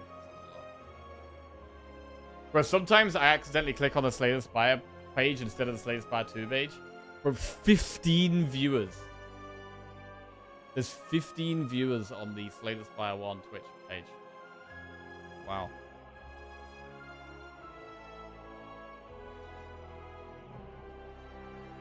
Slay the Spire 2, however. How many do we have on Slay the Spire 2? 2,500 viewers. Oh, Amaz is back. Let's go raid Amaz. Catch you later, guys. Love you all. Have a good one. Check out Amaz.